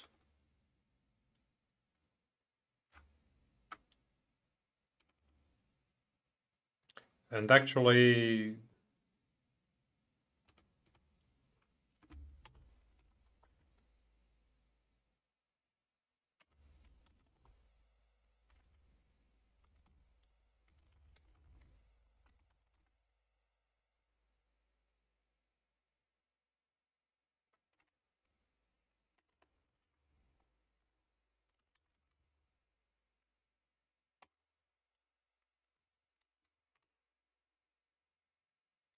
I think this is what I want.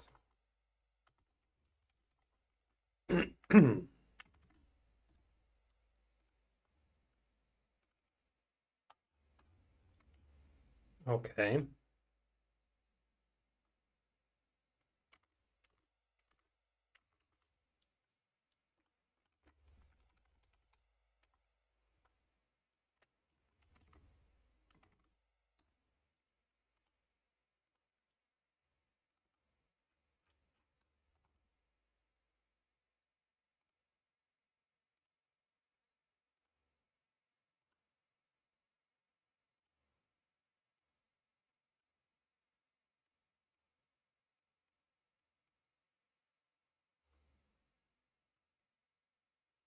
Okay, and if I save this,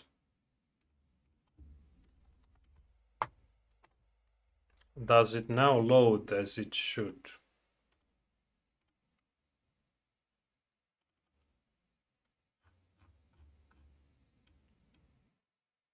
Yeah, and actually seems like I'm removing a little bit more than I should there. Oh, wow. I have two filters. Yeah. I have two filters before because it adds the other one. Okay, so actually this other filter is messing stuff up. I don't know how this glitch happened, but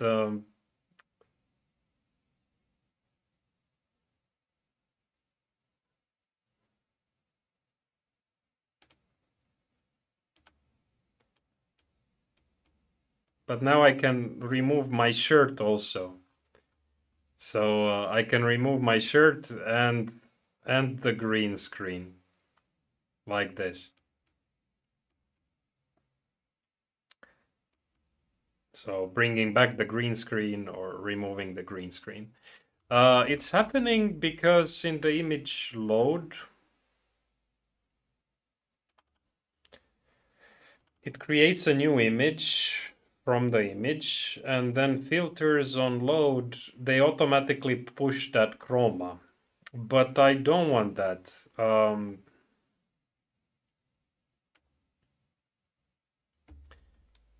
They should not have anything by default, but there should be a way in the interface to add that chroma.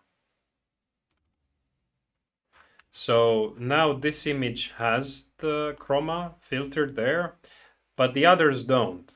Uh, Actually, the other images do have it, but that's because we saved them with the default chroma that was previously.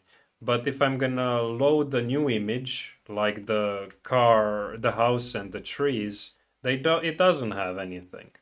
So the only reason those had it is because we saved the thing with the default chroma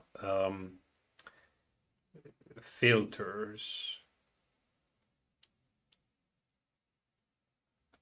So how would we add here a filter to this one? I guess we could have a plus button here for the filters. And then it adds one of those chroma filters. And maybe minus button there also. Something like that.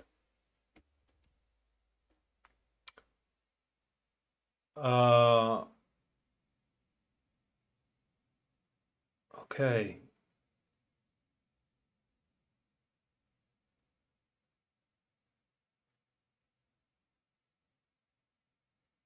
Yeah, okay. So something with base 64?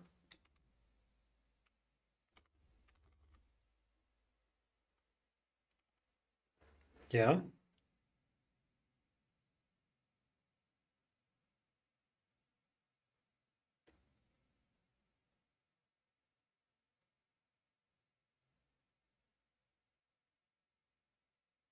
Yeah.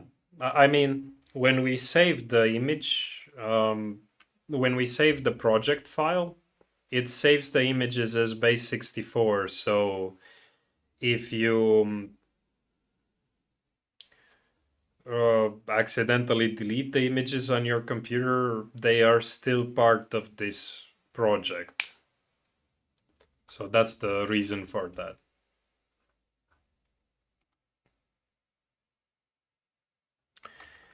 Yeah, filters.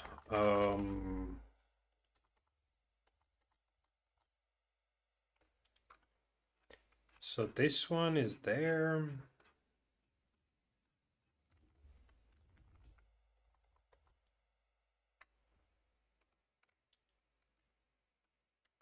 Maybe I do this.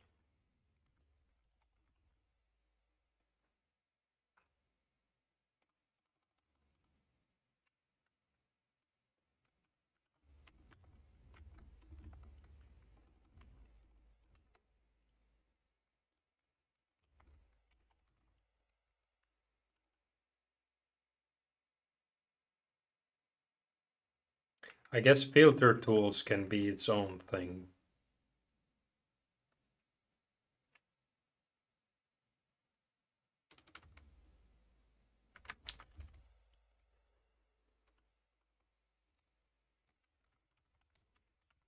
At some point.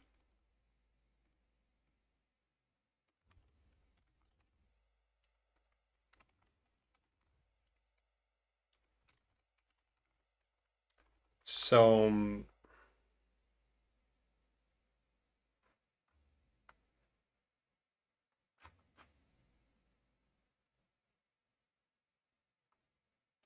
yeah.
Yeah, something like this.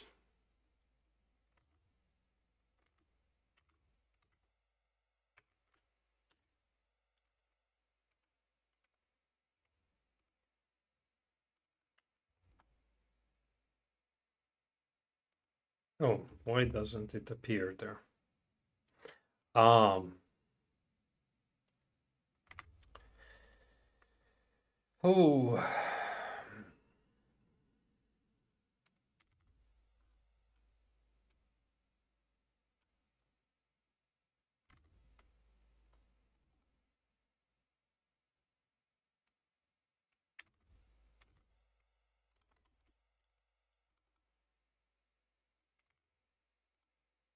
it's there, but after we do something, it goes away.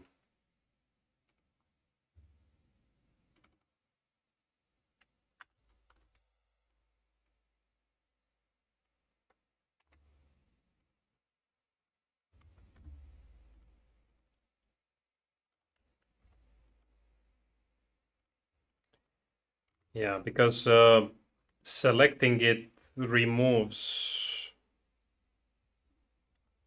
the contents of this filter section.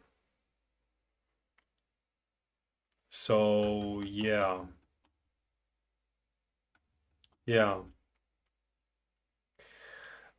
It was the second filter was added there to all images by default because of some debugging that I was doing, and I saved the file with that result. So it's just there, and I would like to add here elements for removing, um, adding and removing filters. Like maybe this trash can could remove all the filters. I don't know.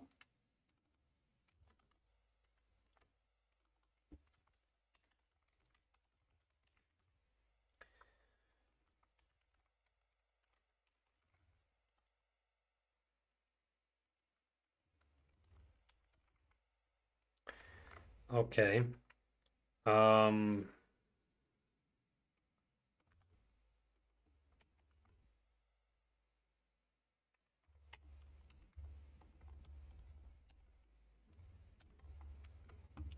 so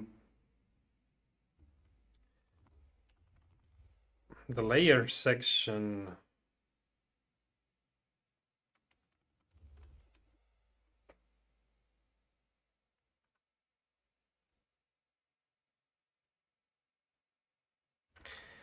yeah, okay. Horrible. So this would actually need to. Mhm.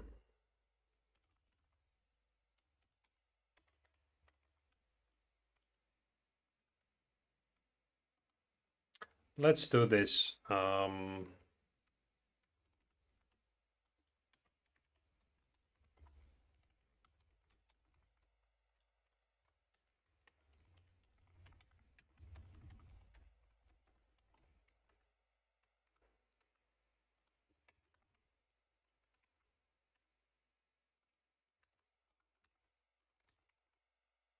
Maybe like that.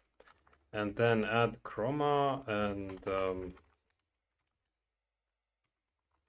this one.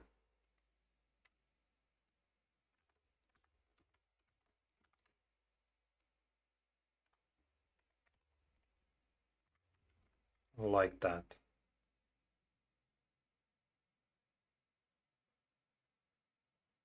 Maybe.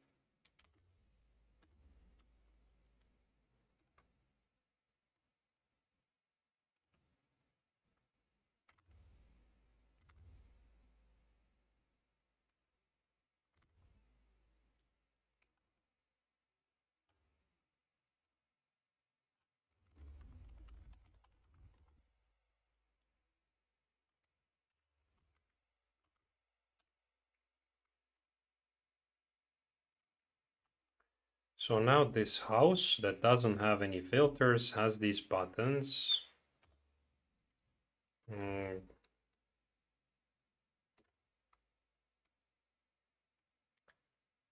plus.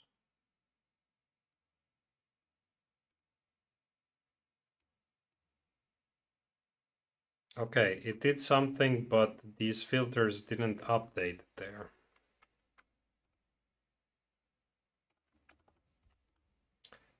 So it did add something. It's just not showing unless I reselect it. Mhm.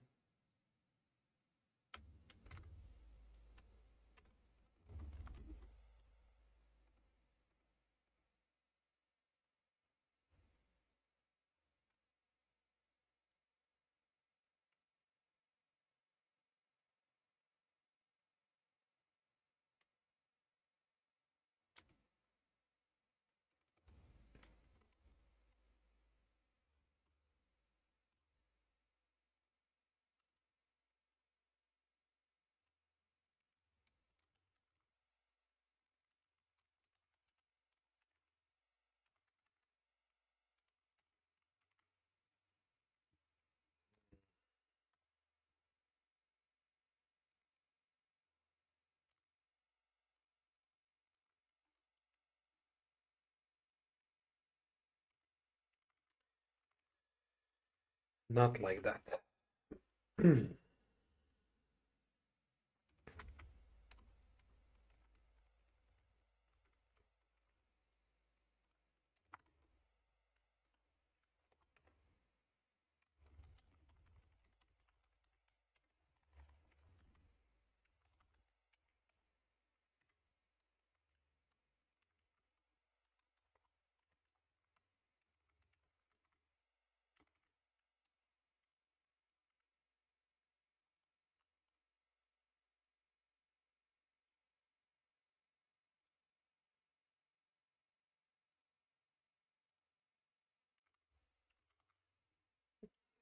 No.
Oh, damn.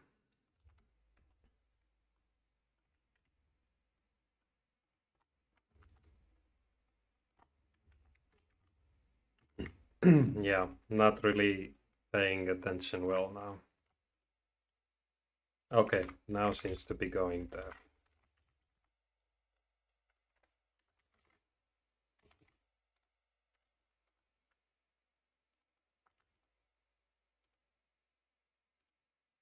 Okay.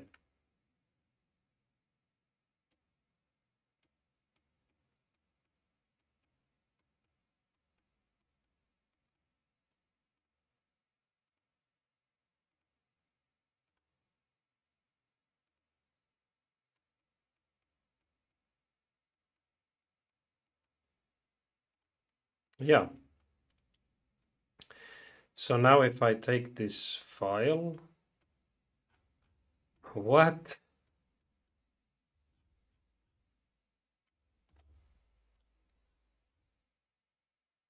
What?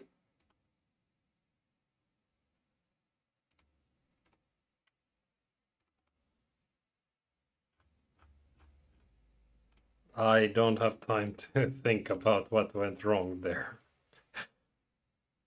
But if I select now this background image and I press this,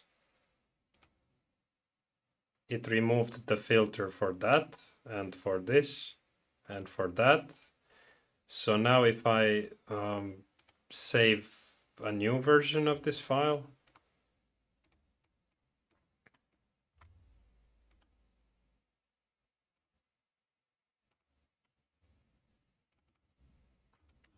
and I open it, yeah, selecting the back one doesn't have, but the one with me in it does still have the filter added.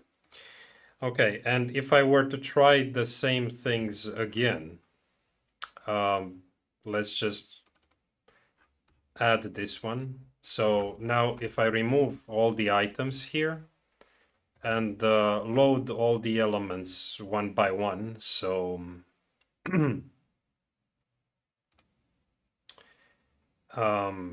the background, this one,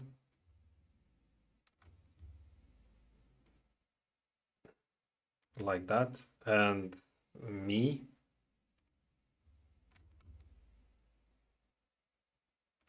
and I add the filter with this color.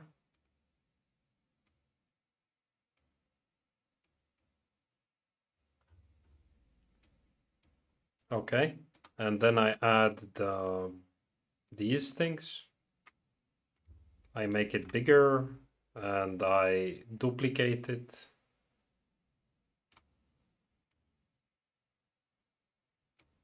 Okay, so I could do it again. And now if I save this one,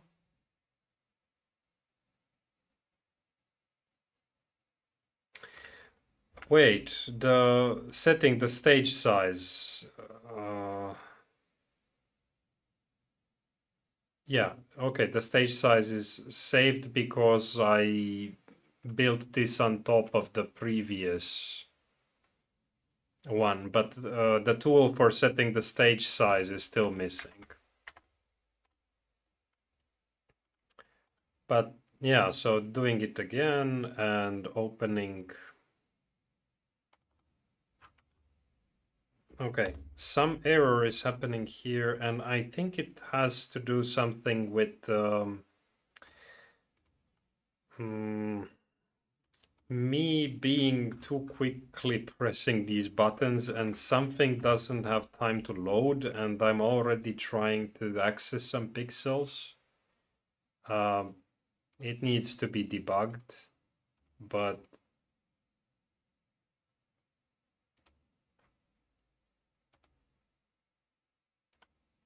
yeah, but other than that, things like what we have works. Exporting the image is the thing that doesn't work. So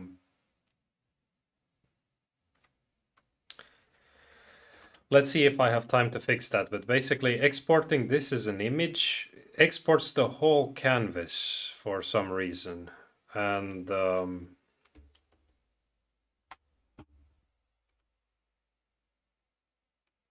so it looks like this. There are padded regions here. It should really export just what the stage is showing.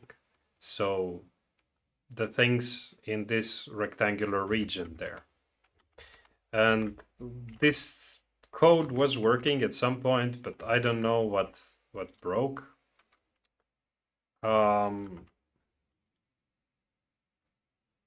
It's in tools and then document tools and do export. So here I need to figure out what the problem is. Yeah, the second filter takes the first filter's result. So in image, you can see here we use reduce. So we start with the original image and then apply each filter on top of the other filter and the other filter and the other filter. So actually it starts from the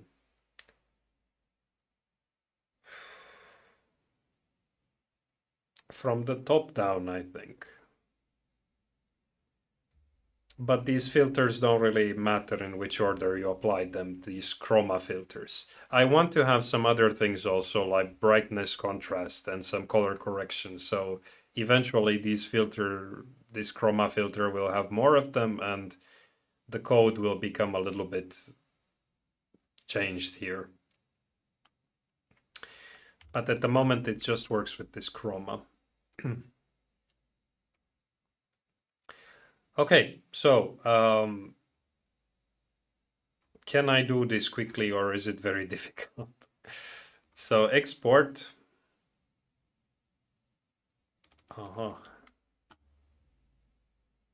Yeah, it's drawing the whole canvas.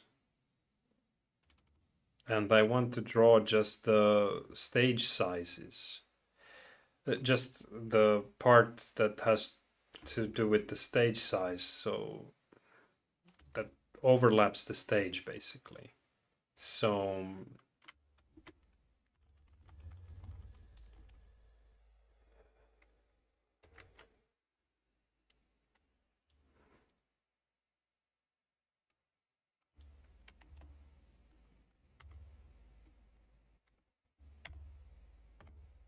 that. And this is not good here because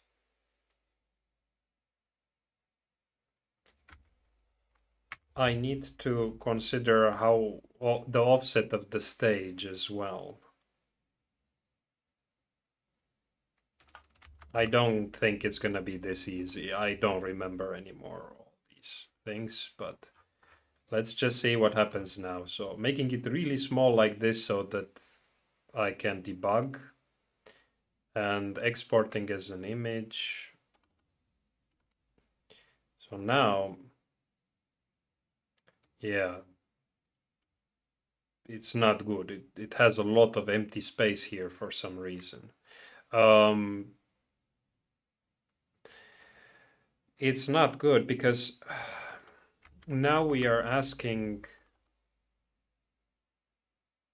drawing the canvas on those stage properties, but what we should really do is draw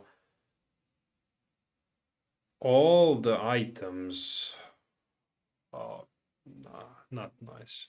Because the canvas has been already scaled and yeah. It can't be this easy. It needs to be drawing all the items, really. On this unscaled canvas here.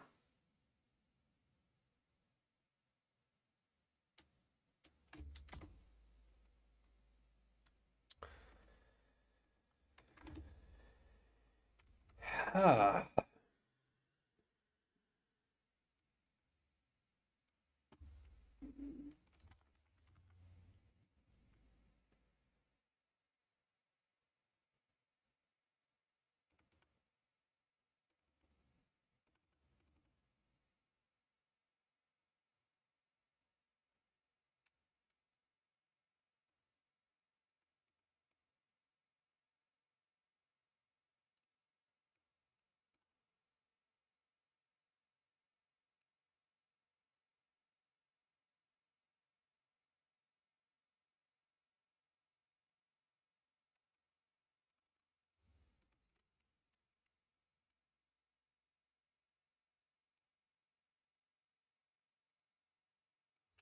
Maybe with something like this.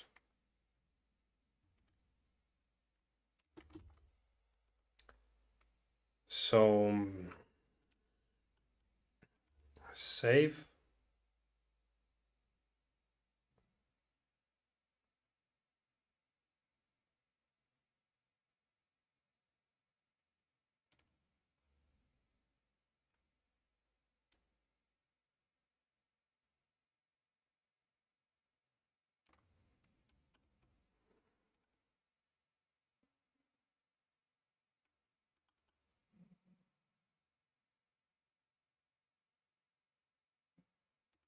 This probably is important. It's very confusing now.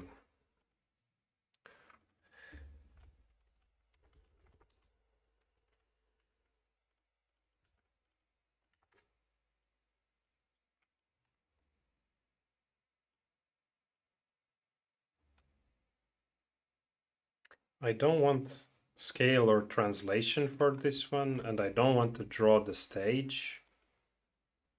I want to go through all the items, rotate like this, and no need for that.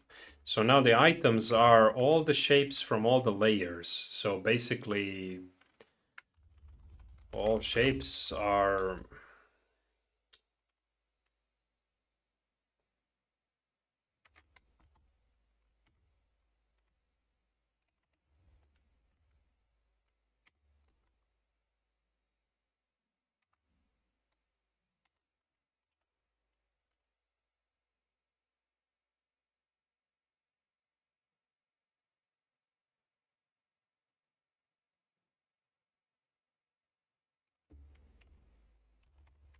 something like this. Okay.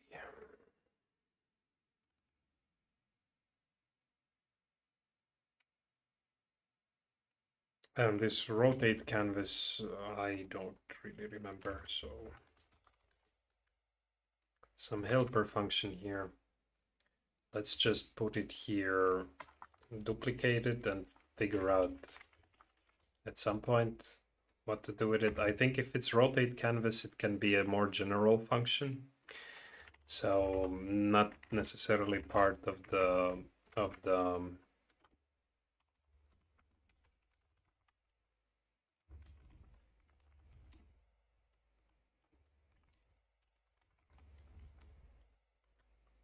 layer. And we don't have this, so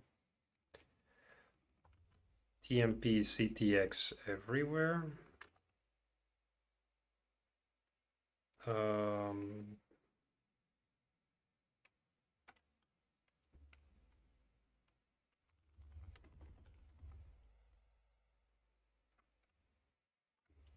I think I don't need to pass any parameter there. And let's hope for the best.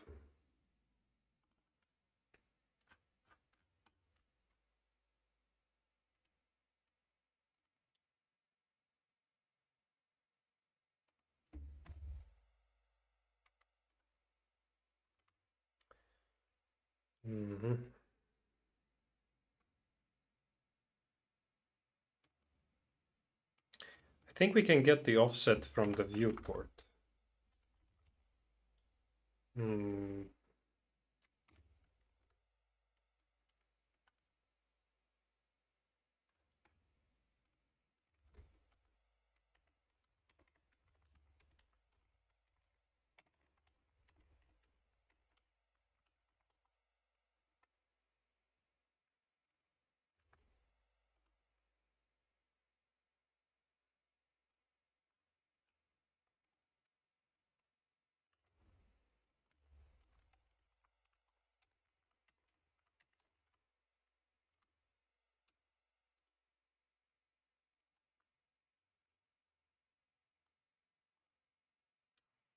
Still some problem. Oh.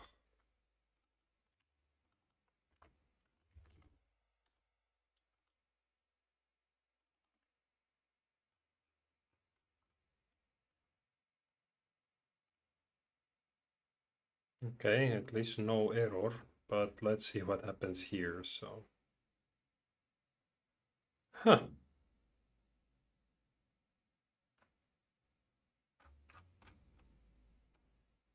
it's something.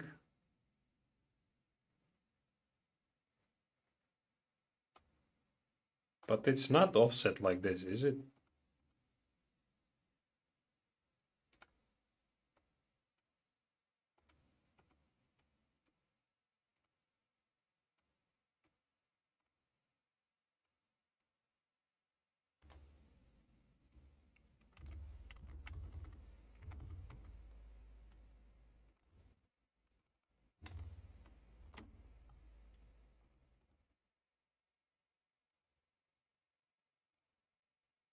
So the size of the image is fine, but why does it start?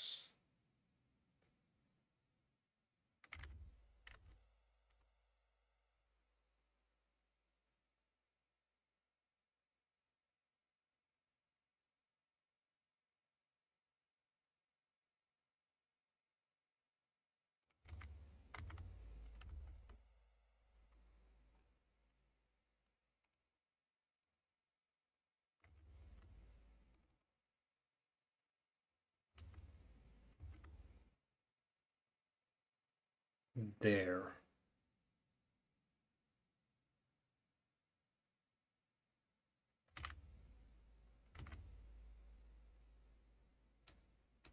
What if I move this to some other place? Does it generate a different image? Let's try export. No, it actually makes the same image. So could it be here?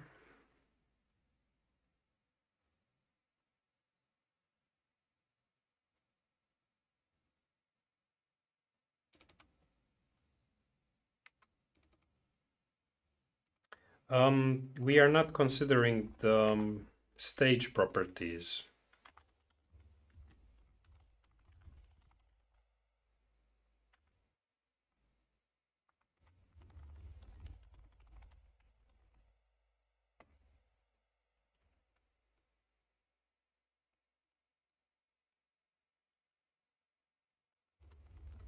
Maybe.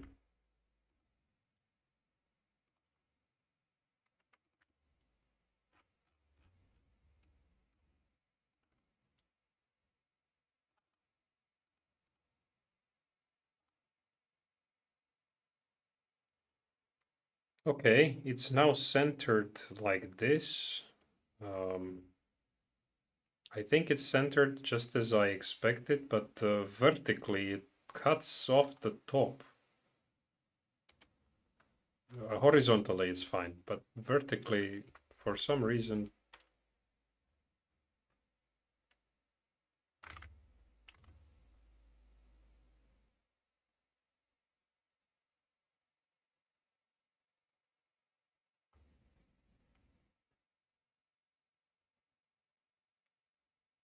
I really don't understand.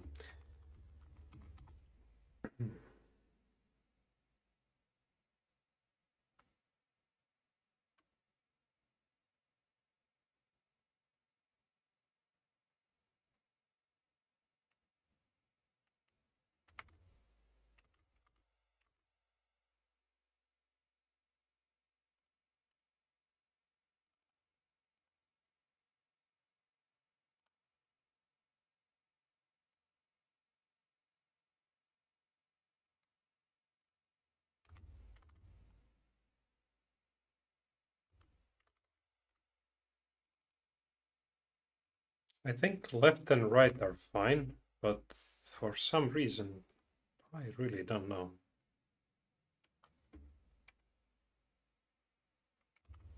Uh, if I move it like this,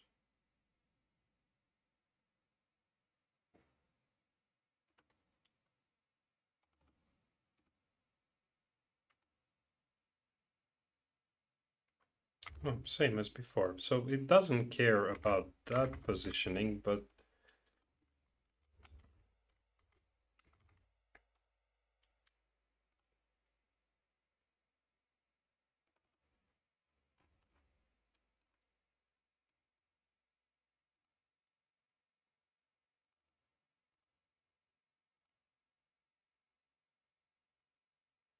yeah, I really don't understand. So for some reason, 0 here seems to work.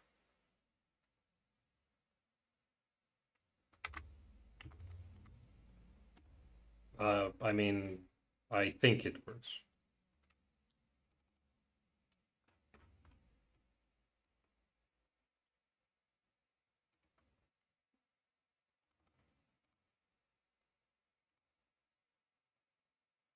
Yeah, so this is now exactly what I would use as the YouTube thumbnail.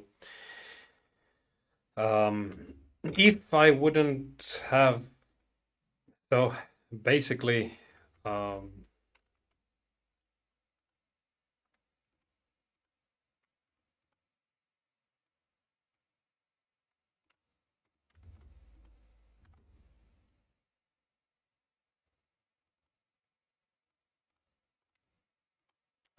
I made before in PowerPoint 2 versions, and this one here I like more after some modifications there.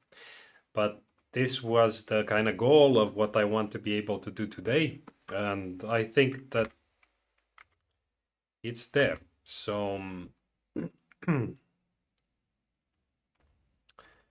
going to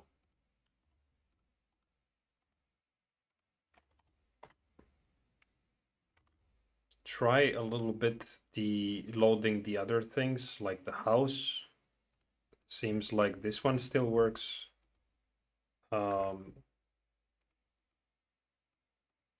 Okay, this one had layers, so the first layer is the tree here, I guess, and the house maybe. So this one, if I want to add some filter to it,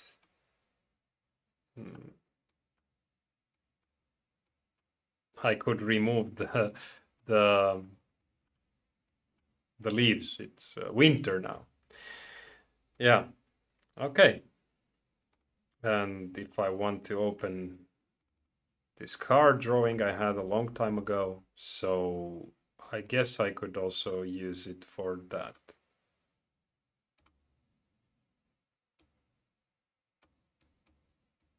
So depending on this threshold, the windows might disappear as well. Okay, I think this is fine. I'm out of time.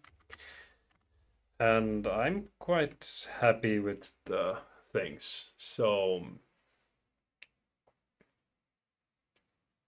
yeah, it doesn't matter that the image is bigger. It can be bigger. I want it to get cropped to the canvas. So in this case, if this code works as I expected, and I don't think it does. I think there is a glitch. I don't know why I had to put 0 for the top there. But now the car should be exactly the same width as this image. So if I'm going to export this as an image,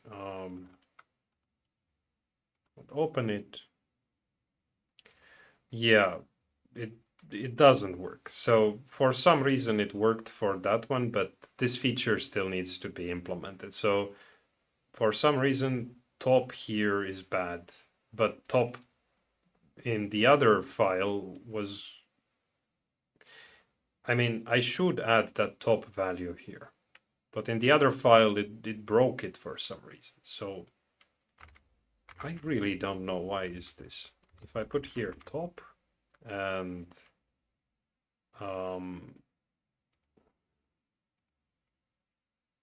something to do with the stage size, maybe.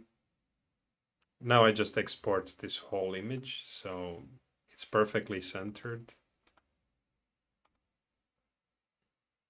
No, it does some weird offset vertically as well. I don't know what is wrong, but I won't have time to fix this now. So something here we're exporting the image.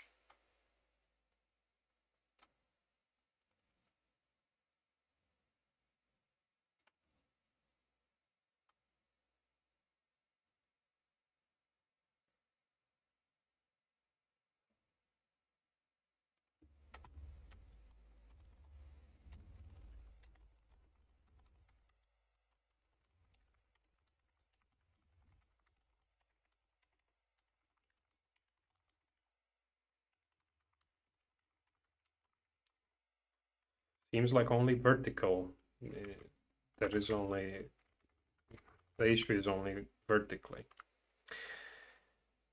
So stage properties tool to set the properties, like how big the stage is.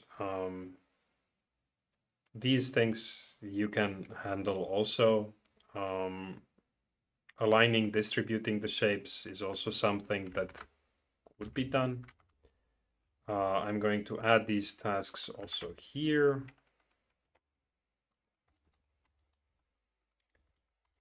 Okay. And I will work on this also remote. So for next time, there will be updates from me as well. And just refactoring, so not adding any new things, but the things I talked about in the beginning of the stream. Okay, so let's check one more time here. First thumbnail is a file that stays there. Image PNG is nothing. We can remove that one. And I think other than that,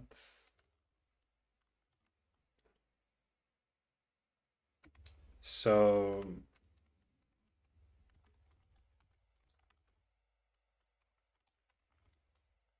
Chroma key filter, pretty much that's all we did, I think so. I could have done another commit after doing the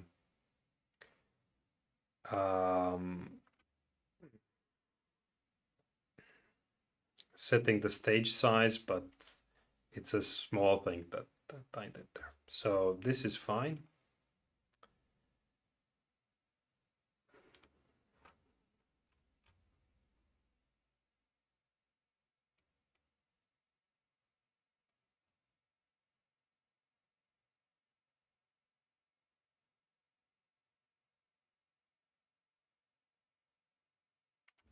Test JSON, I don't want that.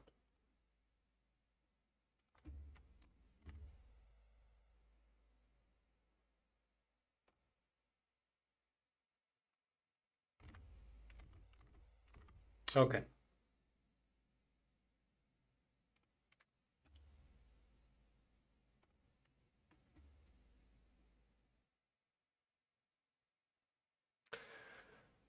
Nice.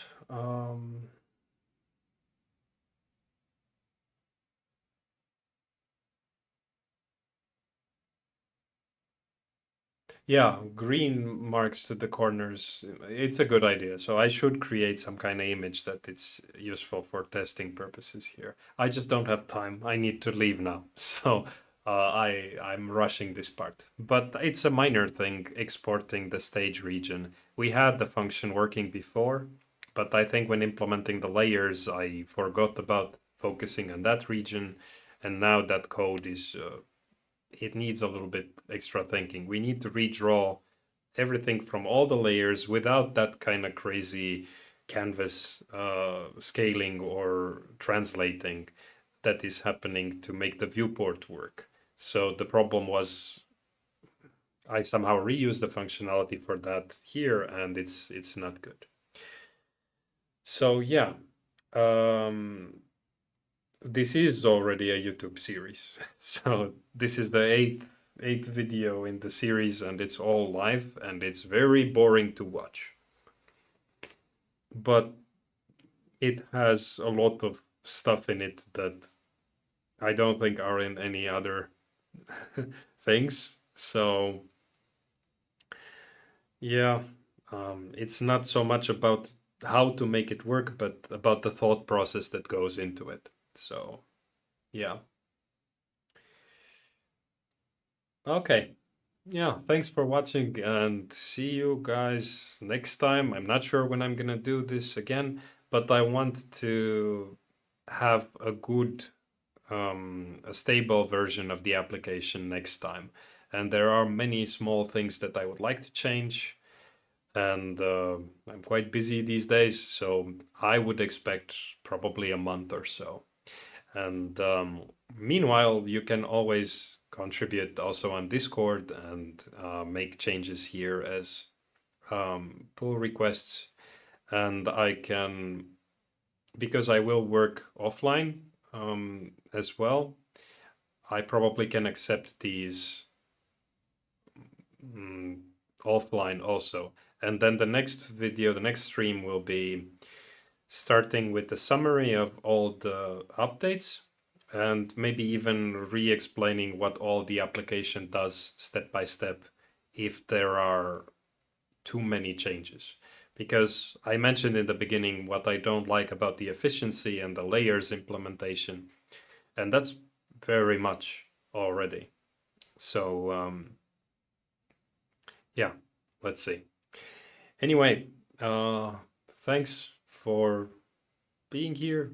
I hope it was useful to somebody at least. And I also plan to do some other kind of live streams in the future. I have this Halloween idea at least. So that one will be something that is not related to this project. And it's going to be a good thing because this is really tiring to do on camera and keep it somewhat entertaining. So I'm doing a poor job. But it does show pretty much all my thoughts about how this is going, and I'm getting also your contributions, and this really demonstrates what happens under normal circumstances. But of course, one thing that I didn't do well is that the application should have a kind of stable version already by now, and it should be used. And at the moment, if you give this to somebody who has never seen the coding videos, they just don't know why the glitches are there and why the problems are there, and it just sucks. So that's what I want to do: get it in a stable version that is somehow intuitive to use, and I can share it to people to test even outside of our coding setting. So people who are not coders need to be able to use this application. And that's why I wanted to do this offline, because these kind of small tweaks and figuring out small glitches and bugs takes a very long time. It's very boring to do on camera, and you can always compare with previous commits to see the changes if you want to learn what has been really made. So I try to do more frequent commits when I'm offline. Yeah, so thanks for watching. See you, and next week's video is something cool. So look forward to that one. See you guys.